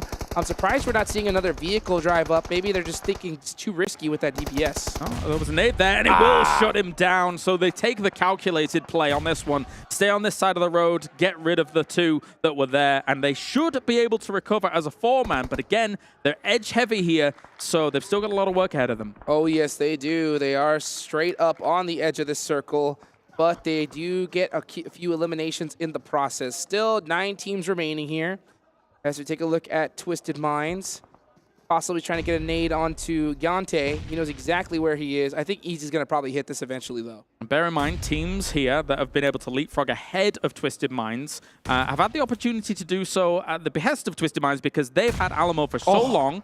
Not bad. Not bad at all. But they need to get rid of these teams that are leapfrogged ahead of them. They should have shot at them as they came in, and I think that probably did occur, but they weren't successful to get rid of them, basically. That's one of the hardest things here at this stage is you have to decide, do we leave our compound and take these players out as fast as possible? And sometimes you're just so comfortable where you're at, where you just kind of want to survive for a little while longer. And I can't blame them, because if you go too early, you open up the chance of a team third-partying you. So Twisted Minds trying to play this very safe. Definitely. Stone looking towards Twisted Minds as they're trying to find themselves a little bit of a closer location towards the end of that circle. And the hard shifts continue in this one, Hot Jukes. That is rough for some of those teams in the south. Oh my gosh, straight goes to the other side, and it's a huge zone shift for Alter Ego, a team that had to really work for it in Sandhawk, finally getting blessed here. Let's see how many eliminations they're going to total up before the end of this. Yep, same time. Let's take stock of things. He's winding it up, man. He's winding it up. What's he going to hit? As Falcon's driving around near STE, actually. They're going to try and get rid of them and clear their backs even further. They're doing a lot of this clearing their backs tactic, which could work out for them in the long run. That is something you definitely want to do. You want to make sure that there's nobody ahead of you. Action, very worried about that Molotov. He's going to pop out of his US here. Meanwhile, TQ doing a great job of just applying a ton of suppressive fire. They need to make this a bit more strong, this kind of push. I don't think they realize fully it's just two people. That's the thing. They might have had a little bit of information, but they're kind of cautious as to whether or not there might be other off angles in the distance here for Stalwart. Stalwart is definitely in a weakened state. Uh-oh. Stoned. Dead eyes on the Falcon. They 1-2-3'd them. They waited. They said 1, 2, 3, pow. Make those shots. Got the knot on the tee. Very nice. Very nice indeed. Box is also taking some shots at Stalwart from that north side as well here. So all these teams kind of sandwiched between two absolute giants as Ravenclaw is going to pepper a few shots into Falcons. Ace is going to go down. Falcons here is getting shredded up because of Vampire eventually pushing over the road. And not to mention their hesitancy. They could have pushed on Stalwart, but like you mentioned, they could have thought that there was still a full squad there. They hesitated for a little bit, and now that off angle from Vampire is really biting them in the butt. Yeah, the slow roll over the road whilst Falcons was preoccupied with the north. If Falcons is looking to try and hold this down completely, they probably would have still had to try and go for a 2-2 split, still looking at the road, waiting for a team to come over, because they had very limited options, those teams on the other side of the road. I'll tell you what, though, this is a massive game for Vampire Esports as they've already racked up 8 eliminations here, and they are looking strong. They're not laying down, waiting for teams to come to them. They are pushing the action here and taking teams out one by one. All right, blowing up some of the vehicles now as well, making sure that your opponents can't do it themselves.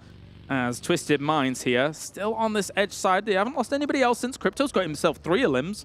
Nice. All by his lonesome, too. He's got all the eliminations on the team. And I can think if you see Ravenclaw slowly wrapping around, trying to catch an off angle onto DRS, looking for any intel. I like to see Ravenclaw use that vehicle, even though he's in the blue zone, eating a lot of damage. He's getting a ton of intel for his squad. Yeah, it's sneaky to be able to go for that. He's trying his best because the thing that really does hurt you is the fact that you need intel of who's over the road. Are they trying to move over the road? Because they will appear in a moment's notice, especially if they're blitzing it in vehicles. So you've got to be really on the trigger to be able to deal with them. 100%. That intel could be huge. Maybe you realize that there's a full squad. Maybe you realize there's only one player and you send it.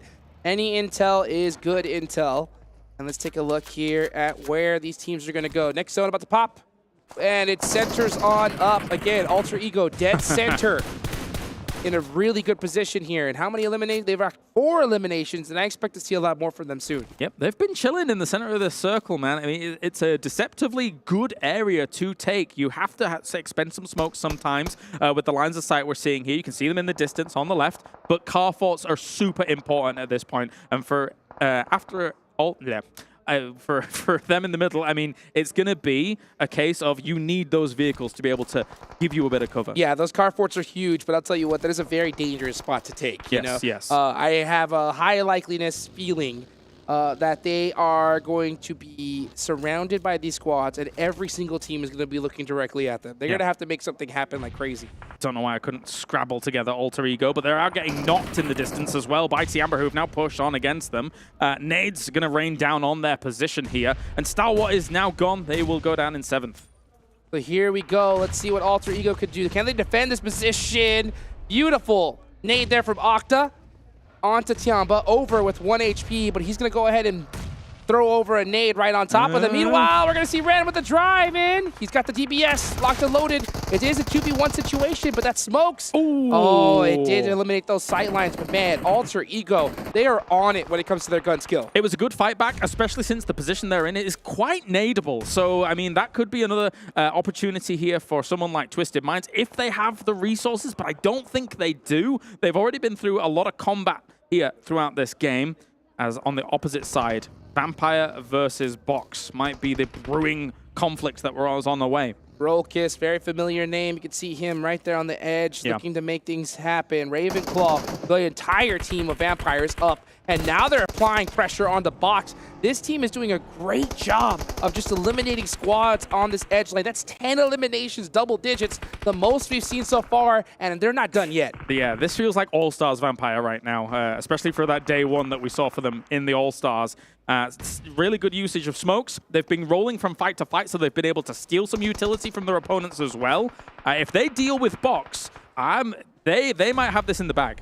I think so. It's totally possible. I mean, especially with how they're playing. There's something about getting into the action early on. Your reflexes are just that extra quarter second quicker than those teams that have just been waiting for the fight to come to them.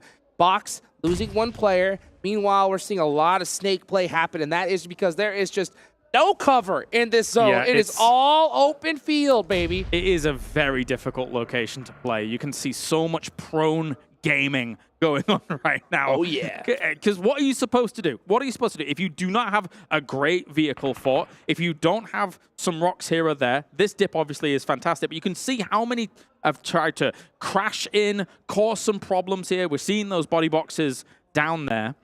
I think Twisted Minds doesn't have any nades to be able to kind of punish them in that spot. Nope, tons of utility being expended just to get here in the first place, so I'm not surprised to see that happen. And Alter Ego, yeah, they do have that dip, but like you mentioned, they had to lose 2 players in the process. It's not one of those circles where you can just stand up and shoot everybody. You have to just survive because everybody is looking towards that center position. You can see Twisted Minds looking in this direction, Box on the other side. Vampire, I wonder if they are going to clean out this right side and focus on Box first rather than center circle. Okay, so Crypto had 1 nade. He actually was waiting, holding it. Oh! No! He was on the other side of the vehicle. Octa saved with a scrap of life there. Double molly. If they get whiff of exactly where they're, but Crypto's creeping up, man. Crypto is creeping up, and I don't think Alter Ego has an idea where he is. Octa is looking in this direction, but he's also focused on his back because there's so many shots happening here. If Crypto stands up, he's going down immediately. He knows it, so he has to snake it the whole way. He saw Potato. He did see Potato from his third person, unless he was looking in another direction. But anyway, we've got him now. Big push in here from Vampire. Here we go. Stone applying the pressure onto Box, looking to finish him out, and they do. Whoa. Vampire taking out every single player on the edge. They are on fire right now. Like that. A click of the finger, and they were gone. That was brutal to look at there. Vampire, what a great push by them. Man, I don't know how the other teams are going to be able to respond to this. DRS, Twisted Minds, Alter Ego on the opposite side of this. They're going to crunch down on one another, and Vampire's just going to clean up the scraps. I mean, look at the difference. Every single player is laying down, trying to survive. Meanwhile, Vampire standing up, just applying crazy pressure, saying, we don't need the tall grass. We just need this M4, baby. Tony K forwarding on in. Gante does get knocked, though. Maybe the, a double knock is tough, but Ravenclaw does pick him up in the meantime, and that is DRS out, so now it is down to a 2v2. Maybe too bold, though. Who knows? Because losing those 2 players really takes away a lot of your advantage. Going to try and get Schweppes up here, but they do have some nades in hand. If they're in nade range, this could be deadly here for Vampire. The circle's pushing them. They have to move away from this rock before Alter Ego has to move themselves.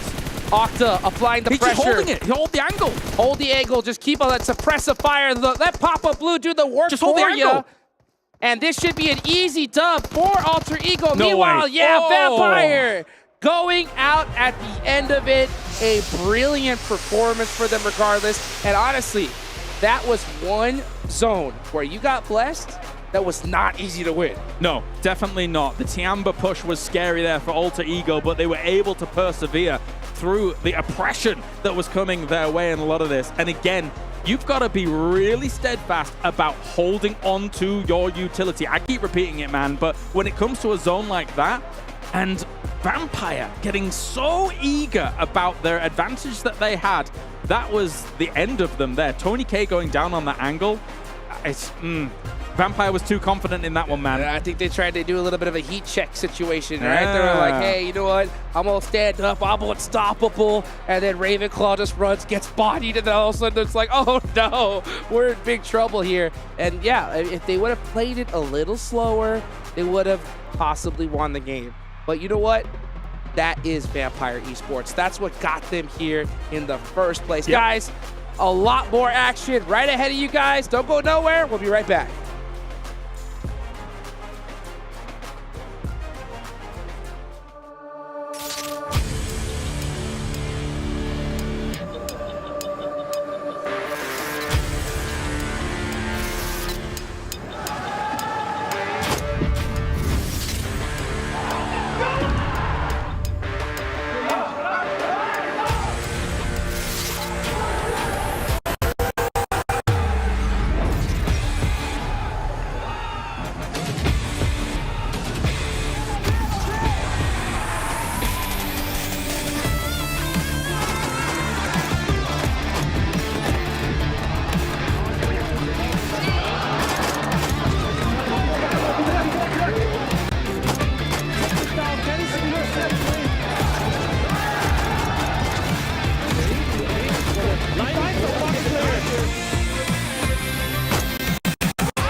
Well, they came close in the first match, but they closed things out in match 2. Alter Ego take home a chicken dinner, and again, a lot of points to boot. But there's some other teams out there we have to start to talk about here at Maxman and Several Worlds Gaming. Well, other teams, it's pretty much just the same team. Yet again, Vampire, man, able to put in some serious work there, sweeping up the edge of the zone, while Alter Ego instead were cleaning up the center of the zone. And those two teams in tandem taking home a lot of points. Yeah, and that nade from Tony K, especially right onto 628, that was such a good play when they were trying to rotate around the southern western edge, and then they transitioned onto Falcon, a really good third party. And that's what we talked about on the pre-show, right? Vampire Esports playstyle we saw in the All-Star Stage can very easily be successful against some of the best teams in the world in the main tournament, and it's already been proven here on this second match. And I feel like you mentioned too, the grenade from Tony K allowed them to be able to pick up his teammate, then have all 4 players still alive, and being able to just run through everybody. We were able to see, I mean, when they went up against Box Gaming, they were able to get rid of them just so quick. Close my eyes, open them again, Max, and then we're gone. Pretty much, they just disappeared, poof, and they're gone. Actually, I'm surprised Alter Ego did not die to nades, though, because there were so many teams close to them. Their position is so nadeable, but there's so many cards you can somewhat dodge that. How many cards were there? Like 6, 7? Jason asked me this, but I can't say it on camera. There was way too many. There were 7 cars on brand. 7. Yeah, nice. I'm surprised you missed out on that, actually, because I instantly caught on. Why am I hoping you can stay on brand? You will. Nice. Okay, well, the Honor Magic 5 Pro, powered by Snapdragon 8 Gen 2, an Honor self-developed GPU Turbo X is the device they're using. A big shout out to them for helping sponsor this event. As we take a look at the match rankings as well here in just a second to see how many points, obviously, all the teams here in this lobby did accomplish. And look at that, Vampire actually coming out ahead with 22. Are we surprised? I'm like, are we surprised with that one? Because they were just going through everybody. Look at the point difference, though. 22, 21, 8. It is very top-heavy. I think it's fair to say that Alter Ego and Vampire Esports setting a standard here for the very first wrangle. But Alter Ego, too, we're talking about how they wrapped up this game.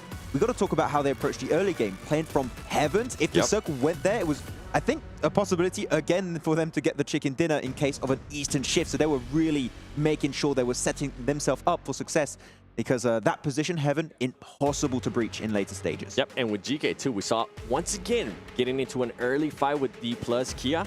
That is the second time. That is back-to-back matches that they've been able to do that. And something that I wanted to mention too, we saw that in the top 3, it was DRS. Even though they didn't have those crazy elims, I feel like they're just gathering information right now. This is what I was talking about. I feel like we're going to be seeing a DRS from day 1 All-Stars. That's exactly what they're going to be mimicking here today. And tomorrow, day 2, is when we're going to start seeing that firepower out of them.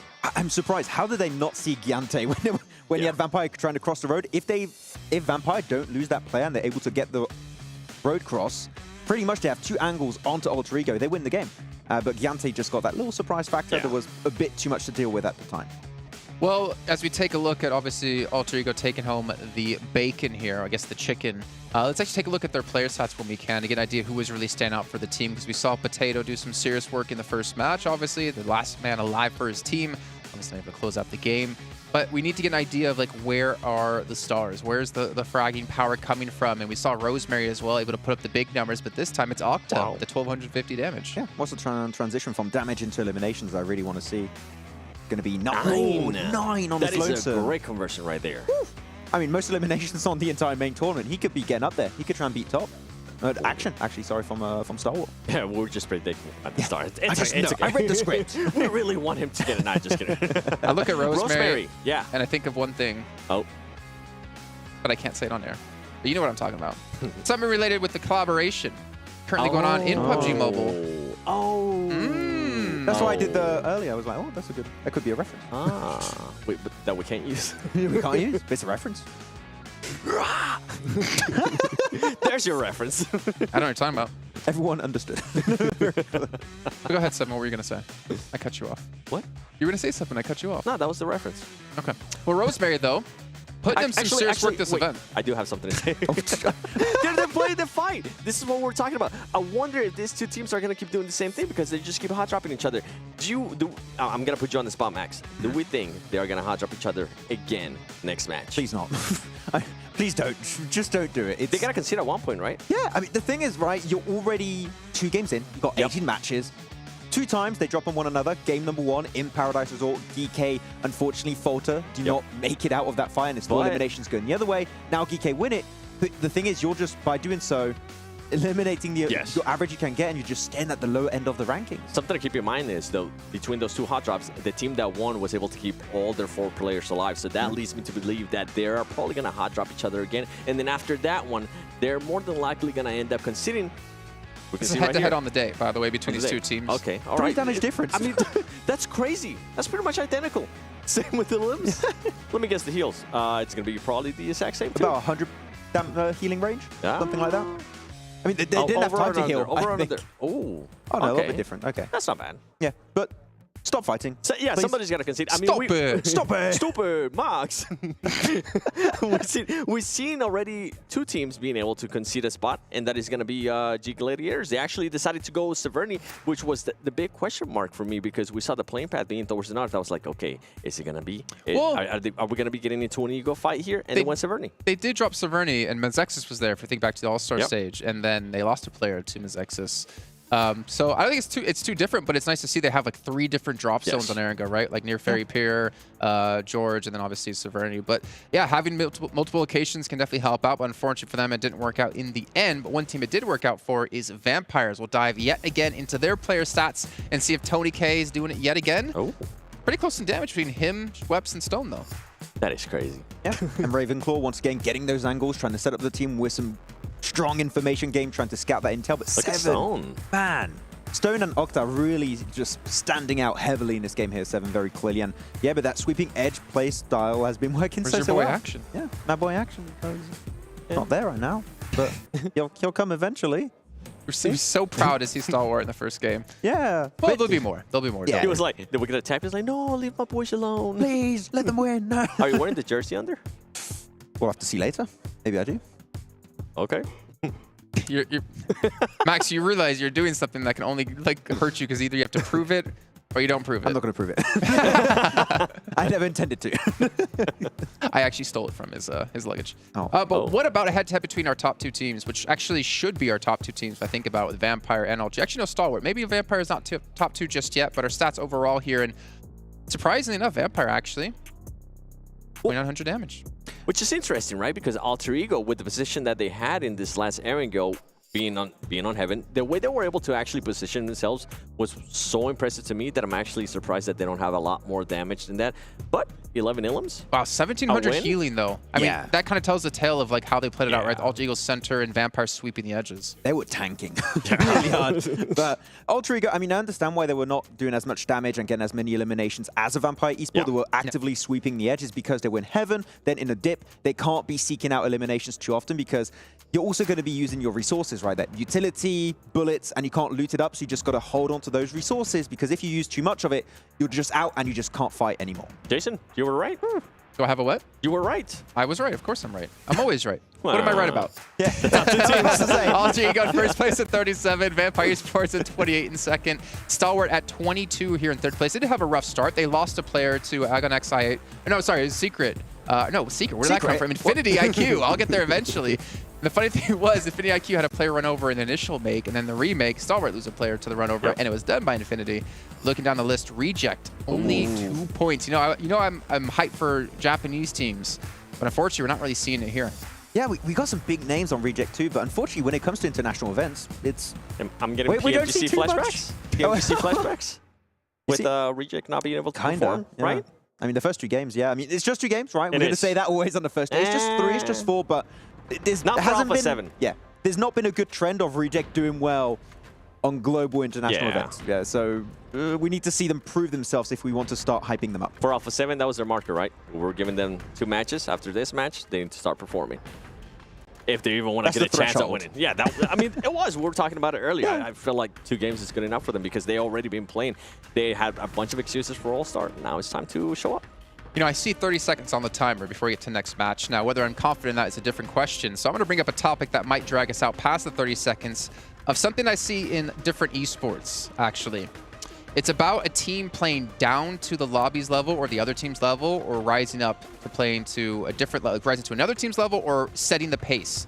And right now, I actually wonder, for the 2 teams coming in from PEL, are they playing down to the lobby? Because they seem to be struggling so far that I did not expect. I think they're having to readjust. Yeah, I mean, Tiamba is doing some very desperate plays. They're very reactive instead of being proactive. I want to see Tiamba, more specifically, be proactive and trying to set up some game-winning plays a little bit earlier, if possible.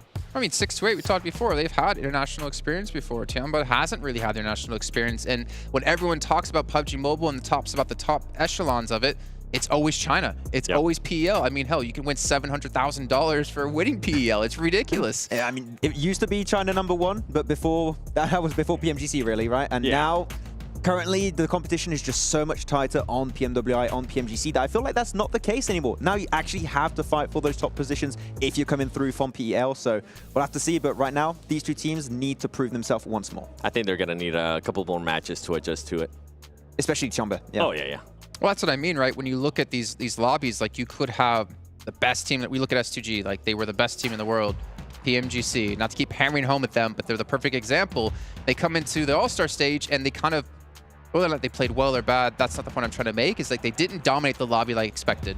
Vampire, they were the ones setting the pace. They obviously knew they could do it before from PMWIs. They've had good results in this year, and they set the pace for everyone else. And no one else was really able to rise up to their ranks because they finished 30 points plus ahead of everyone else.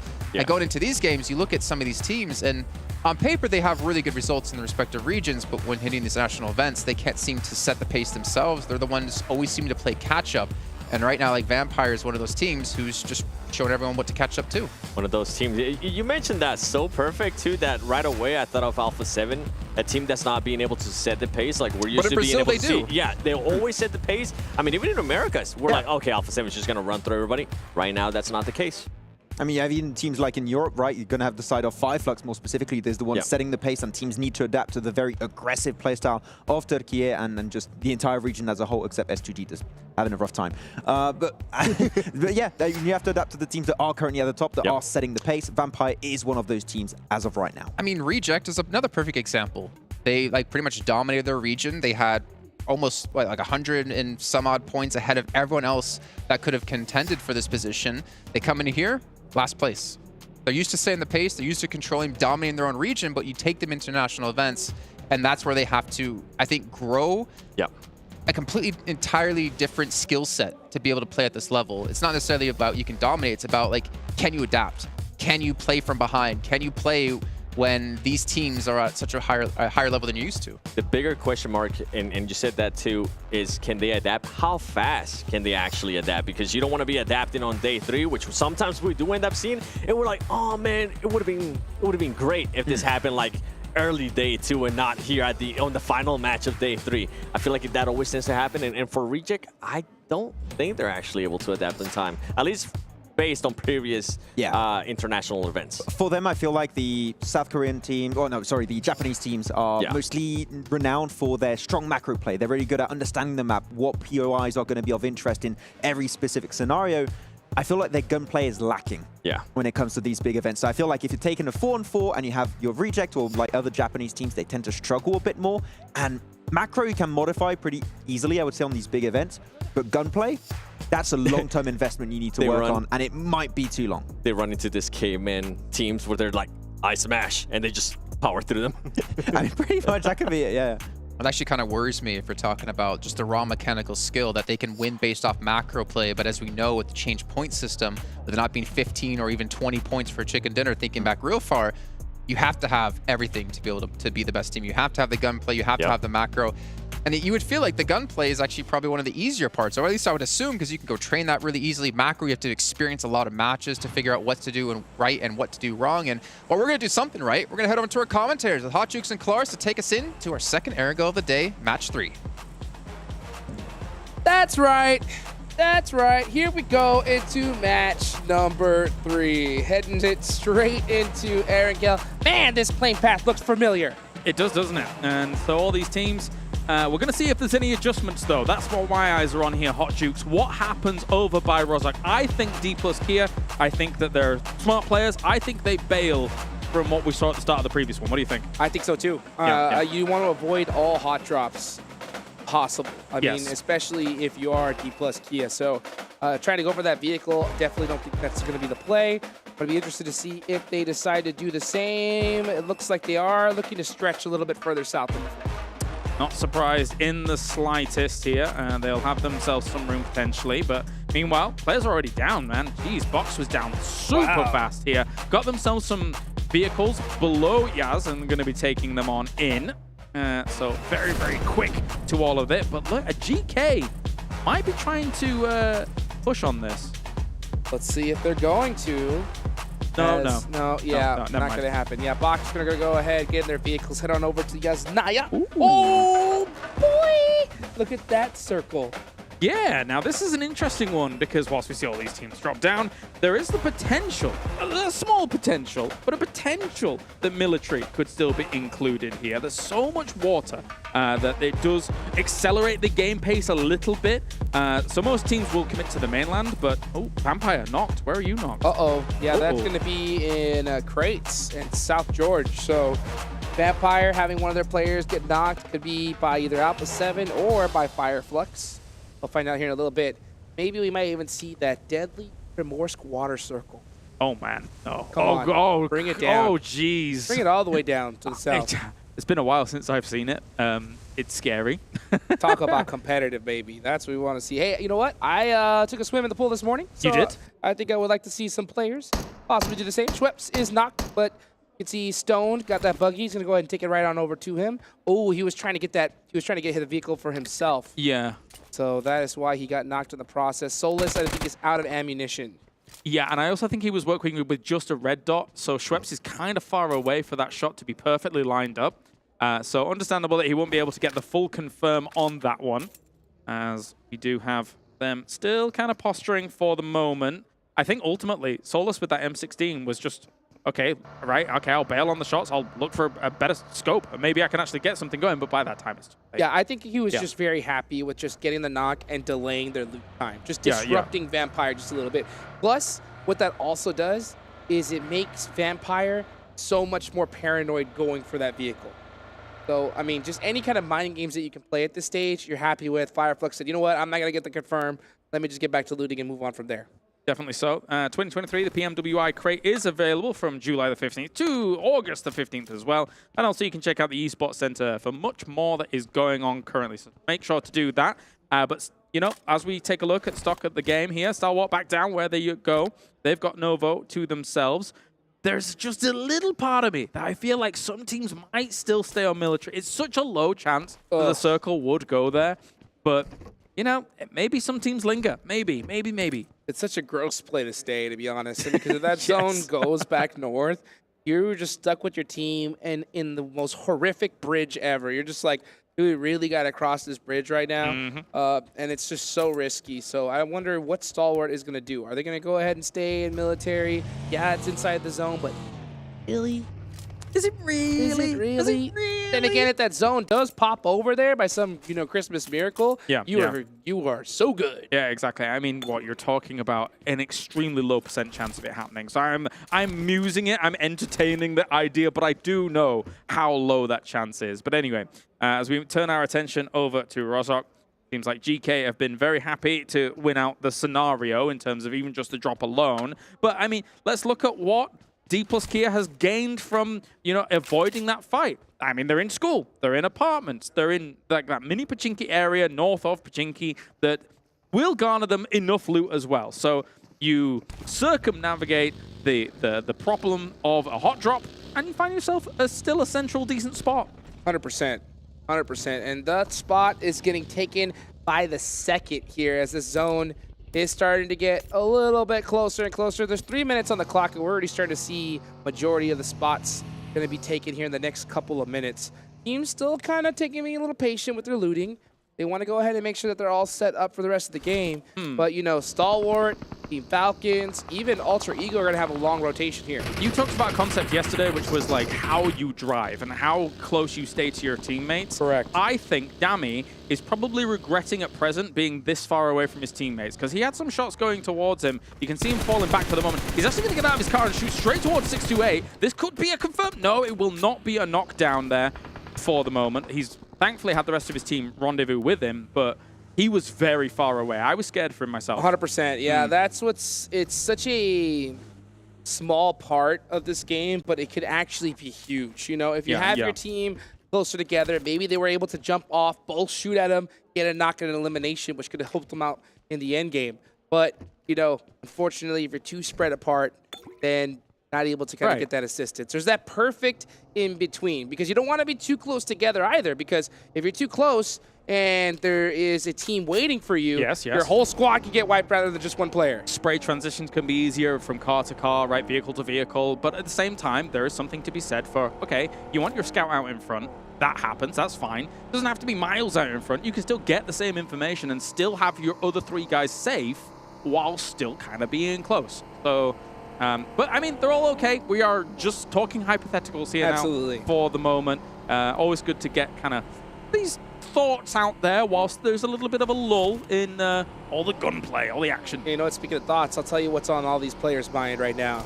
It's that prize pool. Dude. Oh, yeah. So much money. And, you know, these teams that are currently at the bottom had a slow start. There's still a lot of games left to be played, but not necessarily, because you do not want to wait to the end like we mentioned. So I think this is going to be a very important game for teams like Alpha7 on the bottom of that leaderboard, because it's crazy. I mean, 4th place, $100,000. I'll take that. 3rd, $125,000. Okay, I'd rather take that. And then a $75,000 jump to 2nd with 200 grand, and then a $200,000 jump to 1st place with 400 grand. That is crazy. I've decided which one I want. Yes. The 1st place. I think that's the one I would take as well. If I had a choice, that's the one I would like. Yeah, okay. So we've got to exert some, you know, energy to get there. Let's see if any of these guys are going to be able to hopscotch their way towards it. We'll see. As the circle is closing rapido, and Stalwart, Falcons, and Gladiators are still the teams here, completely in the blue. There are a few other teams with members on in as they're trying to scramble their way forwards. I like that rapido there, dude. I think I'm rubbing off on you. I try. I'm trying to, you know, endear myself to you. That's what I'm talking about. Be part of your cult. No, That's right. That is right. I had some eggs and toast for breakfast, so, you know. Some baked beans. Yum, yum. Yes. Cheerio. No, I'm kidding.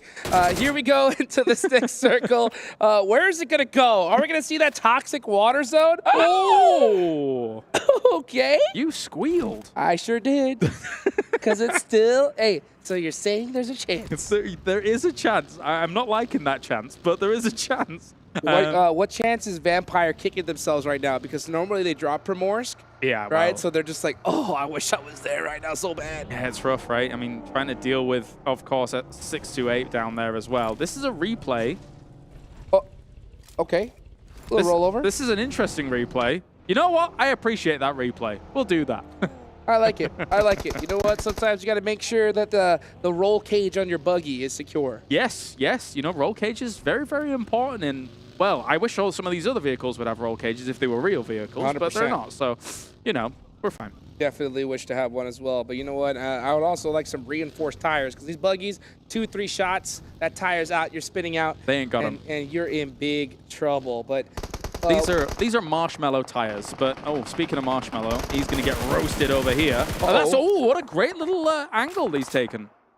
Kai Dao, is he able to go ahead and help out his teammate? He needs one more knock here. Meanwhile, the rest of Tianba looking to put that pressure, but they're not in a position to help their teammates at all. Actually, both of them did get knocked. Here comes the rest of Infinity IQ to take them out. Let's go for the spray. Great shots. Very, very nice indeed here as Tianyu moving up to try and reinforce this position. But here comes the boogie. He actually evades it and also evaded the nade. Is he going to be able to get this? No, he will not. Bensu coming on in. Tianba out in 16th. And it does give rise to the idea of, they were saying on the desk, so far, it's only a few games in, but the PEL team's not exactly had the easiest of times. We'll turn our attention to 628 to see if they can do something in a circle like this, because it is good for them. That was so gross. Oh my goodness. I mean, we almost saw one of the members from Infinity IQ get naded by his teammates. Almost. Yeah, he Almost. just barely avoided it with that buggy. That would have been honestly nuts. Let's take a look here at 628. Oh, wow. It's going to take out Duelo there from Reject Tokyo. Man, they have just been losing players early on all day today. And defending their home, I mean, they've walked into the Dragon's Den here when it comes to this. 628, they will defend it quite heavily. And also, they're taking those decent off angles on the hill that overlooks Primorsk, so that you have an opportunity here to be able to provide some strong cover fire, as long as the other members of 628 stay on, you know, this side of Primorsk to get things going. Yeah, 628's definitely going to have an advantage here. I mean, since this is a drop location, they're going to have that little extra edge of just knowing all the extra little cheeky off angles. They know this place like the back of their hand. Yep. They've looted it so many times. So they're looking to find that here. Let's see where this next zone does go. I want to see another hard shift. Come on. This is the main tournament. Let's get it extra toxic all the way down south. Ooh. Okay, it goes all the way to the west side. We haven't seen this zone in a long time. Yep, there's some compounds alongside that that beach on the far west side that actually sometimes, I mean, if we keep getting hard shifts, would actually be quite valuable. At the same time, though, the woods and the farmhouse still in play. I think maybe, if I'm correct, looking at this map, it's hard to tell. Flux might have taken up that position that I'm talking about. Looks like they are just over that ridge. That's quite strong as well, so we'll see if they can convert from there. Lighthouse still in play as well. Alpha7 holding the beach side of things. Meanwhile, look at 628 looking to do something similar, take some of this high ground. A lot of hills in this area, and this is what's so scary for these teams, because when you have the hills this large, sometimes you want to offer those 2-2 splits, 3-4 splits, but at this stage, at this high level, it is super risky to do so. It's about to get wild. There's way too many players alive for this kind of circle here, so all of these teams are going to try and crash on through, maybe play it slowly a little bit on some areas of this edge, but you need to find yourself a dip, a divot, anything you can find, but for a lot of that, we're in the swamp as well. I mean, there's opportunities to find small little areas where you can. Wow, Alter Ego with a very bold rotation do secure a place here. And meanwhile, they do get beat up in the process. You can see Tony K throwing out some smokes, looking to make the push here. Yeah, that's really bold and actually kind of crazy. But, I mean, they might make it work with the smoke trail that they're throwing down. Killer going for a spray on Star Wars. They're actually going to take little casualties already. Trying to hold that rooftop position and get those angles. He's going to go down to Icy. And that's going to make things that much more difficult for them. Stalwart doing a great job. Trades going back and forth between Stalwart and DRS. Delta looking to hit this nade. He really needs to. It looks good. It does look good. Made in the bank on a silver platter. He misses it. Can he thread it through the door? He thought they were in the shack. If they were in the shack, that hits, but they were behind it slightly. So they were playing with their opponent's expectations as to whether or not it was going to be good. DRS falling for the trap. Oh, he sees him. Dead to rights. Yeah, speaking of trap, I mean, just falling straight into it. Delta gonna get the 1v2. One more shot. Jump shot there from Stalwart. Does it hit? And Delta gonna go ahead and use that broken wall to get a first aid off. So DRS Gaming absolutely crushing Stalwart Esports. Delta's played this fight really well, and Action's the off angle that just doesn't really have an angle on this from the long woods. So they've been kind of separated quite heavily in this fight. DRS has done a pretty good job of it. Icy's still here. Let me ask you the question, right? If you're DRS here, do you push and try to get that extra elimination on Icy, or do you cut your losses and try to get into this next circle? I think if you try and get into this next circle, you open yourself up to Action very quickly on the angles. So I think you probably have to finish this off and probably leave Action to his lonesome and then move. All right, well, we'll see what Carrillo's going to do. And I'll tell you what, he's going over with some nice runovers onto Reject Tokyo, which have had a really rough start here in this tournament. So far, holding up the goose egg. It's just Sara left, and he is wishing his team was holding the shack with him, which would have been a really good spot in this zone. But unfortunately, all his team is out of there, and I'm surprised to see him actually even leaving that shack. Yep, gonna try for it as we see DRS here actually being blasted by Icy. Icy is able to deal with this so heavily. They tried to leave, as you posed the question, but you can't leave when you're leaving people on off angles, leaving behind. They will just kind of cause you absolute devastation, and Icy was able to do so. This is exactly why we talked about it a little earlier, right? If they would have just pushed, took out Icy, got the elimination, they would have had a clear push inside. But instead, they prioritized rotation, and now they're paying for it big time. They lost pretty much everybody. Action has a spot in the circle as well. Icy could maybe send to. It depends if he has a vehicle, but anyway, we're seeing Infinity IQ trying to dislodge the position of Gladiators. A lot of nades going forward. That one's way off the mark. They don't have full information, clearly, with a throw like that. DRS is gone. Oh, DRS eliminated, so a mistake coming out from them. Hopefully they're able to fix that in a future match. You know, every time I see these nades, I start thinking about what you talked about earlier, right? How important it is, them. Yes, to hold on to them for that late game. Those blind nades just, oh man, they come to really bite you in the end. They can. They really can. Maybe he had some different information earlier and then trying for it, but as we look back, you can see a great play by Delta coming in. You can see on the minimap in the top right as well just how far Action was. He's trying to hit some shots against this wall, but when there's only so many small spots in the wall to try and hit that shot and your opponent's bouncing around with a DBS against a close-range opponent, it's hard to hit them. Yeah, and that's what really separates, I think, these insane top players versus great players, right?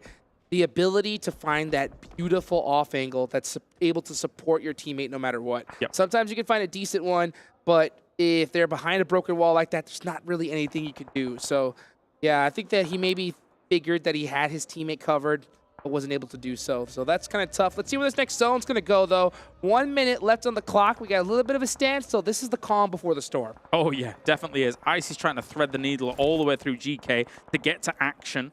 And it looks like he's going to be successful with it. He got quite far. And shot's going to be coming in, though, from Meku against Box. They still need to have a little bit of a movement themselves and actually get rid of Box before they can really make a meal of this. And let's see what Box is planning to do. They are holding the north side of that circle.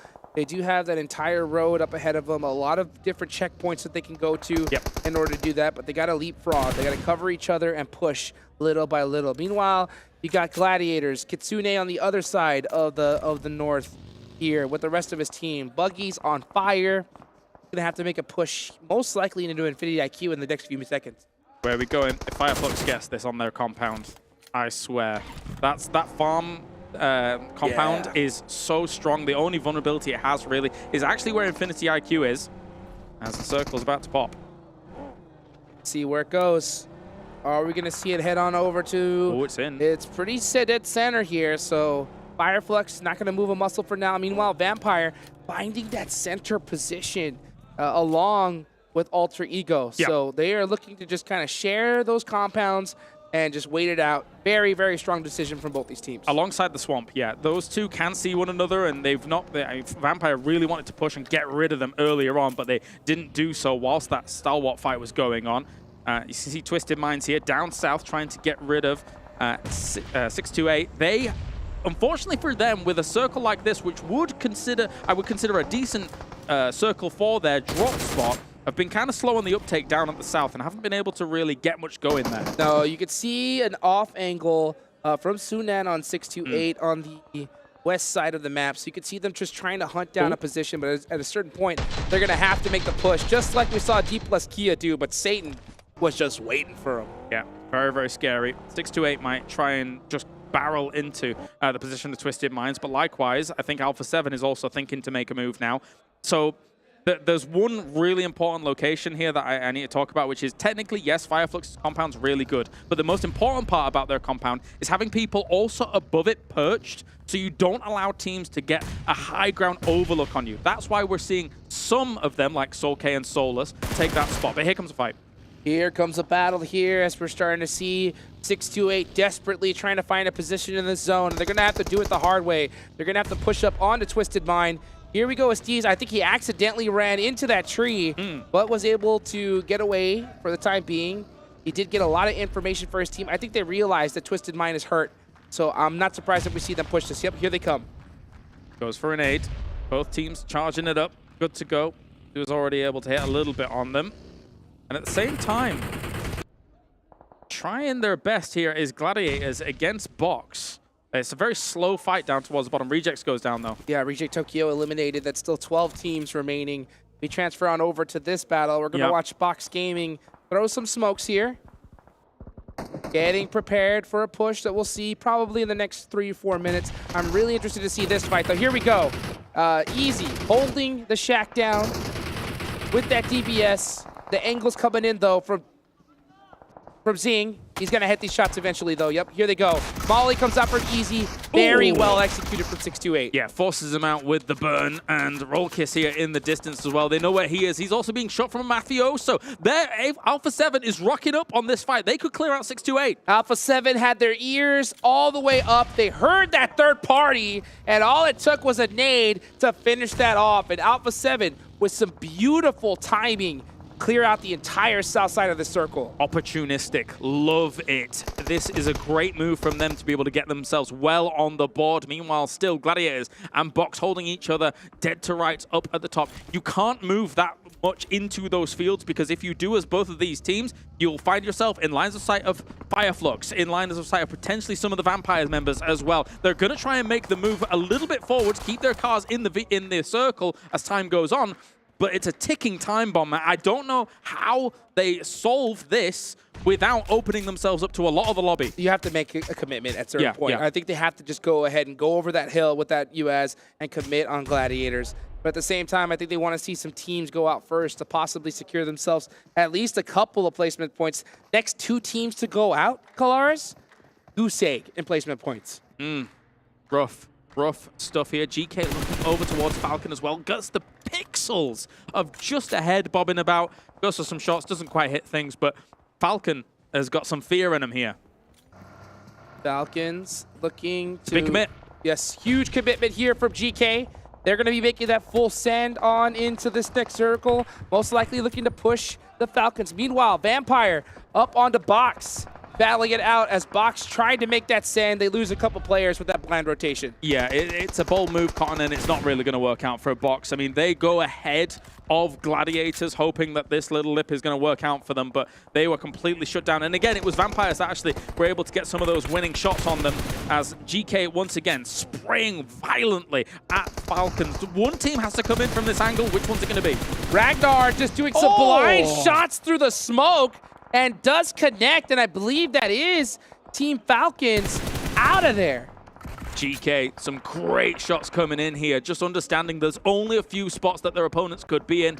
Not only ransack that, but here comes Gladiators as well, trying to ransack the position of Fireflux, and they're gone as fast as they enter. It's a strong compound. They're holding it down well with the 2-2, and this could be a winning position if they're able to carry it forwards into fields later on. Cleo is trying to push against this squad. It ain't going to be easy. And meanwhile, we see Alter Ego, who's had a heck of a tournament so far, currently in first place.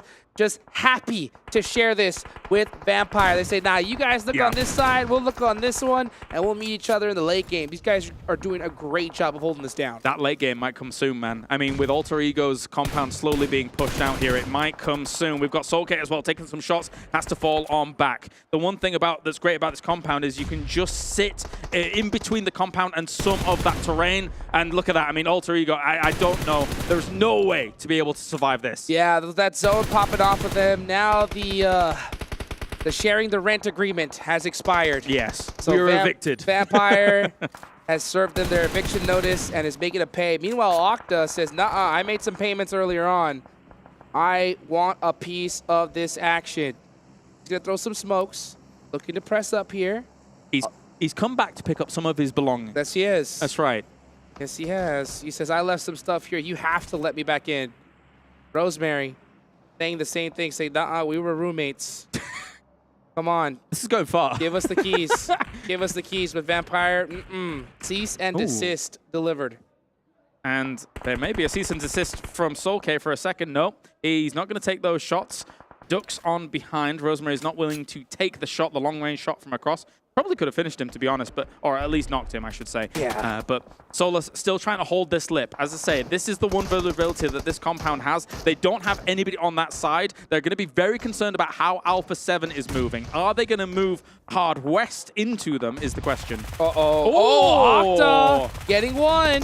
Meanwhile, Schweppes is right there at the tree. He does have a couple of nades. A beautiful Molotov comes out quick. That forces Octa to come out. And Schweppes serves the notice to Alter Ego as they're looking to possibly pass them up on the leaderboards. The final notice. That's right. Get on out of there. Get out of here. And for now, we have Vampire, one knocked. They're going to have to try and move into the field south of them. There is a lip in terms of actually going for this, but GK moving up. That's very bold. Flying on down the hill. And here comes GK with a full send. Meanwhile, Tony K looking to pick up some players on the action. Meanwhile, Action is holding down the shack, saying, nuh-uh, this is my place. This is my shack. He's insane. He's insane. The S12K was doing a lot of work. Then he actually saw the feet as he came out of the shack. He knows he's there. He's charging up an aid. If he gets this. Low toss? If he gets this. Oh, he moved. Oh! Pieces him up. Pieces him up. Oh, so close. Satan barely getting the better of him, but all his entire squad gone just like that. Unbelievably close. You've got to be careful of those shotguns when you're going into a shack like that. Meanwhile, Lutz is going to pepper the position of Alpha7, who did not go west. It's going to end up folding down to a Fireflux versus Vampire standoff here. Lutz with a beautiful off angle. I mean, this guy has the spot. Meanwhile, Alpha7 just stuck with their car wall. Oh, Solus looking for some toes. Okay. All eyes are on Alpha7. They're getting picked apart. Yep, and just like that, they're gone. And it was Vampire that shut it down. Already, Vampire seized the initiative. They moved up and took 2 hay bale locations against Fireflux, who have not seized any opportunity to try and get out of this compound. You can spray into these hay bales all you want, but if you get pushed by the blue here and Vampire survives behind those hay bales, it is going to be difficult for Fireflux to find a spot to claim that as their own in these fields. Vampire very focused right now on taking this last player from GK Esports, Satan, holding the shack. That smoke is just there to blind them from throwing nades into those windows. He's going to go ahead and get out of that shack. A great play because he knows that utility is most likely coming his way. So Vampire, 2-2 split right now. Yep. Two players focused on Fireflux. Meanwhile, one focused on GK right behind him. Exactly. You have to keep an eye on him. And Fireflux is going to move down with vehicles, use some of these smokes as well now to try and find themselves a spot. That looks like they're doing it successfully so far. Satan being in that spot makes it a little bit easier for Fireflux to make this move because they just don't have as many eyes on the Fireflux rotate. Oh my gosh, that rotation from Fireflux makes things that much more difficult because now you have to focus on them instead of Satan from GK. So they are within nade range. Here comes Soulcate. Throwing some util. He's got 3 nades and a Molotov to his name, so plenty of utility. Meanwhile, Satan left the shack. Where did he go? He's a magician. He's out of there. Look at him. Crawling along. Sneaky snake. Sneaky snake. He snuck out. He threw down that, almost like a ninja, throwing down that smoke and just ejected out of there. I will say there's a slight curve on this field that allowed Fireflux to get out of there a little bit more unscathed than I thought they were going to. So that has helped them considerably. Nice nade to open things up. Solke with a huge nade. That was an eviction notice. Here it comes to one more. Right onto Schweppes. Schweppes down. Barely to 20% HP. You know he's got to have another. Oh, no. Oh, the beautiful anger from Solke. Oh. Now it's down to 2 players left from Vampire. They fanned out fantastically in this field, and they are not giving them a second's notice as another nade will come in, finishing them off here from Ketch. Going to be wildly spraying towards that, but it's not going to work on out here. Ravenclaw goes down as well. Fireflux is all over this one. Tony K going down. That is Fireflux clutching up the win. Beautifully done for them. What a way to finish. I mean, Vampire Esports racking up a whole lot of eliminations, and not to mention Satan securing such a high placement. Those are some solid points for his team. Definitely, definitely. Circle 2-3. I'm talking about Fireflux and that compound. That farm compound is extremely powerful in this location. They were able to defend it well, making sure teams were coming from the west to try and encroach on their territory, and then towards the east, there's nothing. You just able to finish it up here, Hot Jukes. Yes, beautifully done indeed, guys. What a match. 3 more matches left to go today. Don't go nowhere. We'll be right back.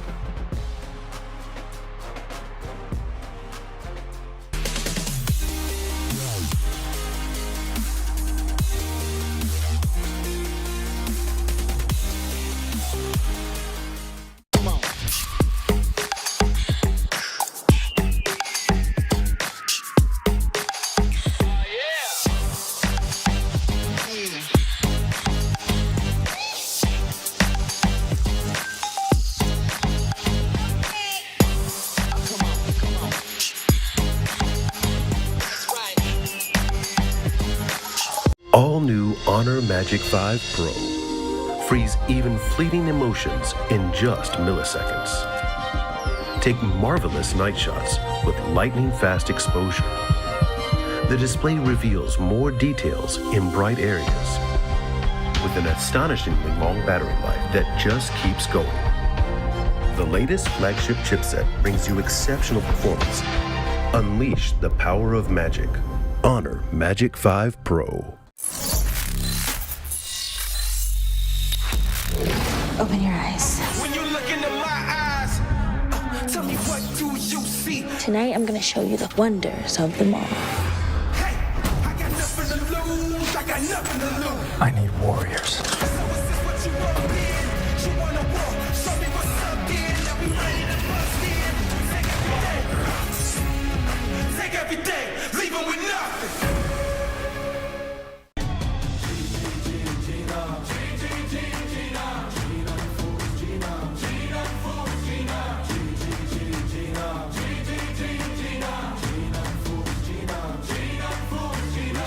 Paradise through dirt.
my side, drawing the front line. You want to save face, came to the wrong place. You raise a white flag, I give the V sign.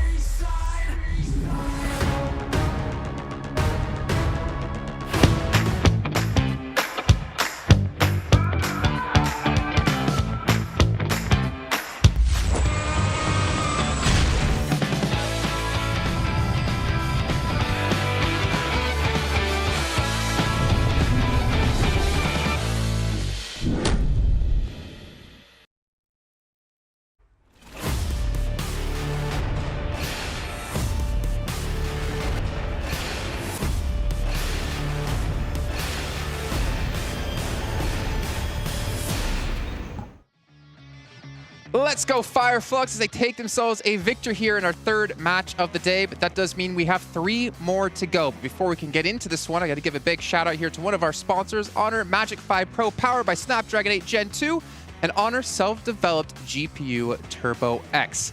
And not to mention, what you can use that for is play the brand new collaboration with Dragon Ball Super and PUBG Mobile. We have items, we have vehicles, we have a special game mode, and so much more. And Maxman, you and I, we tried to play before the show today. We didn't have time, unfortunately, but you did get as a squad match in, right? Yeah. Actually, I went with some randoms people and I actually won. He won. How many Dragon Balls did you collect? I actually got 3. I didn't get all of them. Oh. That's fine. I looked for them, but didn't find them. 10. I got 10. MVP? Yeah.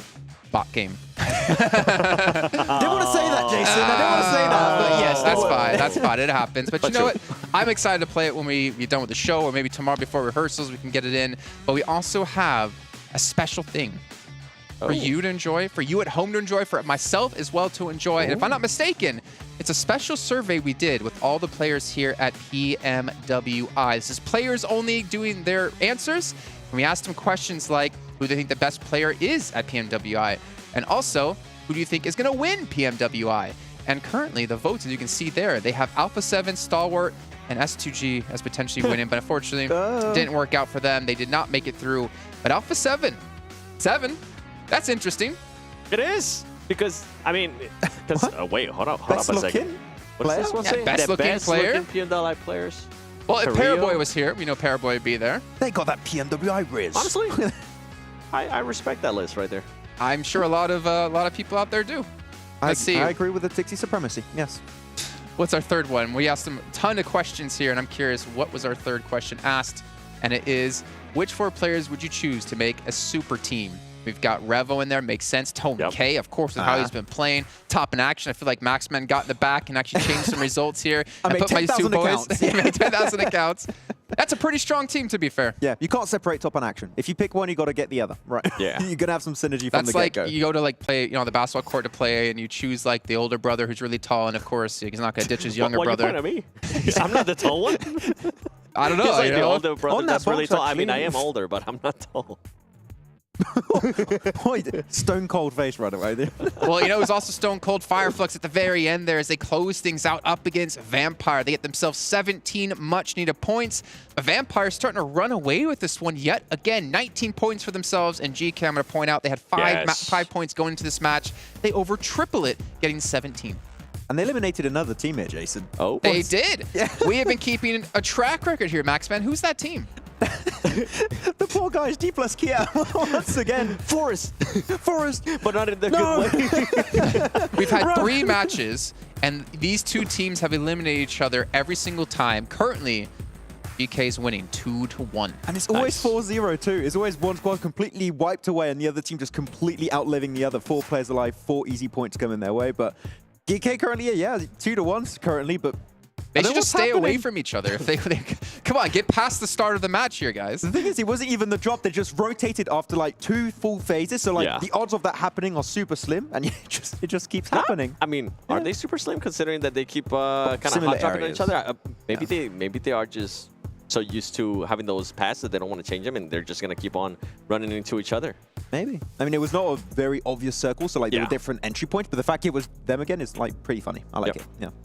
Okay, well, you know what? Let's take a look at Flux here. We need to talk about too much with the Turkish team, though. We did, obviously, well, you guys didn't hear. We heard it here. The Turkish casters screaming from their boys from Turkey. You can see Ketch here getting 626 damage done across the board. Pretty even, though Solo's going to be taking the back seat here with only 200. But still, Ketch and Solke, 6 eliminations apiece, or combined, I should say. 7 elims total on the match, and a very needed closeout as well. I would say here, Ketch and Solis are the 2 players that did allow their team here, Flux, to get themselves the chicken dinner, because that mad dash over to the hay bale in the field, if they don't do that, they don't have the off angle, and they can't pressure Vampire Esports as effectively as they were doing in that game. So those 2 players in particular, that off angle just gave them the win pretty much. The utility out of Solke too. He continues to does it year and year and year. Over and over again. I know you want to talk about this, but I'm still going to make you talk about Vampire's player stats because we got to hurry. We see 36 seconds left on the timer, and we can see Tony K again, 1,268 damage. I mean, let's ignore. Like, I don't even want to ignore that one play he did, because if he can consistently play like this, then maybe that was just the one time he doesn't make that play work, thinking back to the Erangel. He might be able to actually, I think, if he continues to perform like this, he might be able to pass Stone, even though Stone might currently have the most elims, but I feel like Tony K, once he got used to some of the other teams, on day 2, he was able to actually excel. And something that I do want to point out with Vampire Esports is the way they were able to just control their gameplay. At one point, I kind of blinked my eyes, they had 0 elims, and all of a sudden, they went to like 8 elims. The timing too was really good. Yeah. I'm starting to believe it. I'm starting to feel it. I feel like all the tech problems we've had are in the past, and we're starting to get our matches in one after another. And gentlemen, things are starting to heat up here. I mean, I'm starting to look really towards Vampire quite a bit. I'm really excited to see if they can do the 4-peat. Do this not only 1, 2, or 3 tournaments won at PMWI, to win 4 across 2 years. Come on, they got to give other teams a chance. If they win both events, that's $500,000 for that team alone. It could literally happen right now with the track record of last year and how they played so far on the All-Star stage, and already at the start of today. I'm telling you, the odds are really looking in favor of Vampire. I was talking about this with Blank, and we both agreed. We kind of want Vampire Esports to win both. He does. He's nodding. He's nodding over there. Yeah. It will be good to have a dominating team here at PMWI. Maybe this year they'll be able to transfer those skills to PMGC if they're able to make it there. Yeah, I was going to say. I mean, obviously they could potentially win an extra slot for their region. Ooh. It's not them getting the slot. It's the slot for the region, which could be massive. But then we also have some special invites still to come out. Curious to see where exactly it will go. But there's still a lot of teams out there fighting, though. There's still a lot of teams like Alter Ego we've seen have a good start. Not as great as the 3rd match, I believe, but they still have more chances to come today. Yeah, it's going to be really important to secure that extra slot for your region, of course. I mean, if Vampire do get it, they might also secure themselves a spot thanks to that extra slot for their region. So it could be working out. Yeah. I don't think most people actually understand that if they were watching the solos matches we had yesterday. Special moments. Yeah, we actually, if you guys didn't know, we last night we had 2 show matches, solo matches, $100,000 total prize pool. You win 30 grand just for getting a chicken dinner. IQ ended up winning what, like $65,000? He made bank. He won at least 30,000, I can confirm for sure. In an hour and a half. That's what it took. That's the best prize pool to game ratio we've had in a long time. That boy making that Mayweather money. Yeah, Revo too, actually, they're pretty decent. Got himself some good stats, some good damage, good elims and everything, but yeah, it was looking pretty close. True. It's also looking pretty close. Time to get in the game. I think I saw about 18 seconds, and we have some new casters coming in as well. Honestly, Kalaris and Hotchicks, they deserve the break as well, because we've had such amazing games so far. There's been not a single letdown here at PMWI, the main tournament. And I don't know what else is to come. We still have a lot of matches left.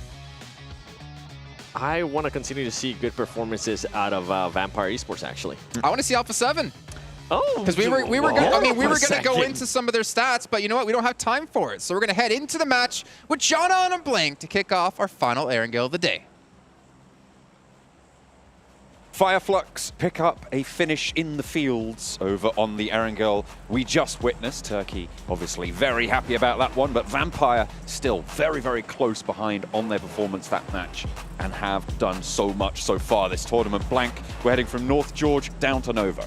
Yeah, properly fair little playing path here for everybody in the circle, which is always nice to see overall. Down towards Novodobnoye, obviously that eastern side a little bit out of the way, but I'm pretty sure most of these teams should be able to get over towards there if they find their vehicles, the ones they need. We're looking out for GK as well as Dplus KIA, seeing if they're still going at it here on our angle. I would be surprised to see it for a third time, but it's certainly possible to be happening.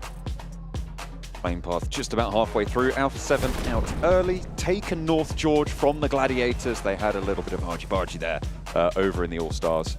And the relocation came through to Severny, but the Gladiators seemingly going to their backup drop this time here. Blank Ferry Pier will be on the cards for them. Could be close to 6-8 there on that Gatka split, but should be able to get there pretty safely. Yeah, man, this is the backup drop at this point in time. I think Gladiators really have had to figure out a lot of different drop spots at this point, just because of the amount of teams that have been giving them trouble around the map. Now, the strategy has been a little bit lacking towards the end of these games for the Gladiators. I think a lot of times they were well known back in the day as just this extremely strong sweeping team, but that confidence seems to be out the window at this point in time, and I would like to see it return a little bit, John, because honestly, Gladiators, they were one of my favorite teams in the past, but right now just not showing that same kind of power that we've seen in the past from them. So that would need to be changed if we want to see a top 5 finish for them at this point, just with the way these games have been going. Most teams making their way over towards the eastern side now. Tiamba down towards Milta, Falcons over towards Milta Power itself, and we do have 2 teams over towards Farm currently, Infinity IQ as well as Reject Tokyo encircling them. Gladiators playing on the buggy, rotating down through the south areas. This is Matic on the buggy, a little bit further east and closer to the circle as it did shift out to that east side. Bridges could be a little bit fraught for DRS and Stalwart, both of whom are on that Sosnovka military base. They will have to choose which bridge to head on towards. Reiji, pretty close to danger here, Infinity IQ. Holding close, has got the firepower to dispatch someone very, very quickly, but could in turn just get out of dodge in the buggy, head to that cover. Here's the gunshots, but he's already pretty safe here, has plenty of cover and teammates as well to back up on this south coast near Farm Blank. Yeah, Kaidalan doesn't find anything off the back of that. Reiji actually comes back in for a little bit more. Doesn't really have much of anything to be playing around with. Has the pistol, pulls it out, takes some shots. I think he's got the K9 in the back as well. Kaidalau moving forwards, but cut out as Sara is on that flank, and Infinity IQ still have their outpost on the inside, sure, but they can't confirm this flush just yet. Ferrari on the inside, nade from Reiji, does a little bit to displace him, and 3 players move in. They haven't managed to find it. Slightly messy, but do manage to get the flush in the end. Nobody goes down from Reject Tokyo. Well, I mean, that was a terrifying fight for mostly Infinity IQ. Reject Tokyo comes around the corner, jumping all over the place and drops the boot down and like he was a Goomba. Sara also now falls as Hugo comes around the corner with a nice little headshot. Sara desperately tries to squeeze himself underneath the truck. Unfortunately, cannot go for the belly crawl there. No, unfortunately, you know, when you're on the knees, it's not going to work. You've got a full-on splat to be able to get under that. That's a little bit too low ground clearance, unfortunately. 1 for 1 on the trade between these 2 teams, and you'd imagine that they're looking for a little bit of a disengage here.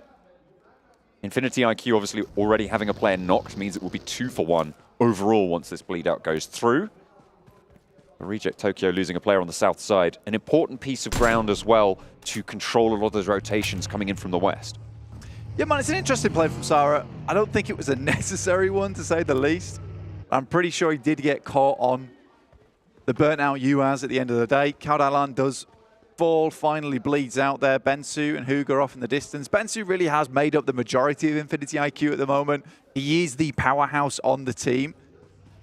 But losing 2 of their players right off the get-go, not an ideal start for them. And I think Reject Tokyo realized that, you know, this is not worth it.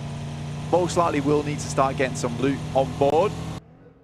628 actually stealthing their way over towards Gladiators. Matic, once again, on his journey in the buggy, gets away, and I think he has heard the vehicles rocking up towards the forested area. Certainly have heard that one. Yang unleashes the magazine, pops the reload to try and catch him in the open field. A tire, L2 actually go out there for Matic, but he's still got the momentum to get across to Kitsune and to relative safety with the rest of the team. But Meku and Tixi still a little bit split and a little bit behind, could still be cut off by 628 lane. Yeah, they'll need to regroup, and I think for the guys on 628, they'll want to perhaps follow that one, so I'm assuming that the rest of Gladiators should be able to get up towards the rest of their teammates fairly quickly on that Furry Pier side. In the meantime, Dplus KIA over towards the east. They don't go down early to Geeke. Happy days. I think, honestly, for Dplus KIA, coming into the 4th match of the day at 7 points, very irregular for me, right? That's super irregular. They were very good over in All-Stars, and I think they are a decent team. I just think that those first couple of games were really not so fun for them right at the start. I mean, as Max was saying on the desk, it was either 4-0 or either way, it was just a full squad wipe. So I do think for Dplus KIA, getting over towards a different position on the map wasn't necessary because you have missed out on a whole boatload of points. Vampire already at the top with 47, Alter Ego with 40 points. The Indonesian representatives doing absolute wonders. Absolutely. Vampire also just making sure that that title is defended of theirs, the PMWI potential, as you and Seven, and I'm sure a lot of other people are supporting for the 4-peat. Vampire have gotten off to a good start. They're currently playing towards South George. They're pretty late on leaving the rotation. Given that the plane path started over towards North George as well, they will have been on the ground for a very, very long time. So they're going to try and isolate some late rotations potentially. They should be as looted as pretty much everybody else in this lobby. Yeah, I think over towards North George, South George, Crates as well as Hospital, it's a pretty cramped zone in terms of the amount of teams that drop in that area. The good thing about this circle, though, is that it does really enable that long rotate up towards the northern side of the map, past Yaz Lake as well to move in there. It allows all these rotations underneath. So I think for Vampire, who were around the Hospital way, they wait a little bit for the teams up towards their north to move out, to get out of that location, and then start getting on their merry way. Alpha7, not particularly a team that you want to get into early on. They are very good when it comes to those early team fights. Got some incredible mechanical skill on their side. Some of the macro definitely leaves something to be desired at the moment, but they're a team that starts slow and then gets a little bit momentum as they get through the games and get used to the teams they're playing with. That is really not what you need in a 3-day sprint in this kind of tournament. But I do think Alpha7 can catch up. And after that last game, a little bit of momentum has been found, a bit more of that confidence as well. They had a big elimination count. So this is interesting for them. Plus, with this circle, the Stalber rotate has worked out fantastically well, holding almost 40% of the circle for themselves on that northern side. It's a great place to start sweeping through a lot of areas where you can stay fairly hidden in the forested areas, some decent compounds to chill out at. So I think for Alpha7, this is an excellent decision that they will be benefiting from in the future. The ever-treacherous Yasnaya Fields encompassed by this next circle blank. They are such a difficult bit of terrain to navigate. We'll have to see if teams are going to be able to find any sort of sanctuary in that area should they opt to cross them. Don't have to go into them just yet, but certainly possible to see the finish there. The East Bridge from the military island for Stalwart and for DRS, actually, both looking to get across near Milta. DRS allowing Stalwart to go first. I don't know if allowing is the right word, but Stalwart did get across first, is the upshot of it all. And the Gladiators are pushing him from the south as well. Yeah, Gladiators actually making that rotation from Ferry Pier now, have squeezed along that coastal edge and now making their way up towards Shelter Side. A little bit of a barren position on the map, but getting past this area is probably one of the most treacherous bits of land that you can go through, purely because it's very easy to get caught up in an engagement over Shelter, where suddenly you're just stuck in this almost a standoff between two teams, so it's not ideal. Alpha7 look to start sweeping now. They find the elimination over towards Tiamba. Infinity IQ lose Bensu, just one player left remaining on that team now. Very unfortunate after their start versus Reject Tokyo earlier on. Reject Tokyo currently over towards Lipovka, trying to swing in from that east side. Box Gaming playing on the east point of Yasnaya. Resed up for Tianba. They can get some healing done now. Might take a couple more bullets, but only one player. You don't want to make yourself too much of a target here for Infinity IQ. We got trying to just stay alive and maybe make teams think that there's more than just him inside this building. Yeah, he needs to have presence, realistically. I think this is a compound that a few teams would like to get their hands on. So Hugo, if the circle does move over towards that northern side, likely to get crashed. So the amount of nades he's got in pocket will be very important, but not likely that he's going to be able to survive versus a four-man squad coming his way. Alpha7, though, did find that compound over towards the eastern side of the map. Decent stuff for them. Reject Tokyo over towards the eastern coast. A little bit easier to move through this position as well, because the eastern coast has this nice little ridge that you can play around. It will depend on this next circle, though, but scouting-wise, that's a decent place to start from. So many teams already in, and this just speaks to the level of the lobby at the moment. The rotations are very clean. Being able to get into position. The amount of teams we have in this final circle with the amount of fielded area that's still in, we're looking at a Yaz finish potentially, but it is leaning down towards that southeast side, towards Lipovka. So more of those grassy pastures, playing around the divots. And there's a couple of compounds here too, but I think it's those dips which are going to be really influential in this particular location. You can already find Fireflux making their way over towards one. And you can comfortably sit towards these locations for quite some time. So already setting up the fort with the vehicles. They've got a little bit of cover from behind as well, from those vehicles, as you say.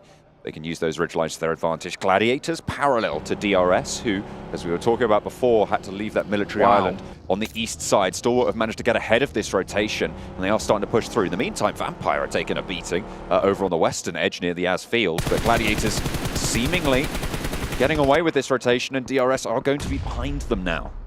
Yeah, it's a really fast rotation. Kind of reminisce to what Mad Bulls used to pull off back in the day in EU. Gladiators obviously played alongside them, so looking to almost replicate that similar rotation, which just flows directly through the map. Now, they've headed up towards that ridge I talked about earlier that Reject Tokyo were trying to take control of, but they're going to wrap all the way towards that north side. I really like this play. I think they assumed that most teams would be on the south side, so this is going to give them the most amount of time to play around with where they want to head to in this circle, which is something they've not been afforded before. In the meantime, though, Vampire down to 3 players.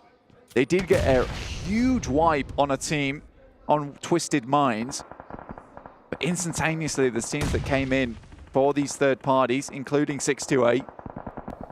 Fireflux are ahead. You can see them just at the top right of the mini-map there. So the route out of this compound will be pretty tricky. We saw the position that Fireflux were holding with those ridge lines to their advantage. Can get pretty close before you're forced to engage them, but once you're that close, you are forced to engage them. But Vampire, though, trying to hold out on the inside. Against 4, an off angle also still in action for 628. Dplus KIA have actually sent Forest all the way out behind this fight, despite 3 of them being much closer over towards Mansion, further east of this engagement. Maybe looking to third party onto it. Fabian also spiking out for Dplus KIA. In the meantime, though, Ching lines up the shot through the hallway there. Schwepp spotted, blinked away. No, not quite going down just yet, but there we go. There's the off angle for Dplus KIA, landing a shot over towards 628. The flush goes through onto Schwepp as they move forwards, but a nade from Tony to answer. Another one being cooked up, and they're forcing this engagement. This off angle is huge from Fabian, coming on through as well. I thought he was going to Fireflux, but no. 2 players from Dplus KIA move in and force this engagement to go south for both of these teams. It's an incredible setup coming through from Forest and Fabian. It's 2 players taking on a single team. Incredible movements coming through from them. Circle heads up towards Yaz Fields on the northern side. Still a bit of that urban territory available towards the west. And the Vampires praising Dplus KIA for the save in this situation. It was very much required. Now Tony K looking to finish off Xing. We cannot say that Tony K did not have a big impact in that fight either. Some incredible nades, and he's been throwing them all game long, all tournament long, even in All-Stars. Just like that one, in fact. Vampire felt a little bit Moomin Rider to the DK plus Saitama there. They rock up and say, don't worry, we got this. They control the fight. Fireflux Cowering, seemingly. I mean, they made a very fast rotation up from the position that we talked about a lot, that dip, that divot that they were playing in, and they moved very, very quickly to the northeast point of Yasnaya on the shift, with Fabian's attention drawn elsewhere, allowing that opening to come through. And somehow they've survived. They are all, however, gathered in one shack, and Box Gaming know all about it. Meantime, Huga on that building! Oh. As I talked about earlier, the nades had to be strong, but there's some support coming from outside, from Fireflux as well as Box Gaming, and Huga lives to tell the tale. Fireflux staying in for now. Could be under pressure from more of these teams on the south side. Potentially looking at this position to try and rotate on through. The rotation from Gladiators earlier to the north side gives them a lot of control over that north edge, but the fields in front of them will be dangerous. Yeah, right now the Gladiators have a massive amount of space. And this team loves it when they have a huge amount of space as well. A little bit cloistered sometimes, a bit claustrophobic when they get in the melee. But when they have this opportunity just to chill, relax in the meantime, have a bit more time to set up the rest of the game, that's when they typically do well. But they will have to deal with the Falcons, who have made a wide wrap through the blue towards that north side. Tixi currently outside on his lonesome. Drops a smoke, provides a bit of cover for himself as Six sends some nades that way. He'll probably regroup with the rest of the team, who has been recalled towards his position. And with Falcons being pushed in by the blue, this is an ideal time to get rid of Team Falcons. Stoned down. Ching looks to move through the auto shotgun. Good in that close range engagement. Alpha7 now trying to fend off against Falcons. The ridgeline allowing this swing down south for Falcons. They'll try and bide their time just a little bit longer, as Alpha7 are going to have to pull the trigger on their rotate sooner rather than later. Meanwhile, in Yasnaya East, Box Gaming and Xing, the last player. Hang on a minute, we're hopping back over to Alpha7 and Falcons. Frags going both ways, but at the moment, Alpha7 looking a lot better in this engagement. However, the blue zone will not let up. Revo running to the top of the hill. Kate Bush, eat your heart out. Trying to get away from that zone, but the Gladiators are rolling in for a third party on the northeast side to try and control that. Stop Alpha7 dead in their tracks on the back of a raggedy engagement here, and it's looking good to start. Meku lines up for a second, dips back and has cover from the team. Revo falls and Alpha7 swept aside. A perfect third party from Gladiators. Gladiators get a bit of a moment to breathe here, and that just makes all the difference for this team a lot of times. When they have that oversight over them, they saw Team Falcons come up towards that northern side, they dip back down again, they heard the engagement go through, instantly they're on top of that one. And for the first time in a long time, Alpha7's fight is not as clean as they'd like it to be. On an open ridge, hardly any smokes thrown as Team Falcons stumbles their way. A bit unfortunate. Alter Ego, Rosemary here, left alive for them. Second place team. Immediately he finds one onto YDD. Over. We'll look for it, but it's Dplus KIA to actually finish off the engagement.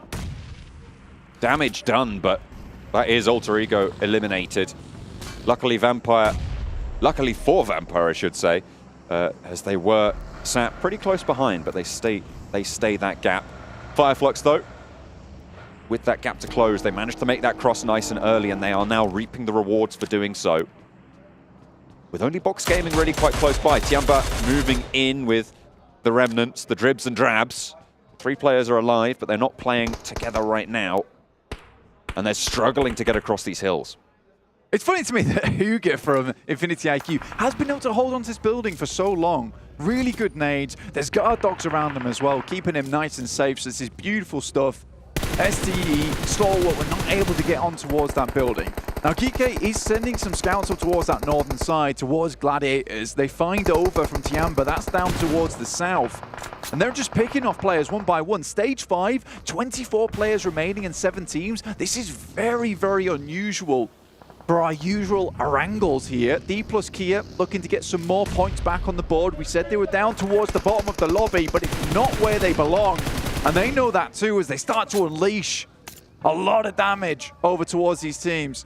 6 eliminations found for Dplus KIA, 4 of them over to Fabian, 2 for Forest there. Just about getting away, the buggy bearing the brunt of the damage from Osal. The regroup from Box into the buildings. They'll stack themselves up to go for a push further north because this is looking like a field finish. You can see here on the sweeping shot blank, it is pretty much just hay bales as cover. I mean, and Hugo's building. That's true. Apart from, okay, fair enough. I mean, to be fair, the fact that no one's been able to pick that up, and I think it's just because there's so many angles around this location, it's hard to make that rotate up towards that building because it is so open without feeling about 18 different players just sighting you at that point in time. You can feel it in that moment, and Stalwart certainly did. They tried to make that fight come through quickly. Hugo was able to keep them away with some beautifully placed nades. Now, for the Gladiators, this is a really incredible game, all things considered, particularly because they were in very peer. Making this rotate was not easy, but they picked the right direction and the right rotate, which obviously has encompassed some research into these games. And it feels like a similar kind of playstyle that we've seen in the past from them is coming through. And their gunfights are good, as you see on the screens right now. Not sure what happened between last and now, but it's good. Fireflux under pressure as Box Gaming finally turned their attention out that way.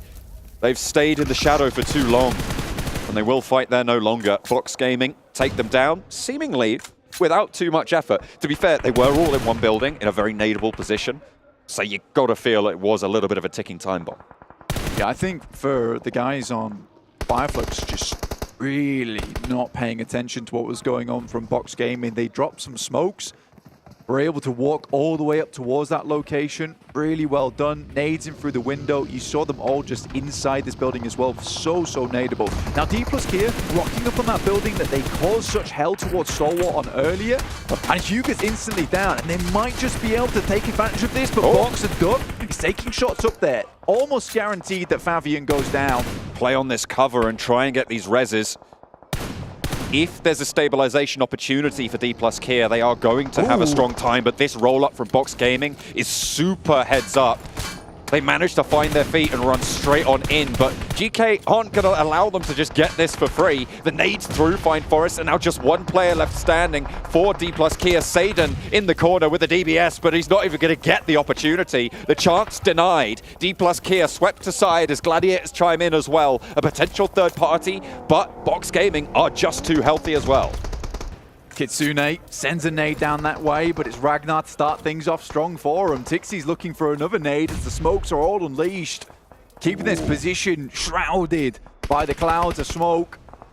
Kitsune's got 3 nades in pocket, sends one over the top. Box Gaming not likely to be inside the building, so tosses it a little bit over towards that left-hand side. Now Tixie goes down, it's really bad news. Oh dear, that is unfortunate. There is an answer. Matic, fantastic. Just about staying alive. And the knock went over towards Tixie on the front line. Slowing down GK on those sides. So important for Gladiators' route forwards here. Yeah, Matic is doing a fantastic job. Definitely pulling a Matic classic here, but more akin to when he's a solo at the end of the game and he's just taking names and numbers. Oh dear. Meku spotted and taken down as well to a cheeky little spray. A push forwards, and Box Gaming once again move in just the right time. Kitsune really can't do too much. He's only going to try and get these trades. He cannot save his teammates in this scenario, and Matic has to roll in to try and get something for this position. But Box Gaming looking good on their route out of Yasnaya. They found the openings and they took them with both hands. Man, right now, Matic is untouchable. The way he's moving, ethereal. The bullet's just passing through this man at the moment. Haith now from PMWI Esports does spot this location, will drop some smokes up towards that northern side after they did suffer that casualty from Matic earlier on. But Box Gaming has a lot of cover for themselves. Unfortunately, they're not in the circle, John. They'll have to move in. And how many more smokes do they have left? They have been on a smoke train for some time now, but the coal has got to be running dry. They will have been able to get a pretty decent resupply off Fireflux, you'd hope. But it can't be too many more in the back pocket. 3 there and quite a few nades, to be fair. I mean, it looks like they're going to do okay for the time being. The question is, how long do those resources last? As you say, out in the open, you do need to invest quite a few of those repeatedly. Matic looking to reposition now as he also is not in this next circle. A lot of damage felt towards Duck, but not the knock. Broadside for Kitsune over towards GK. You'd imagine they should just have a full view on this. Matic also out in the open. As the Gladiators just try to survive 1-1, a big split, but really don't have much choice about it. Matic goes down, and now it's just Kitsune, but he's fending off Box. Not for long. Nade pings over the top above his head like a light bulb, but doesn't give him any ideas, just sends him straight back to the lobby there. Gosu from Box. The fact that Duck is able to be here is absolutely madness, John. Should not have been able to get up, but some funky driving took him into the location. One on the back. Hope looks to hit those shots. Now it's a 3 versus 4. 3 for GK trying to move in. G just getting these shots down range, but not really landing on the mark. That's what you want. Duck finally able to take down Ragnar. 2 players now standing. Box on a little bit closer to the edge of this next circle. See where the shift ends up going. But the team's forced into these fields, left open. A wide swing up to the north from Gosu gives them a huge off angle. Yeah, I mean, for Box Gaming, they have to take these angles on towards GK. They know that they're limited on players, and taking these 2 angles on the sides leaves them very thin on positions that they can play now. Gosu moves down towards another hay bale, and I'm pretty sure this is all but over right now for GK. They would have to pull something miraculous out of the bag here. Oh, another nade over the top from Duck. Leaves just the 1 player. DBS in hand, he's waiting for the pushes, trying to get a little bit of an answer, but not given the range advantage on the spot. Gaith has more trouble to deal with, but he just can't hold it out. Box Gaming make move after move after move. Precise, efficient, devastating. 23 points on the game, a 13 elimination match for Box Gaming to enter themselves into the fray. They started on 7 points blank. They're up to the big 3-0. I mean, Box Gaming certainly not playing the Box Gaming of the past, who just sat in a compound and won from there. Now they're moving from compound to fielded area. What is this? This is a change of pace for me. But good to see, honestly. I am really excited to see more of this kind of playstyle coming out from Box Gaming. They made some really good moves, took some very good fights with the information they gathered as well, John. And I think that's the big thing. They saw Hugo as well as Stalwart. They went down. They noticed that Fireflux hadn't moved out as of yet. All the vehicles were primed and ready to go, but they took their chance. They saw it. Smoke trains are down. Nades are out. Easily done. So a really nice game from Box Gaming. Gladiators, I think, could have maybe gone a lot further in this match, but they just could not step up to the task versus Box Gaming. They just went down in that close engagement there. I think the Gladiators still did very well. We saw a glimmer of the Gladiators gone past, of that third party onto Alpha7. Really very well timed. They knew exactly what they wanted to do. Again, they tried to third party onto Box Gaming. It just didn't quite work out that way. Maybe they thought there was more presence inside that shack from the Infinity IQ. Yeah, I mean, Matic's angle up towards that northern side as well, looking down towards GK, yes, it provided them a little bit of support, but I think in that location, that time where you hear that fight go off, I think you just localize all your players on that side.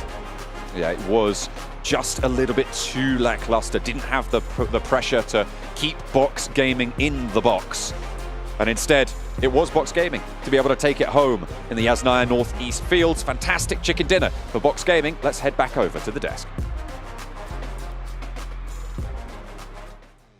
Box formation, close things out. You don't see Max dancing on the screen. Close things out and get themselves a chicken dinner on the board, and do it in quite a fashion as well, picking up a lot of eliminations behind this and really setting themselves forward with a good step to win a lot of money. But before we can break things down, you know what you have to do, Max? It's time to talk about Honor. Yeah. Magic 5 Plus, powered by Snapdragon 8 Gen 2. And Honor self-developed GPU. Turbo X. Nice. Hey. Look at that. One of these days we'll get 7 in on it as well, but I think last time he did a sponsor call out, it ended with him drinking an entire Pepsi can. I just... leave that there. At some point. It's a prop. It's not? It's not? No one can see it except me, but I can indeed confirm. He almost opened it and almost drank it. This one, right here. Oh, I could... We actually do have security like next to us on these cameras to make sure he doesn't steal this headset as well. Chug it if Alpha7 win. It's fine. You won't be chugging it. So let's start to talk about this last match, though, because Box had to fight their way through quite a few different teams. One of those in particular, Max, you're pointing out, Dplus KIA. Yep. And that fight with them allowed them, in a certain way, to close things out. Pretty much, we know that the South Korean team, Dplus KIA, love their utility. Smokes, grenades, molly, they have all the time, a ton of it into the late game. The fact that Box Gaming actually eliminate the entire team and survive as a 4-man squad, they're like, wait a minute, that's actually a lot of really useful utility that we might be able to wrap up the game against GK Esports at the end. So the fact that they took down Dplus KIA in particular did also kind of seal that game for them. It really did, and I love the way that they were actually able to rotate pretty much from being able to defend a push from one of the players from 6 to 8. Once they defended that, they were like, oh, you know what? Dplus KIA's over there. Let's actually fully send it, and they were able to do that, and they were able to do that in such a great way, such a synergy way that we're kind of talking about this when we talked about Vampires earlier, right? How they were able to all push together at the same time. Guess what?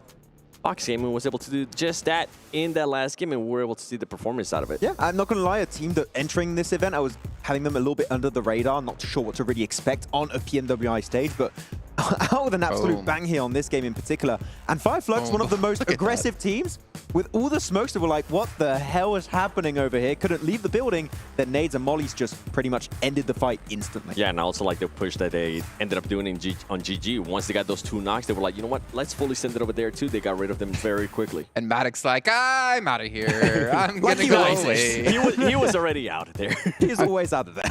And there's a lot we actually want to talk about in this match too. We'll get to the rankings in a second as we continue to see Box close things out on the final moments. Confidence was definitely reigning for them, and they looked as confident as ever, taking them 23 points. I mean, the second highest team was 11 with Dplus KIA, and we'll get into how they got those in a moment's time. But a fantastic game out of them, and also GK realizing we just avoid Dplus, we'll have a decent game. Well, GK was super quiet pretty much throughout the whole match. That's why they ended up only with just 2 Ilms, but they were able to set themselves up in such a great place where they can at least secure a two-place finish. Oh. Hey, Alpha7 6 eliminations. They don't get the placements, but proving they can fight. Yeah, but which everybody knows that they can fight. They need to start getting those placement points at some point here. We know they can do that, right? But it's just at least they're not falling too far behind by picking up a few eliminations. But we need to see Alpha7 reach the late game, which as of right now have yet to do that really efficiently. Max? Am I seeing that right, Max? No, you're not seeing what I'm looking at. No, you're not seeing Star Wars with 0 points. No? I didn't see that. I don't have my glasses, so no, it didn't happen. I think it's because he said he's not wearing the jersey. I think we're rehosting this game after it actually ended. So, okay, this game never happened. Don't say that. You're giving people nightmares at home. We've had very smooth matches so far, Max. Don't jinx this, okay? I don't think the curse is that strong that I can curse in events. Let's not find out. Hopefully not today. Yeah. Oh, okay. All right. Well, let's take a look at Box Gaming's player stats here because we have yet to be able to focus in on them as individuals. But we do see Kwang coming through with 864 damage done. I mean, T-Duck's the only one, under 500 damage, but to be fair, didn't necessarily need to, as he had some stars on his team to help carry the weight. Yeah, Goso and Kwang going to be the ones that are able to pop off here, and especially their sprays onto Gladiators, the way they just snap onto them instantly, right through smokes too, was really effective, because it's kind of predictable. There's a few positions in the field you can really play, and they just knew exactly, so laser it through, and I think even a headshot came through from Ghost at some point in that game, and it was just so hard because the fights were so quick, Seven. The moment they pushed on the Flux, the fight lasted 10-15 seconds, similar way onto the Dplus KIA fight. The fact that they were so quick and able to survive as a 4-man team allowed them to just instantly approach the next obstacle. In a final circle like that, and knowing that those smokes are going to be going away soon too, and knowing that they're not going to have that much cover, you want to finish out those fights as soon as possible, and they were able to do just that. Though I am surprised we didn't see GK Esports take more control on the West while Gladiators were fighting Box Gaming. I was like, okay, they can get 2-3 off angles. You did ask, like, why aren't GK doing anything right now? Exactly, and the fact that they just stayed onto the western side of the circle, not doing too much with it, allowed Box to just, well, take full control the moment Gladiators fell. And I think for GK, it kind of goes back to what I was saying. They were just being super passive that game. They were just trying to secure those placement points. Well, I mean, you look at, Satan on the team, and I feel like he's very similar to Matic as well, because he's kind of off. Like every so often I look at the map feed and I'm just like, it's nowhere near his team. And maybe that's one of the reasons why they're not getting aggressive and pushing, though at the end, I don't think that was the case necessarily. But I did find it a little bit weird that it's, or a little bit of interesting, I guess, not weird, that it's very similar to G Gladiators in some sort of way. Yeah, the Satan Classic, we'll have to find something that works with him. I'm not sure just yet, but... Yeah, and, I mean, with GK, they just weren't really forced to fight, and Satan was being that scout. He was very far away from his team, but he was able to find such a great locations there towards the west, considering that nobody was there. And I mean, at that point, GG was just worrying with what Vox Gaming was about to do to them. Yeah, I mean, GK were just playing the outskirts of Yasnaya Polyana, right? So they were just waiting with that extra information, playing from the rooftops, and then they just got involved the moment the circle left the city finish position. The Hope and Satan able to give themselves one nice pick each. That's nice. I mean, I think I was telling to you before, Max, when we were watching this game, I was like, I've known Satan since 2019, since PMG Season 0. I remember him there playing. I can't remember the team off the top of my head. He's got a wealth of experience, and we know GK can be a strong team, but they need a little bit more. Maybe that solo play of him, he needs to try to get a little bit more out of it, or maybe they need to switch some things up. Yeah, and Gaith has had an amazing season last year back in Arabia, and Ragnar is actually the MVP of the MEA Championship of Spring 2023. So when it comes to fragging power, we have 3 players that are looking really good. Hope is a player I have a few questions about as to how he can perform on this kind of event, but the 3 of the players, I feel like they can definitely bring the heat. With Satan, kind of feel like we're talking about Carrillo again, right? He's always the one that's away from his team. He's always the one that's really wasn't, maybe needs to start putting up more numbers. And I think if they're able to do that, if Satan's able to become a little bit more aggressive and start confirming whatever knocks he ends up getting, or maybe stealing some illims, that might be the push that the team needs. Okay, well, speaking of pushes, there's one team who had a lot of pushes coming their way in this last match that we did want to touch on, Dplus KIA. They had a very interesting moment. It was quite a few teams. It was, how to start off, Max? It was Alter Ego crashing onto them. Yeah, so it was Alter Ego fighting versus Dplus KIA south of the road when it was going towards Yasnaya Fields. And Jumba being like, okay, we don't want to do a mad rush anymore. We want to try and go for a smart play. Let's just third party that fight. Alter Ego fall down is looking great so far. Then Dplus KIA start to say, no, actually, we're going to start pushing back. And Jumba instantly regret their decision, thinking, let's just zoom back onto the other side of the road and just bunker down. And Dplus KIA like, no, you're coming back over here. Chase them down, get all the squad wiped pretty much instantly. So it's pretty comedic, but you don't want to fight Dplus KIA if you're not ready for the heat. Which is crazy, right? Because with Jamba, it's something we've been mentioning. I feel like they're just being too passive. And the moment where they actually had a chance to be aggressive, they decided to back away. All right, well, we're going to back away here from the stage. We're going to throw it on over to our commentators to kick off our first Miramar of the day. Mirror, more of that, please. Let's go into the first of the day in the desert, over from the east coast down to the southwest in Minas del Sur. Let's chop the southeast quadrant. I didn't like that. I did not like that one bit, I'll tell you that right now. But nothing. Absolutely nothing. What did you like? I think I've blocked it. I blocked it from my memory. It's fine. What are you talking about? Los Leones, though, down towards Minas del Sur and Los Higos. Most teams should be able to get up towards that northern side, honestly, just because they drop out straight away. It does mean we might have a cluster of teams up towards that north, in which case you're probably going to see a couple of these squads dropping a little bit later and going far north from that position. Bots Gaming down towards Puerto Paraíso, well, Impala for them. Dplus KIA down towards Puerto Paraíso themselves. And this is the first time we've seen Miramar in the main tournament, so it'll be interesting to see how a lot of these teams play. They've done the tried and tested over in Erangel. Now they've got to play it on a bit of a bigger playing field. Now, for a lot of these teams, this is going to be quite different, especially those who qualified from All-Stars. We're back to 16 teams. This is going to be far more easier to hit these rotates. There are going to be less players crowding up the match and the map itself. But Circle heads over towards that western side now, John. Power Grid, Monte Nuevo, San Martin.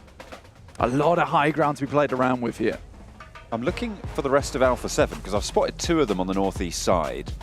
Revo and Senatexa both breaking up towards Tierra Bronx. Oh, it looks like they're all in that vehicle on the, on the south vehicle. Okay. I was wondering, is there really 2 of them there? Are they playing a super split drop? But no, they're going to be playing up towards Campo Militar and Tierra Bronca.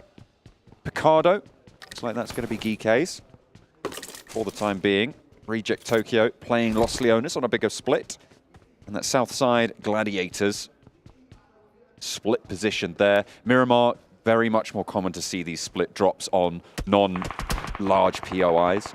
You can get quite a lot of loot on board that way. Twisted Minds, smokes being dropped and close to Infinity IQ, but nobody going down just yet. In fact, not even any damage found. Maybe that's about to change as Dami plinks away, but safety found for the time being. Yeah, actually the only player that's taken even a lick of damage is Alter Ego. Over on that side, up towards El Azahar, probably dropped out just a little bit too quickly. Hit the ground with a bit of a crunch. You rub those ankles and get on with it, though. You've got to get moving on this map because it is a big one, making sure you can get over towards the side of the map that you need to be in, especially with a playing path that heads down towards all the way on the east, and we get a shift on the circle over towards that west. I think a lot of teams will have to consider the fact that there is going to be a big roadblock of these teams. Getting over towards Monte Nuevo, El Pozo early on will be a big boon. So hitting into those vehicles early on, moving towards those positions and getting some massive wealth of loot on your back is going to be very important. Alpha7, as we talked about before, on that northeast side, so paths available to them to get in, to maybe circumnavigate all of those traffic jams, that roadblock that will come into effect for a lot of these other teams. 628, the westmost front of the line of players that spans the middle of the map. We'll look to push probably further west. Aren't seeing too many early rotations out to that western side just yet. No one's swinging for El Pozo. Yeah, I think most teams are going to try and bleed a lot of this land dry of loot, right? And I think for 628 in particular, this is going to be a case of taking North Picado drop, transitioning to Power Grid, and then maybe heading to Monte Nuevo or one of these high ground positions up towards Crater Fields. That would make the most sense to me. Most teams just trying to get as looted as possible, understanding that, you know, towards that western side there's going to be more loot available to them. So it's a smart play, and I think a lot of these teams that headed west nice and early will have the lion's share of the loot going on in this game. Teams like Box will have to just do with Impala, albeit that is a big place. With our esports setting in play, you will be able to get as much loot as you need. I think the difference for Box Gaming is that they'll have to get moving a lot earlier than some of these teams. They don't want to get caught up in that crunch. You know, even a heavy north rotation could work out for Puerto Paraíso and then Impala. Dplus KIA, though, are going to head on that south side, maybe try and move up past La Driera, where we see Team Falcons play on that south edge and buy them up. Very much a reasonable play, in my opinion. We do get that heavy shift on stage 2, so a lot of teams will most likely be waiting for that. Not too sure what he thought he saw on the top of that building, but whatever it was, it's not there anymore. DBS shots making sure of that, but no points found for it. Nobody going down just yet, and of course a return to a little bit of normalcy with the 16-team lobbies. Not only is the first time we're seeing Miramar in these in the main tournament, it is this first 16-team lobby from this whole tournament as well. We haven't seen any of it over the past 3 days. It's good to see a lot more spacious positions in these first drops, a lot more what we're used to seeing, a lot more what teams are used to playing as well. It looks like we have our first breaks to the west. It's Twisted Minds moving towards Monte Nuevo, and 628 just started to eke west of Power Grid. Yeah, sort of interesting we are seeing Stalwart not really pumping the damage meters and those points meters as much as we sort of expected. I think there was about 4 of us over here that predicted Stalwart to win this tournament, in fact. It's true. At the end of the day, it's just not coming to fruition. I think it was only Barney who predicted Vampire. Yeah, he's a smart guy. He's a smart guy. He knows what he's talking about. And you guys at home would be smart as well to pick yourself up some PMWI special awards. You could pick that up in the 2023 PMWI Crate, and that's only available through July 15th to August 15th. You do see some of the players in-game actually sporting some of that equipment. You should be able to get an eye on what you could potentially snag, because it does look very cool. I'll tell you that. For nothing. For nothing. Wow. That's pretty good value. I get free information. I don't even have to give a cent. Amazing. Perfect. Big fan of that one. Yeah, man, I'm just giving out free advice. Left, right, and center. That's what I'm all about at the end of the day. If you had some advice for Gladiators right now, I'm thinking this is the team that we've watched for in the region that we've covered for so long now. And they just aren't performing quite at the level that we've expected from them. We did see a little bit from them in that last game, but if you had any advice for them, what are you thinking is the best sort of thing that they could look to address? Honestly, advice-wise, in terms of like rotations, there's really not much to work on. I think they still make these smart rotations. They get caught up in that end game though. It's that last 10 minutes, and I still think it's confidence, which is the issue right now for Gladiators. And some of that mechanical skill is just lacking sometimes, because I have seen this squad perform marvelously well in terms of those gunfights. Unfortunately, it's just not working out at the moment. But you do say, we see those glimpses now and again, but just not as frequently as I'd like to see them at the moment. It feels like some of the synergy is a little bit lacking here and there. And Matic isn't as effective on this Alfango a lot of times, and he's just becoming a little bit of a burden. Needs to be pulled along a little bit. Yeah, but I think at the end of the day, they're still making the moves that they would generally make. It's just because it's not being as successful that we see it as maybe a mistake or a problem. And I think realistically for Gladiators, it's just tightening some of those screws on their side. Because a lot of times you see their rotation, you're like, you know what, that is a decent rotate. Now you just need to follow through, and maybe you get further onto the end game. Because honestly, that last match, they made a bunch of smart decisions. A great third party over towards Alpha7.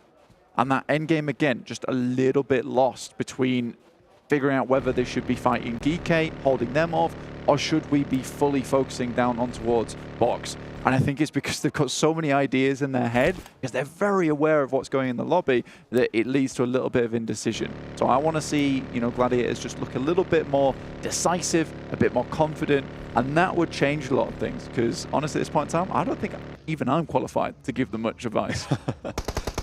I really like that breakdown. I think you hit the nail on the head. I don't think there's much more I can add to that. Hopefully we'll see those problems being addressed by the Gladiators in the future, because I think we had... Did we have a Gladiators prediction to win in the talent rotation? I'm not sure we did. I don't think so. It was certainly on my mind as to whether or not to predict them. But no, it was Alpha7, I remember, because I was like, oh, regional champions, things like that. You know, it's easy to predict Gladiators getting into a main stage international tournament. Yeah. Qualification, 100%. Doing well in the actual tournament, that's a different story. They have a lot of times run into some unlucky moments. Vampire, on the other hand, they've got their lucky break here in PMWI. PMGC, not so much. PMWI, on the other hand, that's where it's at. Why would you talk about Vampire like that and immediately they lose a player? You did that. That was look, you. man, it's fine. I think Vampire has their ups and downs. They still get relatively far in a lot of these games. True. Every single team is going to lose a player here and there at the start of the game. Vampire is not impervious to that, unfortunately, for themselves. But 51 points, they've still got a nice little buffer, a nice little lead between them and third place. Alter Ego with 45, trailing behind them by not a lot whatsoever. I think you have to congratulate Alter Ego as well. Really, really good stuff. Some great pickups for that team too. Rosemary, an absolute boon to them so far. Certainly displaying plenty of skill so far, nice and fresh for the roster. And they are certainly ultra eager to perform. Oh, 100%, man. 100%. I think that they've been traveling a lot recently too, so it is nice to see them all come back together and still do very well on a stage like this. Reject and GK, though, currently at loggerheads, both sides. You've got GK on the high ground and Reject desperately trying to get through this pass, which is difficult. Circle heads out off towards that western side. You can see that on the top right hand of your screen. With 628 currently holding some extremely strong spots. Great scouting position from Xing. And Yang Won and the rest of the squad, they're all in a very, very prominent compound that sits right on the edge of the fielded area. So they'll have great sight lines up towards Alpha7 and Dplus KIA, who has made one hell of a wide rotate. That's a thick boy up towards El Pozzo. DRS are also playing on the shadow of the mountain currently held by Xing, and might slow Alpha7's push down, because that's probably one of the few routes they're thinking about to try and get through from this next circle. Reject Tokyo currently trying to find their home quite near the Gladiators on the south side, but turned away at the door, and they'll have to redirect their rotational thoughts across the way. A lot of field on that western side that is difficult to navigate, and the gaps between these positions getting a little bit too long for the liking. Yeah, there's a lot of space in the circle, which is really unplayable, honestly, until you hit that end game. For instance, that northwest field, horrible position to be in until you maybe the last 4 squads, you can send it to one of those little hay bale shacks. Down towards that south side on the north edge of Monte Nuevo, pretty barren ground as well. The moment Box and Vampire are struggling to make it through over this ridge that passes on the west side of San Martin, because Stalwart is holding a really strong position for themselves. Best thing that Vampire could possibly do is try and take out some of the squad members of Box, but back at that last game, they're feeling confident, already taking down Schweppes. Oh, Tiamba, 2 knocks sent their way. Reject Tokyo trying to eliminate them from this shack. More preoccupied with getting the flushes, in fact, actually, for Reiji. Doesn't maybe know exactly where the opponents are standing, but he breaks out and tries to make something happen against Reject Tokyo, but it's not going to go through. 2 players from Reject Tokyo knocked in the meantime, but they managed to take control of the shack and have a little bit of respite now. The Gladiators closest to go for this push should they want to, but they're just a little bit too split to make it happen fast enough. Yeah, Matic's already up. If you could open this up with a big nade and absolutely explode onto this engagement, maybe the chance that they can take care of this north side push. And I think getting rid of Reject just after Tiamba's fallen, that'll be a very nice position for Gladiators to start pushing towards that northern side. Alpha7 move in, but easy. Already finding 1. 1 for 1 on the trade as the rest of Alpha7 move through. Twisted Minds far too split to be able to hold that one out on the western side. Rokas, the only player close enough really to have an impact on the fight, and doesn't get there in time or wasn't in the right position. Either way, they back off with 1 player down. Alpha7 have swept down that western side. And the shift again goes hard northwest. This fielded area that it encircles, Blank, is so open. It can house about 2 teams in the hayfield, in the hay barns. 2 or 3 maybe if they're lucky, but then they are sitting ducks for everybody to shoot at. Yeah, you kind of have to wait for it to confirm itself up towards that northwest side before you really take advantage of that, which is why you'll see so many teams rocking out on the edges of that ridge and on towards the mountain on that northeast side. We've got DRS, we've got Alter Ego, 628 in a position to do it. Twisted Minds to an extent, they did just lose a player. Alpha7 right now in a really strong spot to actually translate this game into a win. They don't have anyone at their backs. They can just play this one safe, play it calm, keep control over Twisted Minds and Falcons down towards their south. And if this does move in towards that field, they have an instant position to shoot towards one of these middle arenas. Stalwart staying in the conversation on the overall standing. 6th place, 29 points. Nothing stand out from them just yet, but certainly still there. Box, however, kind of the flip side. We saw that in the last Erangel, earning 23 points, 13 elimination game. Now they're taking down top from Stalwart. Action, the other side of his coin, trying to keep a little bit of suppression on the position, and the rest can come through from Stalwart. Dami moves off the top side, very low. Most likely will fall there, and he does. Reiji have to pick up that kill. Gets the elimination on board. Really well done. UMP just blasts the vehicle. Gets rid of that. Gladiator is still down towards that south side. Infinity IQ passing through on the north edge, just over the top of Geeke. This southeast side needs to conclude fairly soon. With the pressure that's felt outwards from that field position, it really condenses that southeast side and makes it so much harder for these teams. This east edge as well. Box trying to push in behind Stalwart. Just trying to keep this one out. Action, ooh, going very low and finally knocked out by Duck. A force to be reckoned with on that previous Erangel, but Tony K sits his teammate down from Vampire to suppress the ridgeline. Fireflux, however, are chiming in, and both teams have third parties to worry about, seemingly. It's not fantastic, but the spray is good, and Gosu under a lot of pressure here. Reload comes through, and the UMP finally finds the mark. Took a little bit too long for their liking. Duck launches a nade, doesn't quite get the knock in response, and the flush hasn't come through just yet. Stalwart getting the worst end of this deal. 1 player down from Box, and there's only 1 still active. Icy on the ridgeline spotted. Really hot stuff from Duck again. Playing strong for Box Gaming. Now with the blue at his back, needs to put pressure on. Spray to the legs, 15 bullets in the bag. DBS is there as the secondary, needs to close the distance before swapping. Gets it out now and has got that advantage in this close range trade, but the blue zone's tickling. It's doing more than that. And it is Vampire to chime in as well with the points. Stalwart on the east side, stay alive. Deserve the player to watch over on Stalwart. And certainly is so. Able to get his team out of a sticky situation, but their power has been drained like the color out of Top's hair.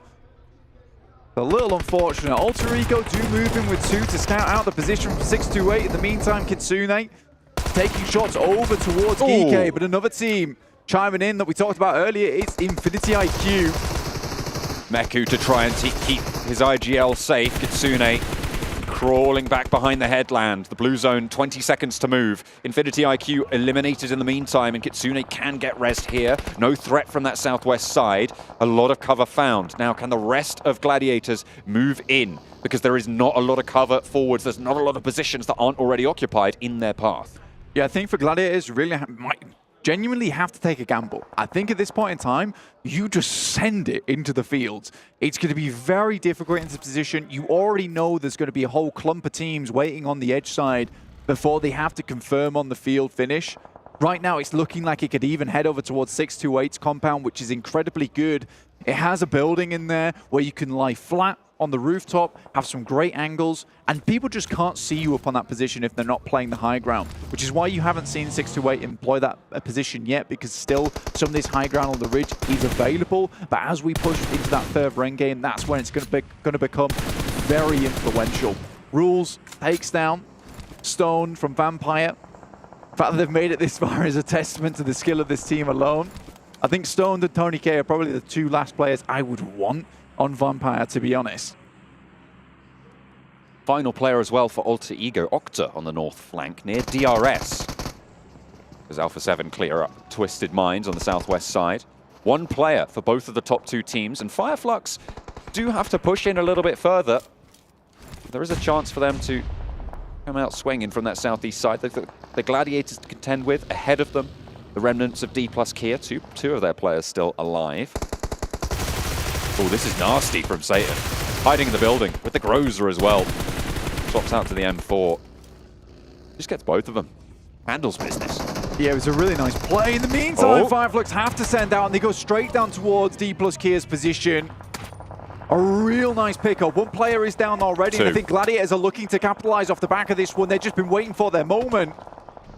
The third parties have been strong with this team for the last game and this game as well. They'll carry that pressure forwards. Gladiators now looking for the back line. You can see the nades just rolling out, desperately trying to keep Ketch and Lutz safe. Nades still, though, sending in a Tixi, even closer. Matic launching forwards. Tixi given that platform to springboard through. 3 players from Fireflux are down, and Tony K chiming into the fight. They'll hear those Mini 14 ring across the hills and get to cover where they can. Tixi goes in for the backup as well, and Fireflux with 1 player still alive.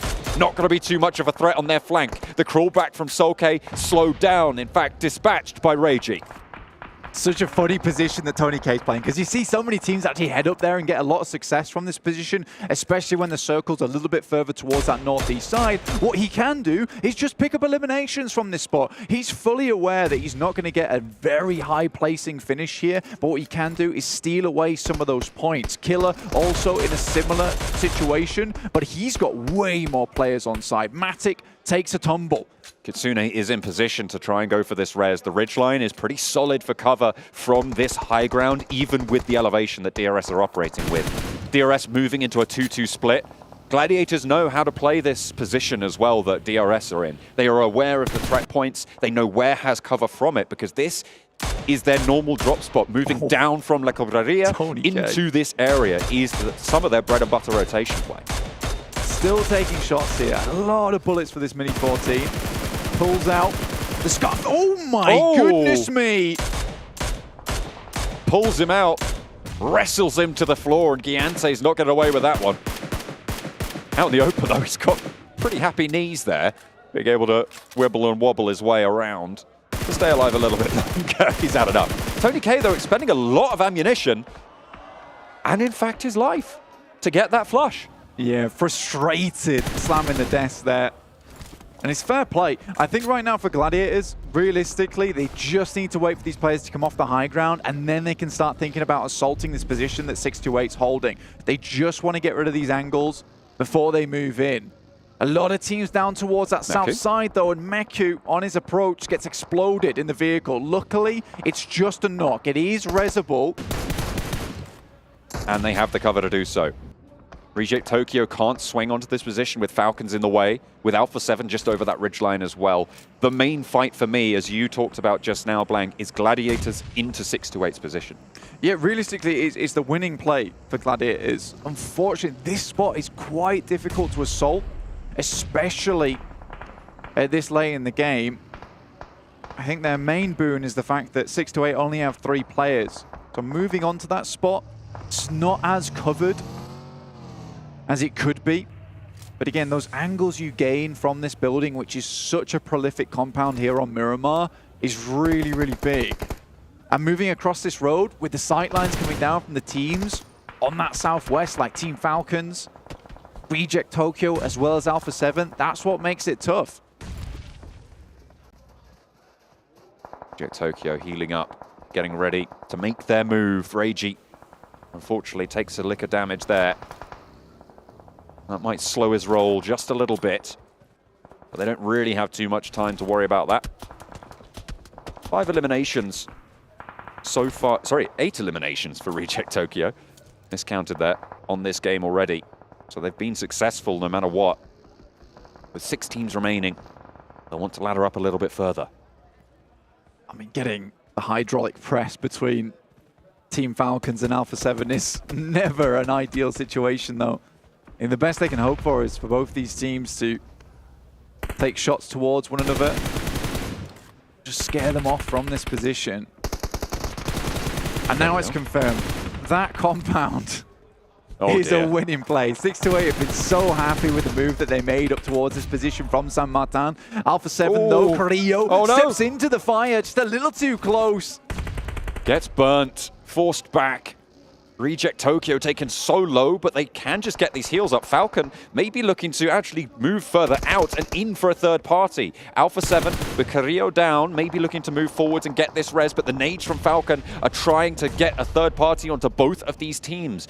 Pretty prime real estate for them, but the damage hasn't really been done either way to facilitate that for Falcons.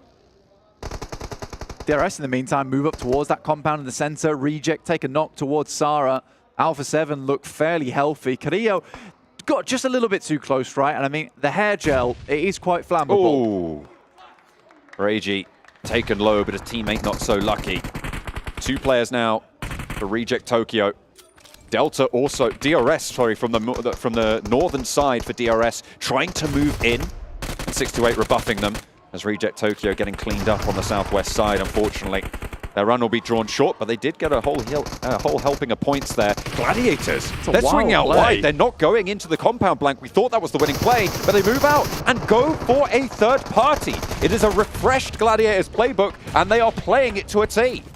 I mean, you would have thought they'd go for the third party between DRS and 628 whilst their attention was compromised, but they think that this position and the side swipe is way more important. Nade actually a little bit closer on the smoke goes down. And Alpha7 sent away. Matic out into the blue will swing back towards a position they know is clear. Now it's just one team. I think they're going to rock back up towards their original spot on that eastern side. Ooh, really smart stuff. 628 move out. This was much needed from them. The respite that they got from hearing that third party, they just wanted to clear up the remaining players. The north side of their compound now just kill it, nowhere near to assault them. This position for Matic and Tixi is dangerous. There's not really too much cover. You can see they are just going to go down the lowland to regroup with the rest of the team. For Gladiators, they know the push they have to make. They know what they must do, but do they have the strength to do it? They've played a very similar circle before over in Europe. Weren't able to make their way through. They actually assaulted this from the north side because they usually drop in that Cobraria, but to come all the way from the south of Los Leones to make it here is pretty impressive. They're clearing out the longhouse at the moment to move up towards that spot. In the meantime, the players are also holding down Alpha7, who are being pushed in by the blue. So information being gathered over towards 628, who have all repositioned over towards that south side. To rebuff these players, the Gladiators, provide a bit of a better defense. In come the nades, though. They know they need to clear the close angle because they need to cross this open ground fast. With Alpha7 on the side swipe, you saw the open angles that Carrillo had. You cannot waste any time out in the open worrying about 6-8 players. Push them back off these windows, get into the building, and try and take that fight linearly. It just doesn't work if Alpha7 are third-partying you and spraying you down on the side. They force you into a losing fight. That was a gorgeous nade coming through from 6-8. I think the good thing for Gladiators at the moment is that while all this is happening, Alpha7 continues to be pushed in. More utility used. They have to pour everything into this push. Absolutely critical that they get at least one player in. All the smokes are through and they go for the crash with the DPS. No one's down as of yet. Matic leaps up to avoid the licking flames at the heels, but Tixie's down in the meantime, flushed as well. And Yang now pops another molly out the side. Groza in hand, and it's just the one player for the Gladiators alive. The crash has gone catastrophically wrong for them. Matic tries to drop, and it will not be enough. All three of 6-8 survive, and now Alpha7 can start to march forwards, but Mafioso down. The Cenetex are going for the res. They have to delay somewhat, but they can push in now. But Killer's still here for DRS, the MVP of the squad. A huge elimination count from the All-Stars stage, Blank, and he's still got more in the tank. This guy is mega at the end of the day. Still taking shots, still sending nades over the top. And that was first one was very, very long. Luckily, they should just have enough time to pick up Revo before the circle starts to enclose. But you got to give props to Yang 1. The fact that he was fighting versus Alpha7 and the rest of the team from Gladiators were moving in, that is an incredible move from him. They'll get a full resupply from the Gladiators side. Killer getting shot out from underneath the vehicle itself. Sunan taking those shots. But Carrillo picks up easy from that side. Oh. This is not good. Alpha7 able to get an opening knock, but Yang 1 again on such a huge side swipe. Slows Revo down. Now turning attention to the backline, but there's a teammate already pushing forward. Cenetex drawn short out in the open. Has to just go completely raw into this fight. Gets the cross. Fire. Oh, Yang 1 perfect on the timing. And two players fall to the scope. Carrillo now under pressure, and Yang 1 on a mission to try and take down Alpha7. Single-handed, no finally falls, but the health bars are blinking. And now can 6-8 pull it back together? They got the res. Sunan playing around this door frame. They reposition, and they have got the center. Breaks out wide, and Sunan's forwards. DBS in hand, but it's cut down. And Revo turns the tables again. Now on the back lines, they're looking for one more, but it's denied yet again. 3 eliminations found. And they want the res. They slow down the fight. Carrillo has the off angle. Groza to try and stop it. He knows he's there. Burns him out of position. Lights his feet on fire, and he has to tear to the back of the warehouse. Vehicles as cover, and Carrillo desperately trying to keep his team alive, allow them to get the res. They have been able to get it on board. Mafioso and Revo now very healthy. One player stands for them, and Revo swings in through the door, out into the blue, and Alpha7 march their way to victory. That is a disgustingly difficult win coming through from Alpha7. Assisted by Gladiators who came in just when they needed them to clean up with Team Falcons. But Alpha7, that push over the ground is really, really hard, John. What a final march from Alpha7. Yang 1, what a valiant effort as well. This is why we talk about these teams from the region, from the PEL. They just have got that X factor sometimes, but unfortunately it was not enough to stand up to the Brazilian might of Alpha7. Not at all, dude. It is tough to go against Alpha7, but Yang 1 made it look pretty easy in that situation. The fact they played with 3 for so long, it is a marvelous effort from 6-8. They lost that high ground a little bit earlier on. I think the player had to drop down and just got knocked to the full damage. And playing that compound perfectly. I mean, what more can you really ask for from this team? Unfortunate that the Gladiators were held out by that Alpha7 off angle for their bid for the top of the tables, but not really a lot you can do about that as well. They know the ground better than pretty much probably most other teams in this lobby, right? They play this area a lot, very, very frequently. They should know exactly what opportunities they would be given. Stump's very curious to the Death's thoughts on, why the Gladiators go for the Team Falcon push versus 3 teams instead of going for 6-8. And I guess we'll find out as we head back over to the desk.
Alpha7, well, we gave them 2 matches. Maybe we need to rethink some things here, 7, as we do see them take home a chicken dinner, and a much-needed chicken dinner, to finally show some adaptation in their play and to bring one home for Brazil. I'm just Captain, still joined by Maxman7, World's Gaming here on the desk. And 7, you were saying it, they switched up their style a little bit, played a little bit more passive, and they got aggressive when they needed to. They did. They were waiting to pretty much get all 4 people alive until the end. And something that a big switch actually between this game and previous games is who they were sending out to scout or who they were leaving behind to be an anchor. And it was actually between Mafioso and Revo. It wasn't Carrillo. Carrillo was actually within the pack. They were always doing a 3-1 split, and it was either Mafioso or Revo being either sent out or being set back to be an anchor. And I felt like that really worked in their favor, and something that I really enjoyed as well is pacing their game. It wasn't just being A7 aggressive. And I feel like this is something that we kind of notice in Americas as well. They decided to just slow it down, don't be aggressive, wait for other people to take care of each other, and find those openings that you can actually third party, and it worked out great for them. Don't be aggressive.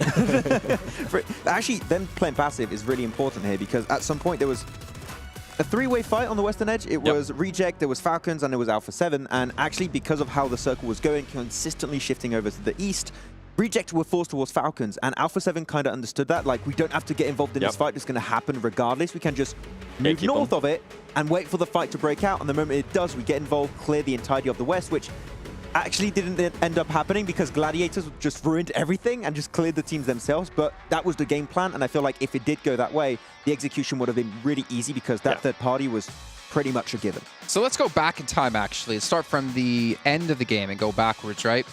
I want to ask you a question. I want an honest answer. 6-8, I think they threw the match.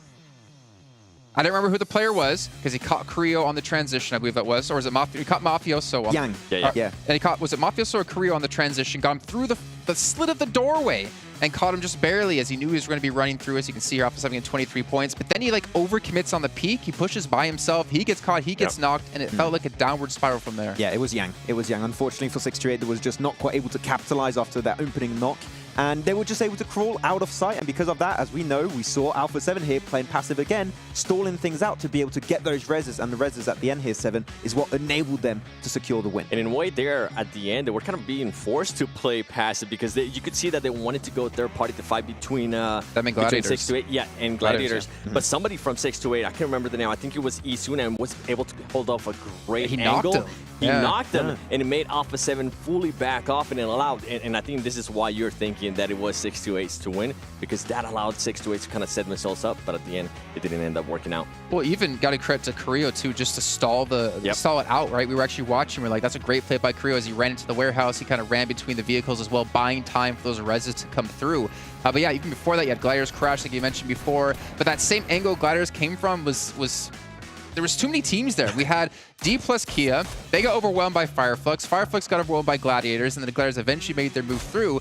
Well, the whole time this was happening, 6-8 just like, this is fun. Just gonna chill in my compound for like 10 minutes, it felt like, and it got them a lot of points at least. They were just holding off DRS, and DRS currently not being aggressive. They're just going for those placement points, collecting the information. They were like, okay, we can coexist for a little bit. I'm sure DRS wanted to play aggressive, but from the field location against like the warehouse compound of 6-8, you're not going to make it happen. A lot of people said 6-8 are a 3-man team here. The compound was the 4th-man player. Yeah, I mean, to be fair, I think DRS was kind of lucky to even get into that compound because Alter Ego tried it minutes before, and didn't make it all the way through. I think that Alter Ego maybe overcommitted because that breach is not easy, especially when you have 3 teams like Falcon, Reject, and Alpha7 to the western side. You can't just crash the wall and wait there. If you go for the crash, you need to fully commit, get inside the buildings, which they couldn't quite do, and that's what did cause their demise. But DRS just stayed onto the hay bales in the fields, which they could just play the long game, hope for a podium finish, which did end up happening. Highlighted that game for me, though. It actually isn't what happened in game. I think it was Tony K shooting down at DRS from the mountain, and then he gets hit, he gets eliminated, and he just slams the desk. It's so frustrating. It's great to see. It's a strong phone. It did not break. Strong desk as well. Let's take a look, though, at Alpha7's player stats in this last match. Again, we have to focus on them because we kind of almost started to count them out, and we can see Mafioso. Usually it's Revo we talk about. 1,085 damage. When you said he was a really good anchor point here, and he was doing even more than just being an anchor point, he was also securing that off angle for his team. And for him to be able to secure 5 Willems, and this is one player, remember, we're talking about when Korea was able to step it up, Mafioso was the one that was kind of slacking a little bit in regards to Willems. It's good to see him being able to actually stop performing in regards to the Willems, and maybe now they have found pretty much a position where he can excel at. If it is going to be anchor, or if it is maybe a little bit of scout, or just a combination of both. Do you feel now, Seven, that this is the one game that's going to put them on that momentum, that streaky playstyle we expect to see from them? Because I feel like this is a change of pace from the first, then 4 matches of the day. I felt like the second Erangel, actually the third Erangel, was a momentum one because they were able to perform pretty well and they were able to carry it here for Miramar. Okay. Well, we haven't checked in with these in quite a while, but I think it is time to take a look here at our overall stand to get an idea of where our teams currently stand going into the final match here of day 1 of the main tournament. And we can see 57 points for Vampire, but Alpha7, you know, we've been kind of counting them out here, 48 points. They have secured themselves 2nd place at the moment, as well as Alter Ego in 3rd, Fireflux in 4th, GK in 5th, and you can read the rest. But Stalwart, they're not out just yet, Max. Yeah, they had that one good game. It's fine, though. I'll give them a little bit of a break. They can come back. The last time we talked about a team having only 1 good game. Careful, Max. We didn't talk about that. There's a big drop-off, though, between 9th and 10th. You can see Gladiators at 30 and Falcons at 19. Remember, it's $400,000 for 1st place. Also, an extra slot for your region for PMGC. A lot to play for here. Where is Dplus KIA? Where is Forrest? I need to see more of him. That's all I have to add. Yeah. Well, it is time to head into our final match of the day. It's our second at Miramar. Not going to mess it up this time, and neither will these two gentlemen. John Allen and Blank, take it away. No messing, Blank. We're getting into Miramar for the final time today, for the 2nd time today. We're going from middle of the west side of the map down to Puerto Paraíso. Yeah, we basically got the same playing path, just opposite. Just switched it around a little bit. So the completely different playing path. Yeah. Opposite. It is different. That's what opposite means. Yeah. Yeah, oppositely different. Okay, yeah. Same but different. Is that Same, okay? Same but different. There you go. You're on board now. I like it. We're all on this plane together. We're all feeling good. It's the final day. Final match of the day. Goodness not the me. final day. Goodness not me, the final day. Not the final day yet. All right, we've still got 2 days to go. All right, I'm getting ahead of myself big time. Trying to go to the future. I don't want that. I want to see all the games because I know they're all going to be just as good and as action-packed as last one. I think the funny thing is for me on that last game is that the 3rd party came through over towards Team Falcons from Gladiators. And I think the Gladiators actually kind of ruined their own game for themselves. Because if they hadn't helped with that engagement, they would have had more time to get in towards that compound for 628. Alpha7 wouldn't have been able to 3rd party because they would have been still dealing with Team Falcons at that point. Because Alpha7 actually played a big role in that engagement between 628 and Gladiators. There was a lot of firepower coming their way that Alpha7 were able to capitalize on. So I think that is just an unfortunate scout, really.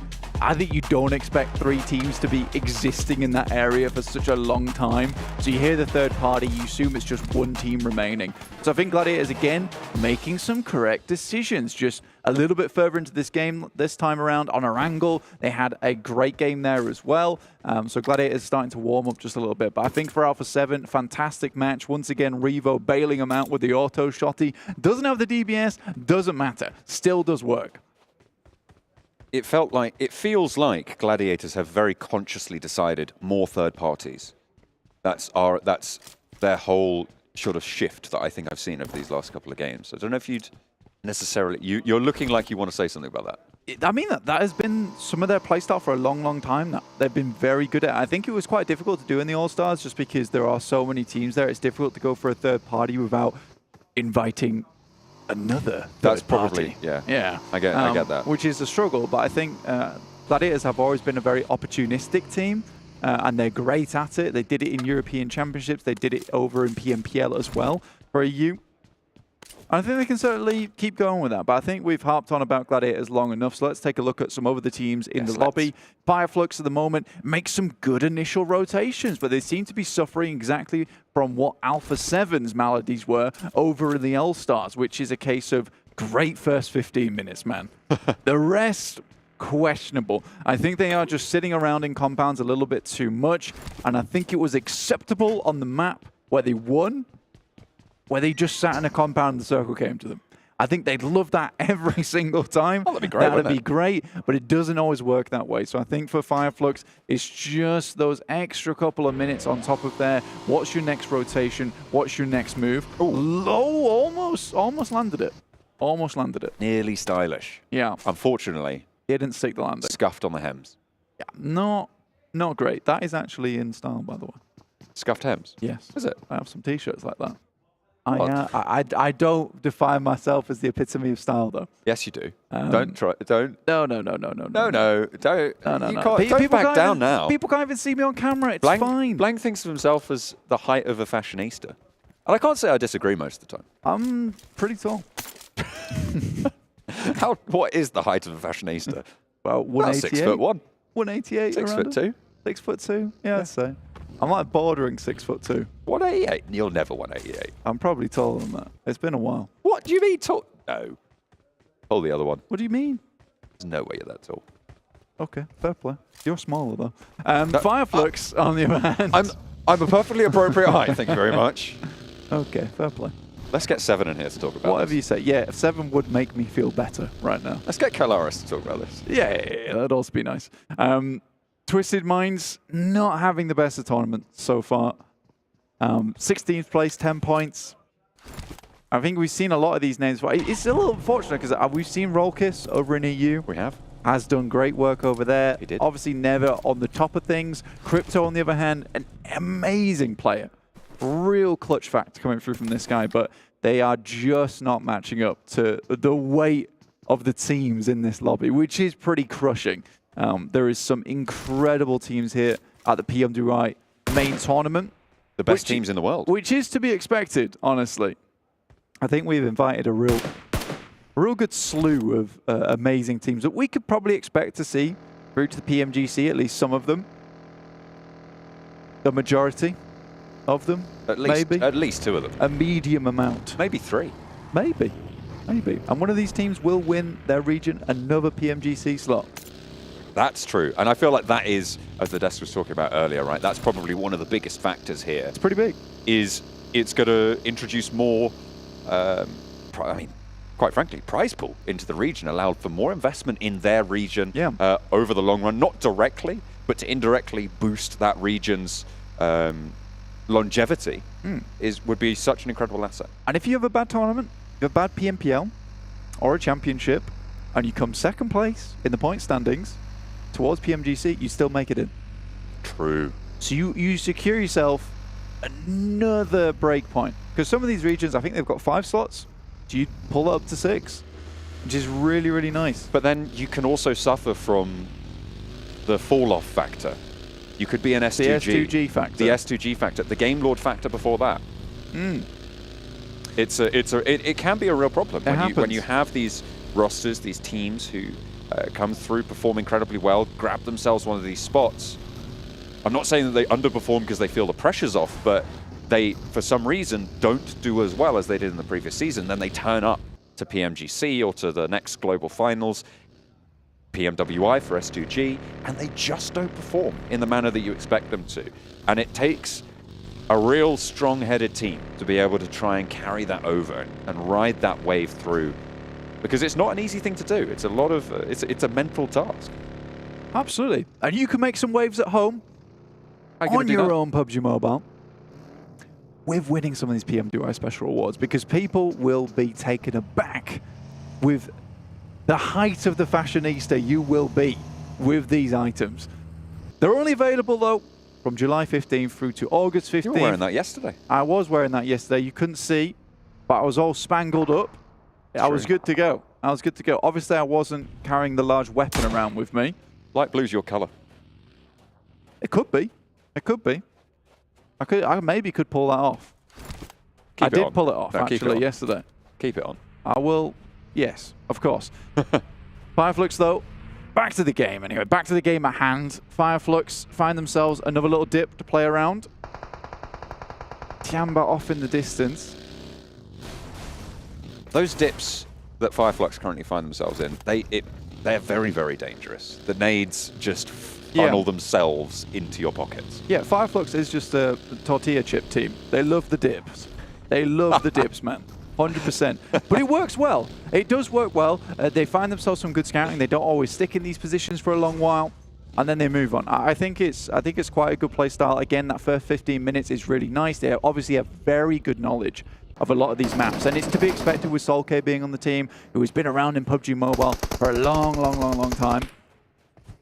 And I kind of expect Flux to continue doing well. I mean, they're at the 4th place at the moment, 37 points, which is fantastic. Tixi close to danger. Bensu, the powerhouse of Infinity IQ. Neither of them pulling the trigger. They're playing do-si-do around the car, and Bensu's got the better end of the trade so far. Tixi overzealous, split from the team, not playing with them, and pays the price. That is really unfortunate. I think that at the moment, Tixi is probably one of their best mechanical players on the squad. It's really unfortunate losing him because you lose a big amount of that clutch power on the side. Winning out those fights a lot of times has come down to Tixi making some real good moves. Not as impactful as we've seen him been before though, John, which is a little bit sad to me. I mean, Tixi supremacy just not here at the moment. Tixi mediocrity currently. I need to stop coming back to Gladiators. What? Don't put them back on the screen. Stop that. Well, when they're taking a fight, it's fair enough. But when we're looking at Vampires trying to hold a central position and Fireflux taking plink shots at the compound, certainly talk about that. Dplus KIA send into the Labendita crater, and they might have some neighbors to worry about. Goodness me, Reject Tokyo don't want to let them get away with this one. Fabian is a little bit isolated, but the rest of Dplus KIA, they are establishing a high ground, and that is what you want to execute with. Forrest able to suppress that close range position and keep his teammates safe. They send one down in, they lay the trap, and it looks like Reject Tokyo might have just bit. Yeah, Lufa tries to scrub Forrest off the top side, not able to quite make that one happen though. Forrest finds that cheeky little angle. I think they expected all of them to be heading in towards Labendita crater. Not to be. They gave them the old fake out there. Sunan, 628, taking the shots over towards Geekate. Taking a bit more stock of this circle as well. Hacienda del Patron involved, Saint Martin. So some real big amounts of elevation inside this circle from the eastern side over towards the west. So we are going to cut a lot of these teams off into their own individual battlegrounds for the time being. 6-8 again in a pretty solid position. We saw Yang Wan, be a devil in his own right. Tianba able to use the backup with the DBS and the auto shotgun. Really not much you could do about that. Duello goes down. Reiji trying to get away from it. Last player standing for the squad. They were able to get quite a few eliminations. I think it was 8 overall, Blank, in that last Miramar that we just saw. This time around, they're not so lucky. Reject Tokyo, it feels like a team that has always consistently had that chance, but just never quite pushed past the line. Now, for Reject, I think they've been a consistent esports team making it towards these international events. And absolutely. They obviously are performing very well in their region of Japan, but right now, it's not able to put up those performances on international stage. But it's always great to see them here, and I think that the Japanese teams are constantly improving. And I'd say that they probably are at the level of some of the they deserve to be here. SEA teams as well as European teams from about a year ago. Because I do think that PUBG Mobile teams in general have just leveled up in such a gigantic way over the past year. It's really crazy. When we've had more and more coaches move in to the scene, providing really valuable knowledge to these teams overall. Providing infrastructure, I think, or even, well, equally as importantly, right, is providing that infrastructure. When you look at teams that just play with themselves, the players are the ones doing the analysis, doing the coaching, and trying to figure out and execute on these plans. It's not as, it doesn't have the longevity that having a coach, having a real infrastructure behind a team gives. You see that with teams like Vampire. Coming into PMWI, they have got that position. Obviously, Satani, we talked to him quite a lot on the English broadcast. We love to hear from him. He's got a lot of valuable insight, and I feel like he's a great staying hand for the roster. Yeah, I think I said it last year as well, is that he has just brought a bit of, and what we kind of need a lot of times, a bit of discipline, because you always hear him right? They're on to win a lot of cash already. Absolutely. But he comes in quite humble every single time. I think that's what he does for his team a lot. He keeps them humble because you see them in game. They are an aggressive team. They really like to take the highlight. They love being that center of attention in game. But at the end of the day, they still have these moments where they play it slow before they really unleash absolute madness on the lobby towards the end game. And it's difficult to put them down at that point. So it's really, really good to have that person that keeps you grounded a lot of times. 628 still looking over towards GK. 628 haven't moved far at all. We know they like to drop over towards this north side of Picardo in the first place. Didn't transition over to a power grid. Circle didn't really require it to happen, but a lot of teams on that side. Alter Ego trying to push their way in. Do find an initial knock. Not much more than that. It's northwest side. Troublesome. Rosemary isolated on the back. Cooked away there. Oh, wow. Taken out of the running. This central ridgeline. That's a circle and a half. Is the most important feature in this circle, as generally these ridgelines will be. But yeah, you're right. A lot of open ground nearby. Yeah, this is going to be like the yin-yang circle because we will just have a line of players through the middle of this ridge. It can hold a lot of teams in there. Stalwart found initial bit of damage over towards Alpha7. They have recovered. A nade goes back, and Icy's got to be very careful because the double nade there's great, but one comes back. Top's on the top side. In fact, KIA just has to hug the wall as best he can. Become one with the rock here to get that first aid kit off. Trying to stay alive. The heals need to come through. Icy is far more isolated than the player knocked. I think that's Revo. Some great nades, actually. Getting taken down, which means that Icy can't get rezzed. Wow. The numbers are still in the favor of Alpha7. Top taken low with the nades over the top bursting perfectly. Mafioso just about tickles the ridge, which stops it going further with the next nade, but looks to put more up there. Can't quite get the angle that they got in the first time. And finally, Nerzed moves in for that res onto Icy. In the meantime, Twisted Minds, third party from the west. It's a well-placed smoke on the top side. Really denies a lot of the sight lines coming through from top, looking down towards this team. Kind of invalidates this position that top's playing. Action's still playing backstop for them. Nerzed now comes with a nade of his own, sends it all the way across. There's a little dip that currently Alpha7 is holding in. They can't step out too much with Twisted Minds on these angles over towards their way. In the meantime, 628 have moved up towards the central area of the ridge. Team Falcon's also there. Dplus KIA have sent a couple of players towards that position, or at least just one. It's Favian, last remaining. And Fireflux now need to think about getting in towards the circle, because this is where we do see them start to falter a little bit, get a little bit too concerned with that outer edge, and we know that they have some extremely good splits in the end game. But it's getting towards that position in the first place to start controlling stage 7, stage 8. That's where they're really efficient. DRS pop a shot over towards Stalwart. Find a little bit of an angle, that northeast side. Have that set up firing line. As we hop on over to the south edge of the circle. 628 on the high ground with Sunan. Gladiators trying to move in underneath them. And the Shadows are treacherous in their own right, with GK holding out underneath Sunan. The rest of 628 a little bit further forwards, closer to the circle. Falcons, very central. Box Gaming already pick up one of those knocks over towards Fireflux. It's taken them a while to move away from this position. They tried to set up some form of defense. Lutz goes down, leaving them at 3, and Box Gaming continue to sweep inwards. Fireflux have had a bit of a lackluster defense here. The tepid one. Solus off the distance, will have his vehicle pretty much taken out of the way. The Infinity 2 also looking this way. They're just underneath the compound. A lot of teams would like to head towards if this does go down towards the south. And King, though, goodness me, SLR in hand.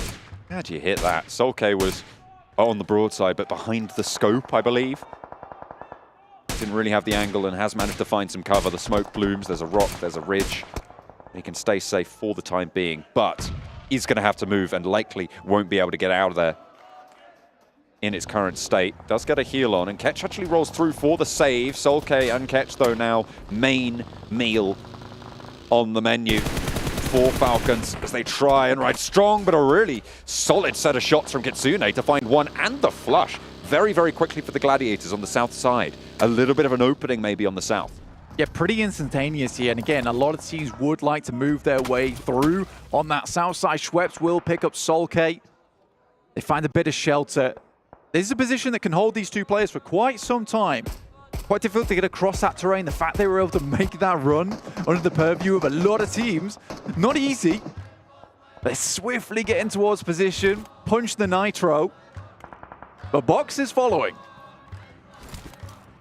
GK trying to skirt. Sunan still sits atop the mount, launching Thunderbolt after Thunderbolt downwards and transmitting that information back over to the rest of his team as well.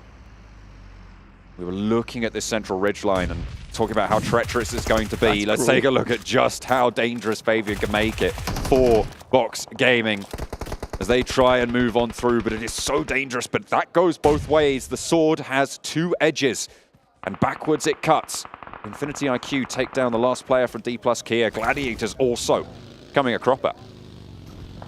Yeah, get them caught up on this south side of the ridge. A lot of sightlines looking their way. 2 players down.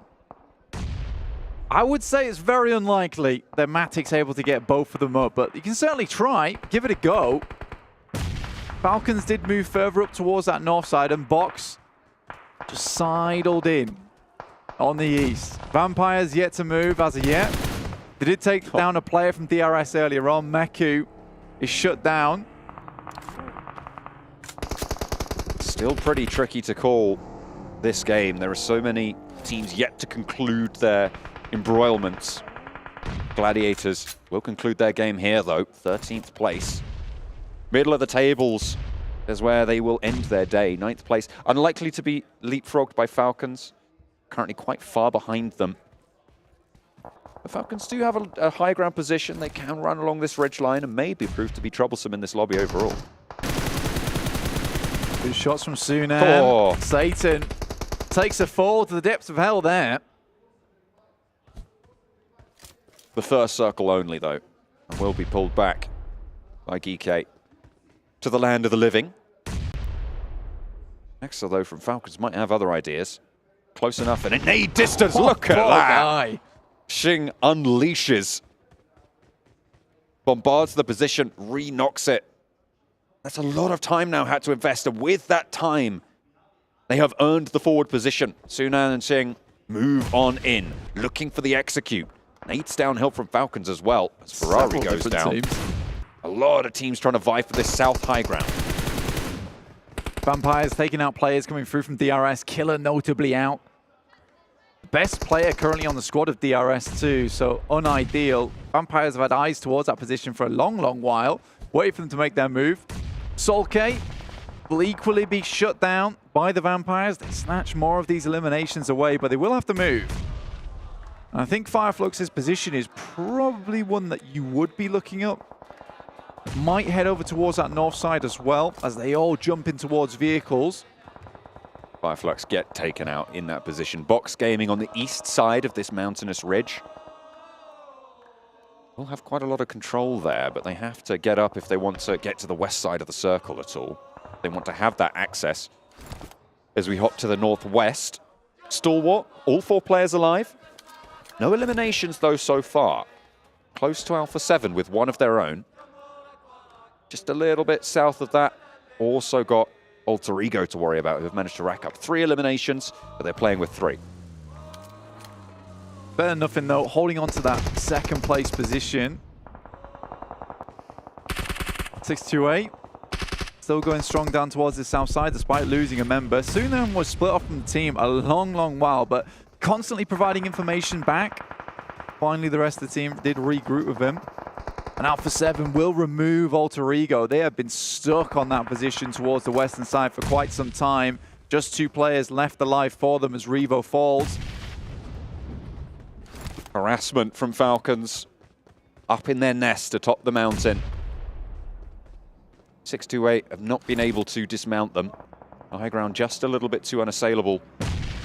Maybe not completely, but certainly with the opportunities that they've had. The chance might present itself though, and the next few minutes as teams start to move a little bit closer to the circle. Box are starting to expand their influence as well. Vampire's just tucking themselves in, actually, on that northern edge. Not to go too far. I think that this is a position where you'd imagine a lot of teams would take up residence, as the circle pushes a lot of the squads that will have squeezed themselves in on that south side forward. 10 teams in stage 6, Blank, almost stage 7. This is really, really close, and these ridgelines are providing sanctuary for teams that most likely you wouldn't see alive at this stage, given any other circle. Tony K spots a DRS player, and they snap up the back line. Look at his split. Yeah, there's instant clapback coming through from Vampire. And Rule steps a little bit too far backwards and feels the brunt of some of the teams on that northwest edge, like Stalwart, as well as Alpha7. KIA out in the blue, try and readjust. Meantime, the Stalwart's players, I think that is Action. He's down towards the south, all on his lonesome, really holding up Twisted Minds and the final player from Alpha7. KIA towards the blue. Needs to be careful. Icy has got the opportunity to swing out should Action get into trouble as well. Circle goes very central here, Blank Box. We'll be able to hold out all these teams on the south. Well, they'll certainly have the chance to. Vampire probably looking pretty good to try and push on in if they can get past DRS's sightlines. I think DRS is a little bit preoccupied with Stalwart, currently taking that 2-2 split on the northwest edge to deal with Twisted Minds, Alpha7, and DRS.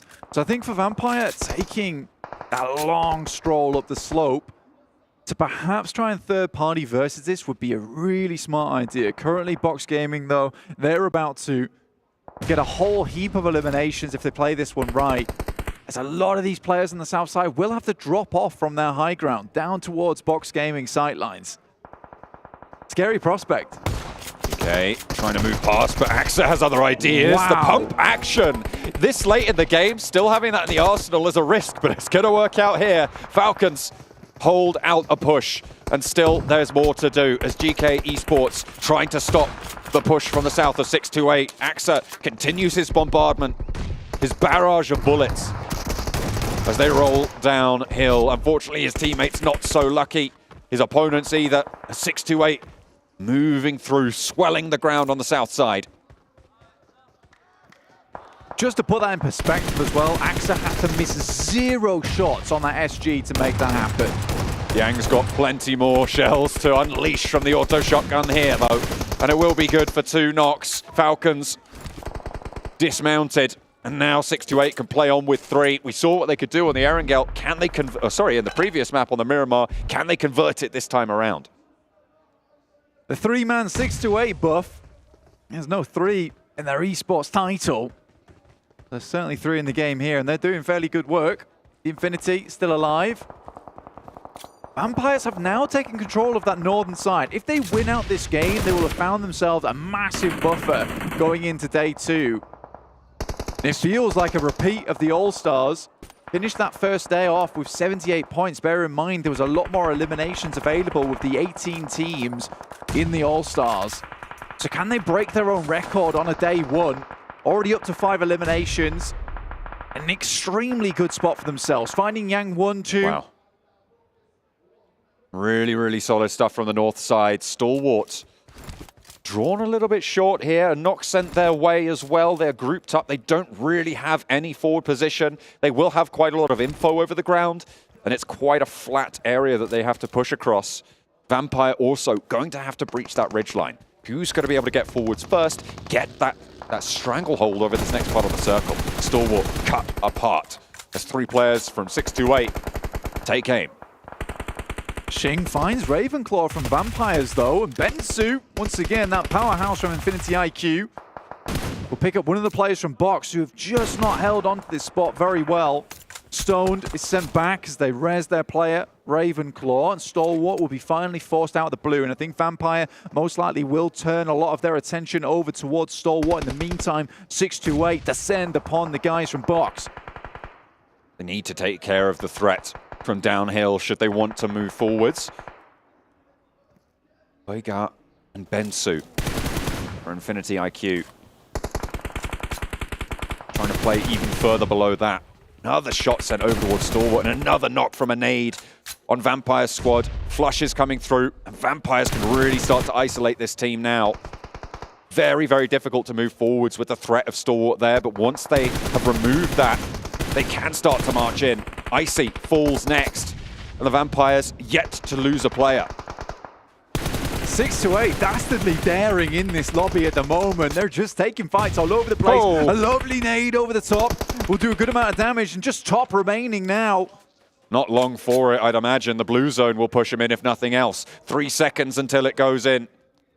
The fire not quite touching him there. He does get lit up. Has to hit the deck and go for another heal there.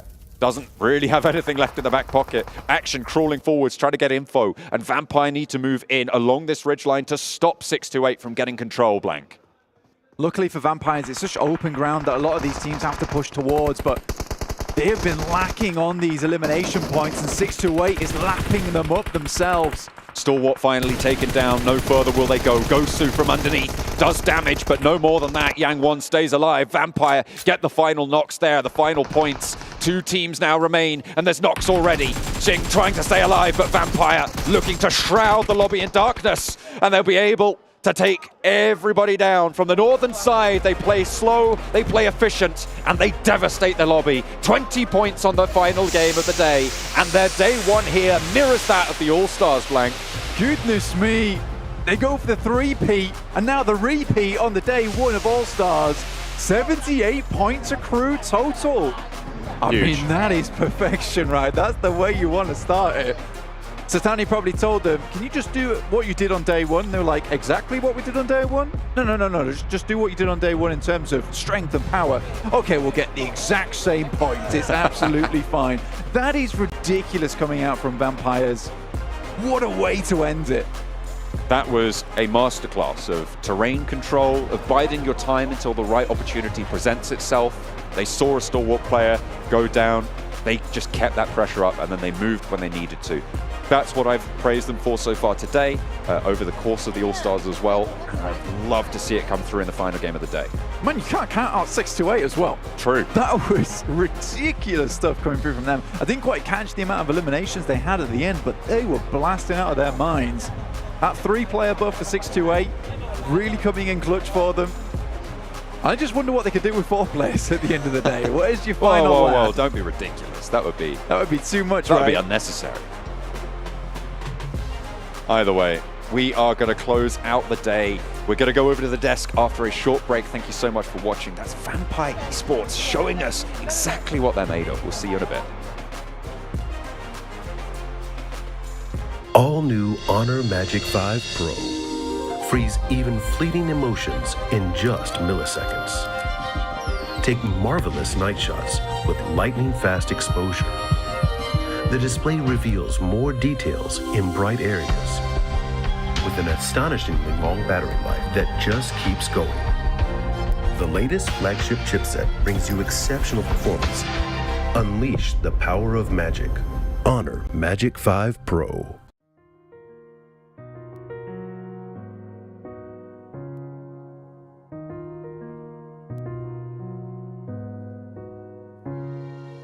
الحياة لحن، ولأننا جزء من مقطوعة عظيمة تحركنا، تلمسنا، تصنع من لحظاتنا ذكريات بديعة. لأن الوجبة، التجربة، المغامرة، حياتك بعد جديد في هيلتون الرياض.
So just think, Vampire Esports were just one more win away from breaking their own record from last season here at PMWI. They get themselves 2 on the day, and almost certainly able to keep themselves in first place as well. They're on track to take home the trophy yet again, and of course, $400,000 in their pocket. Jason Kaplan, you got Max Van Severals Gaming to help break down this last Miramar. Our last match of the day, and gentlemen, that was indeed a clinic yet again by Vampire. The kings of third parties, I think it's fair to say. Once again, they're like, all the fights happening, and it's in the late game circle. We're just going to full send it, get themselves like a few eliminations on board once again. A lot of control on the circle to make sure they have all the angles they need to secure themselves. Once again, another win. And I mean, Vampire, we expected them to do well here, Seven, and they proved it once again. They are worthy of being the champions. Not gonna lie, I kind of wish they would have broken that would have been record. nice. That would have been nice. And you were saying the kings of third party. There's still 2 days left. It could happen. Oh, okay. First day, though, imagine the message Joda said. What I do want to talk about before you sidetrack me even more is you were saying about how they're the kings of third party, the kings of pacing, because they are able to decide when they want to take on those fights. And I think we saw that perfect too, the way they were able to clear out the north. I mean, after they took on DRS, they were the only team in the north, and now at that point they were able to just kind of scout. Okay, do we want a third party that fight? Do we want to wait? And I think that's what it kind of comes down to, right?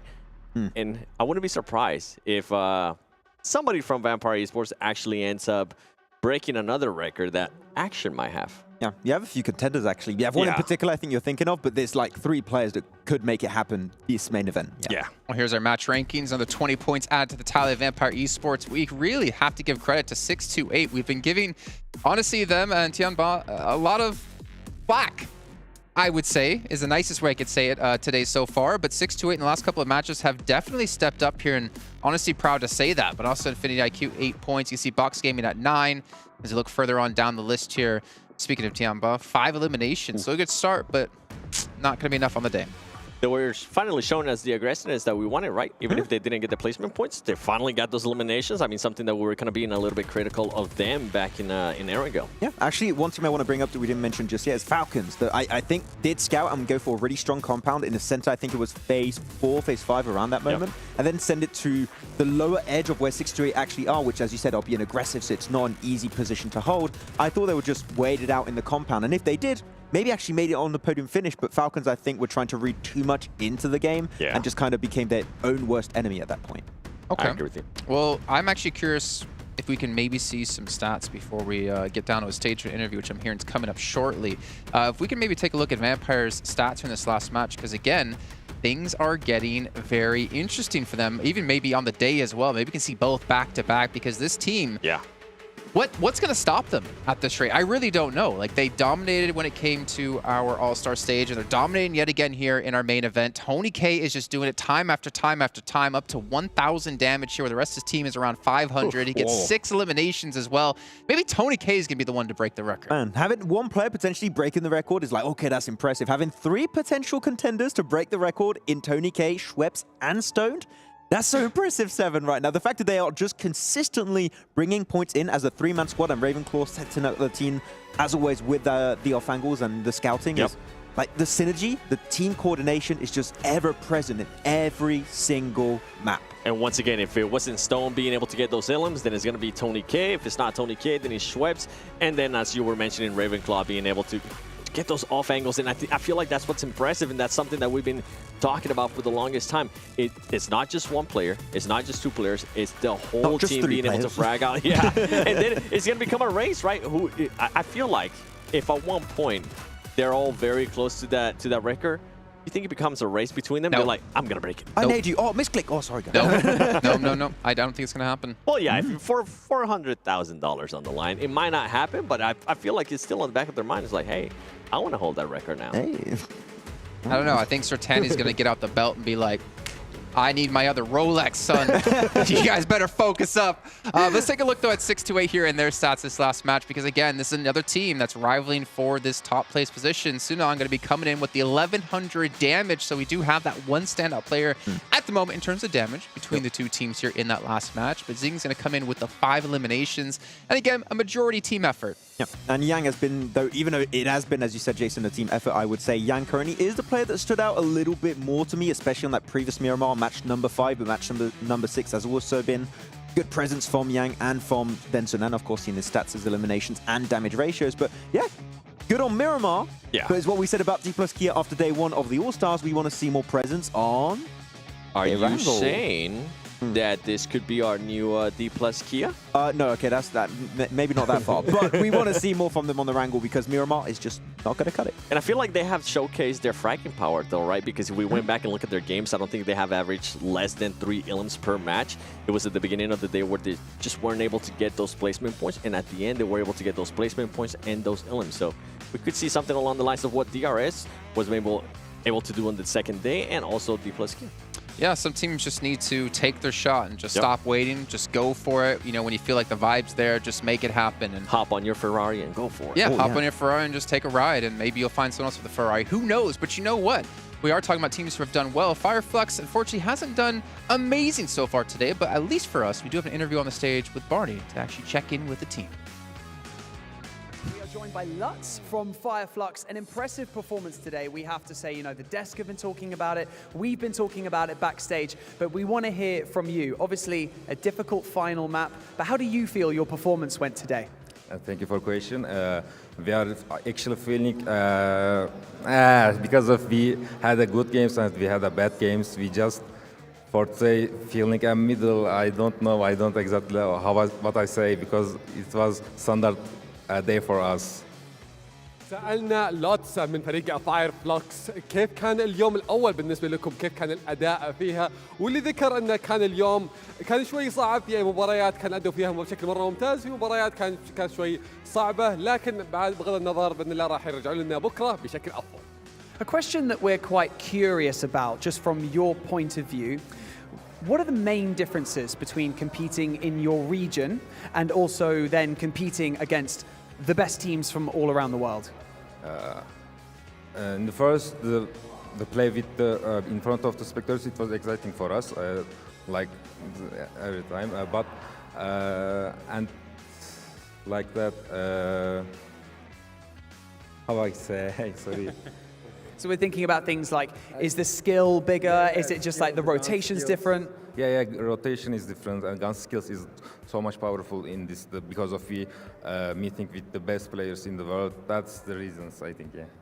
سألنا لوتس إنه كيف التنافس بالنسبة له هنا في PMWI ضد أقوى الفرق العالم مقارنة في الريجن اللي هو فيه، لكن وذكر إنه صحيح إن المنافسة تختلف شوي، وصحيح إنها برضه متعبة وأصعب، لأنه بشكل طبيعي إنه جالس يلعب ضد أقوى الفرق في العالم، وكان جدا ممتعة، لكن بإذن الله راح يتعلم منها وبيرجع لنا بشكل أقوى بكرة بإذن الله. Now, before I let you go, you know, the past 3 days, we had the All-Star Stage. It was tough, and S2G didn't make it through to the main tournament. So how does it feel being the only Turkish team representing Turkey here at the main tournament?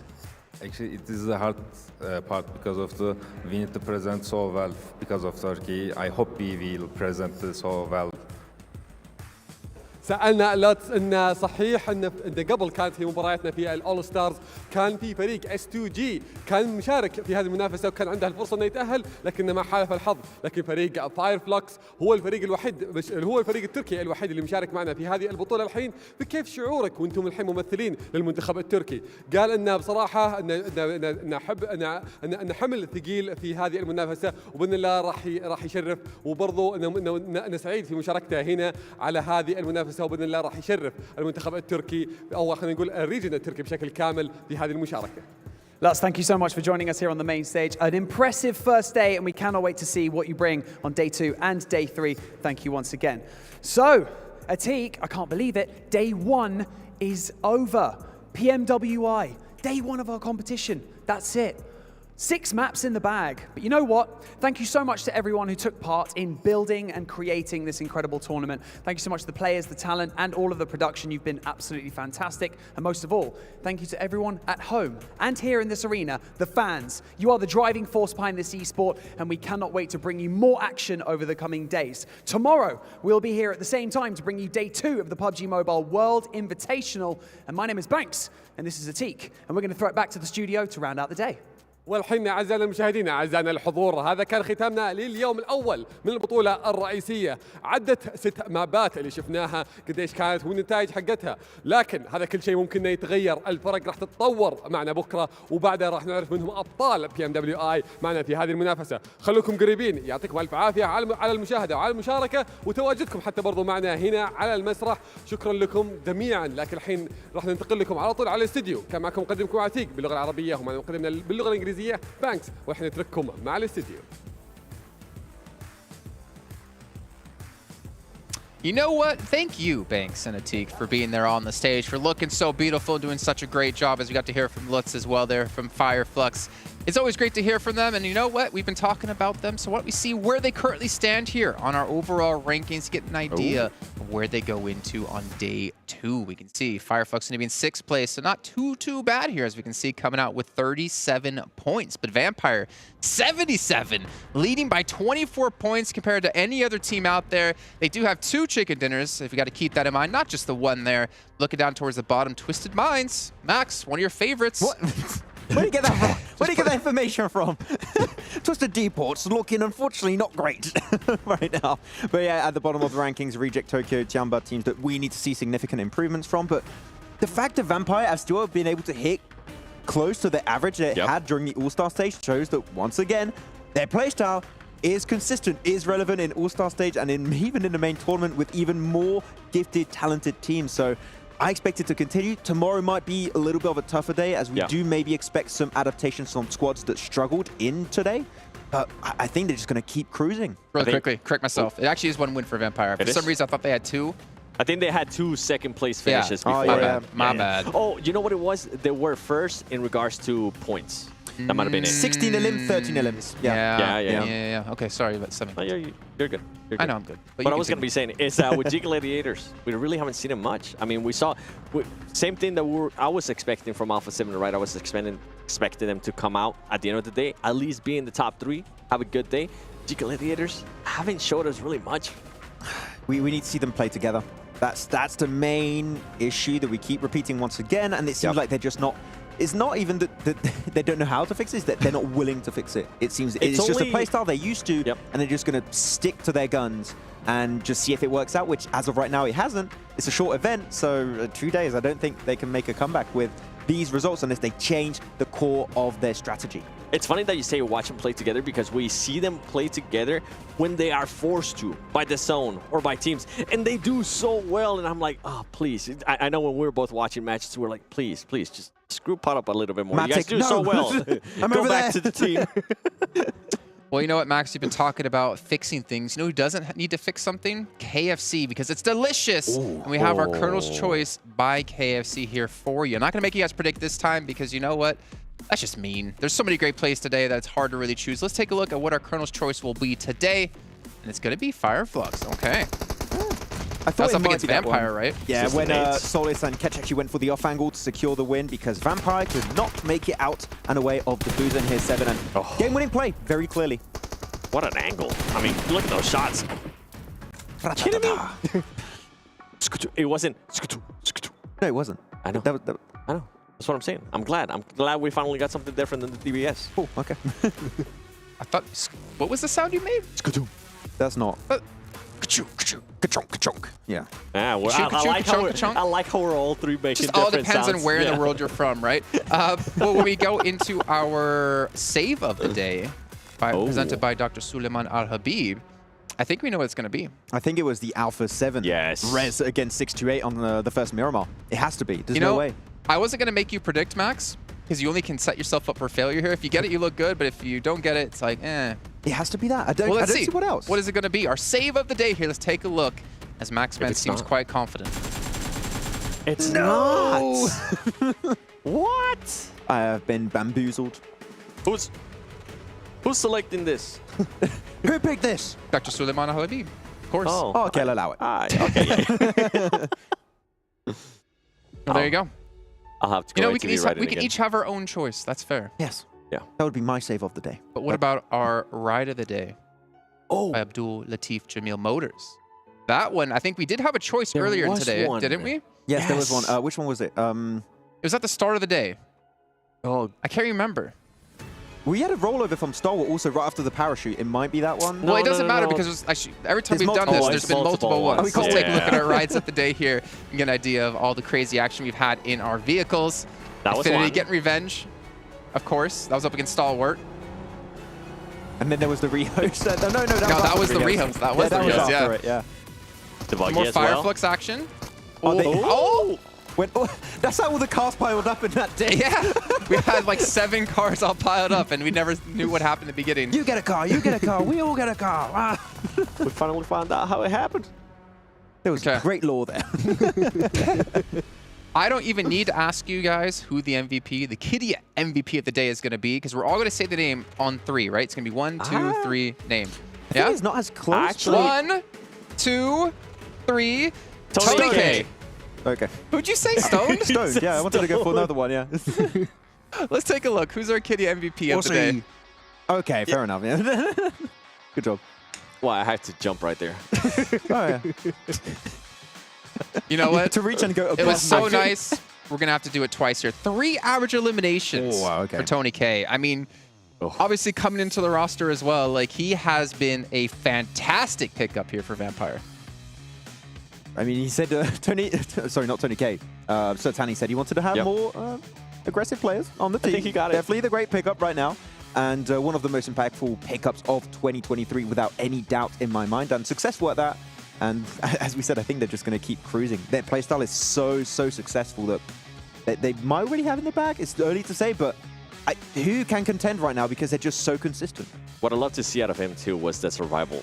Right? The survival time, because we always see players being able to perform really well, but when their team is actually not performing that well. And right now, Tony K, we're having one of the best fraggers in the best team.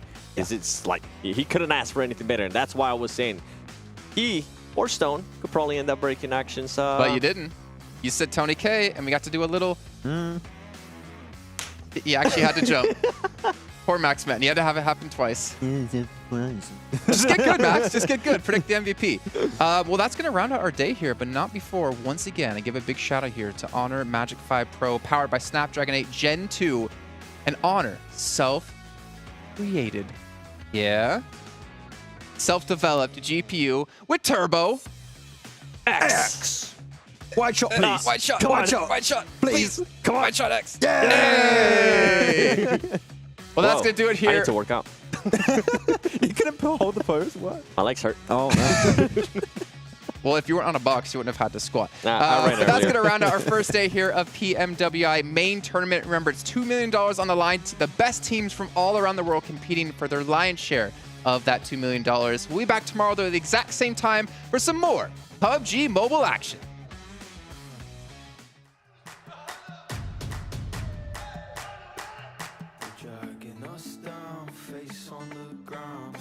So proud, just look at the crowd. Making some noise, making some sound. We got a choice, they're hearing us now.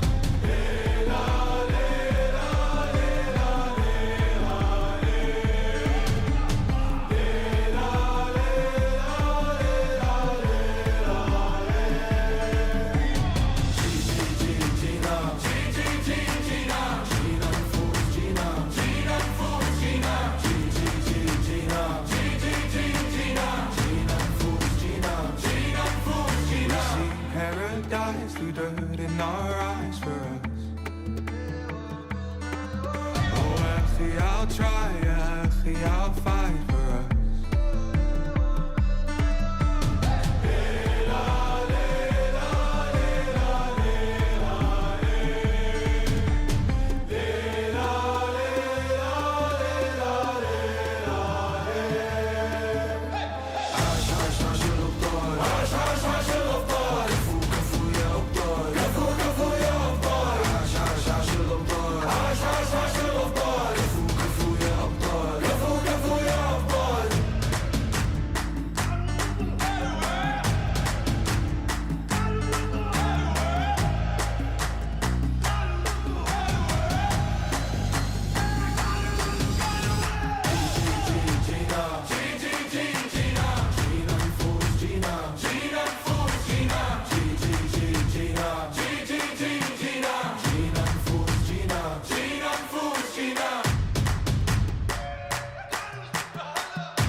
can feel you watching. Got your hooks, got you right where I know I want you. Play the switch, I'm a mystery, but you love it. Hook, line, sinker, follow the leader.